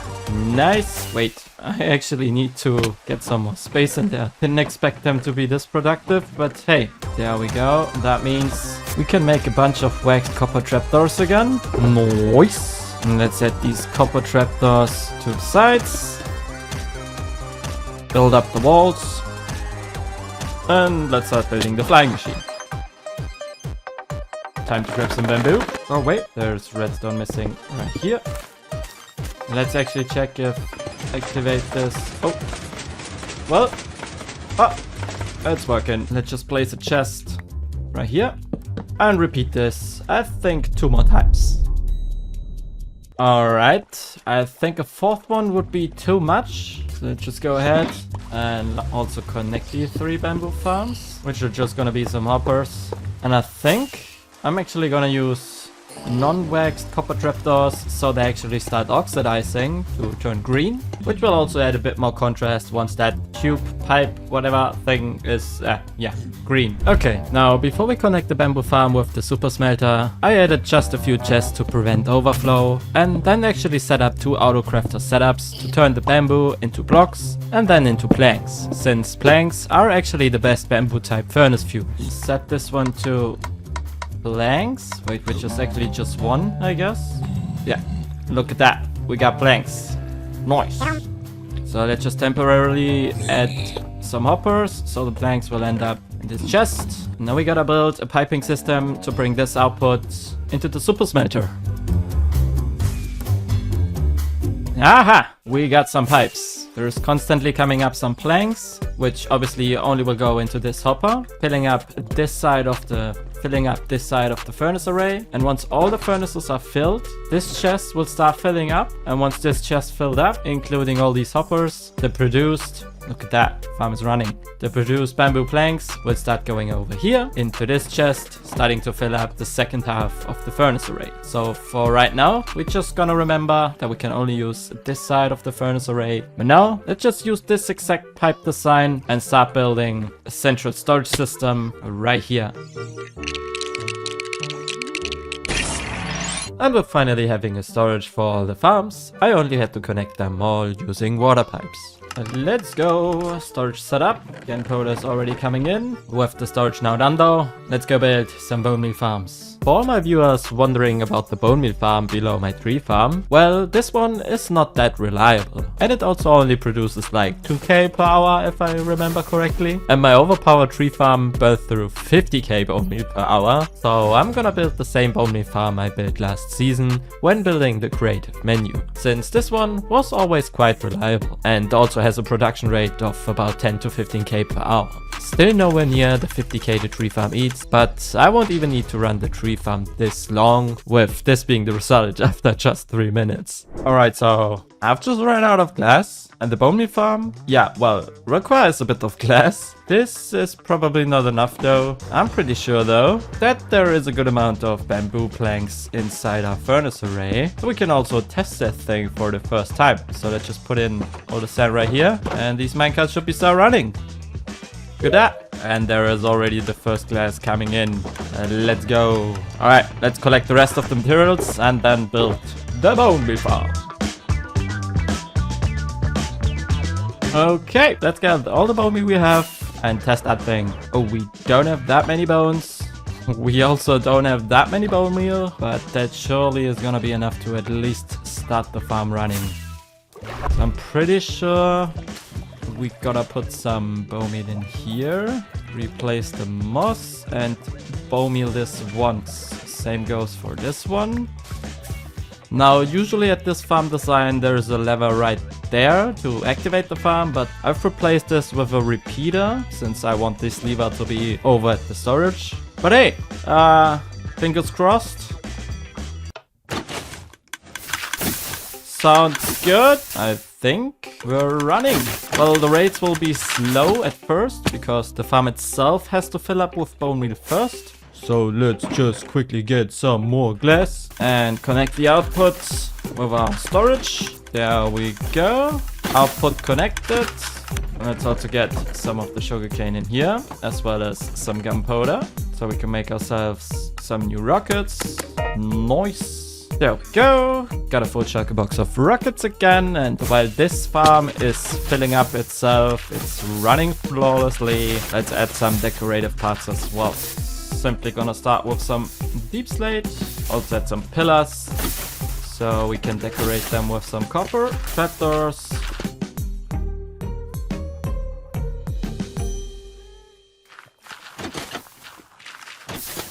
Alright, so I did have to repair the flying machines from the bamboo farm from time to time. You gotta be kidding me, I just repaired this. Why are you broken again? I'm gonna add a chunk loader later so this doesn't happen again. Also move the bone meal farm's lever to the storage system and forgot to test it. Think I must stop the bone meal farm for now. Wait, I don't even know if this lever is working. Did it stop? It did stop. Look at that. Nice. But now let's quickly set up the cactus farm, which I forgot how annoying this can be, even with a small one like I built right here. Ooh, this is so painful. I hate all of this. Please don't make me crash out. Ow. This is not fun at all, and I don't even have enough cacti. Let's just quickly grab some, place them down, and connect the farm to the storage, before I went AFK for dinner. Okay, I only meant to be away for like 10 minutes, but I've just spent the last 2 hours AFKing this spot up here. But at least we can check up on how efficient these farms are now. First of all, let's quickly take a look inside these furnaces. Oh, almost filled up. That's quite nice. What about the bone meal? Turn off the farm first. Wait, did it even break? Did it run flawlessly? It did. Nothing's broken. I don't see any cobblestone. That's great. This stuff started oxidizing. No sign of oxidization over here though. Oh, there is one. Oh, there's another one. Anyways, let's see. Yeah, boy, look at that. Oh my, we've almost got 2 rows from about 2 hours. What about the gunpowder? Oh yeah. Oh my god. Okay, this farm is definitely worth it. Sugarcane. Yeah, we've got quite a good amount of sugarcane as well. Cacti, not that good. Not surprised though, since yeah, this is not a pretty big farm. Next up, I figured out a design for the 2 crops I also want to build farms for in this circle. Which means we gotta start breeding some villagers. So I can't believe I did this, but I actually had the patience to fly my happy gas all the way over here to this village just to find out. You have to be kidding me, there's like no more villagers around here. There's only 2 nitwits left. Wait, now give me this lead and yeet. Yeah, there we go. Where do I get villagers now from? Turns out my librarians did breed earlier, so there were actually 2 unemployed ones there. There's one coming. They're both coming. Look at that. Oh my god, I'm a genius. Now I should be able to lead these guys onto the gas, right? No? Yeah, maybe it's boat first and then gas. Oh, wait, did it work? I don't see the boat. Where did the boat go? Okay, that's not how it's supposed to work. Anyways, this works too. And after setting up the hole for them to breed in, I started working on the other automatic crop farm. When this happened. Oh no!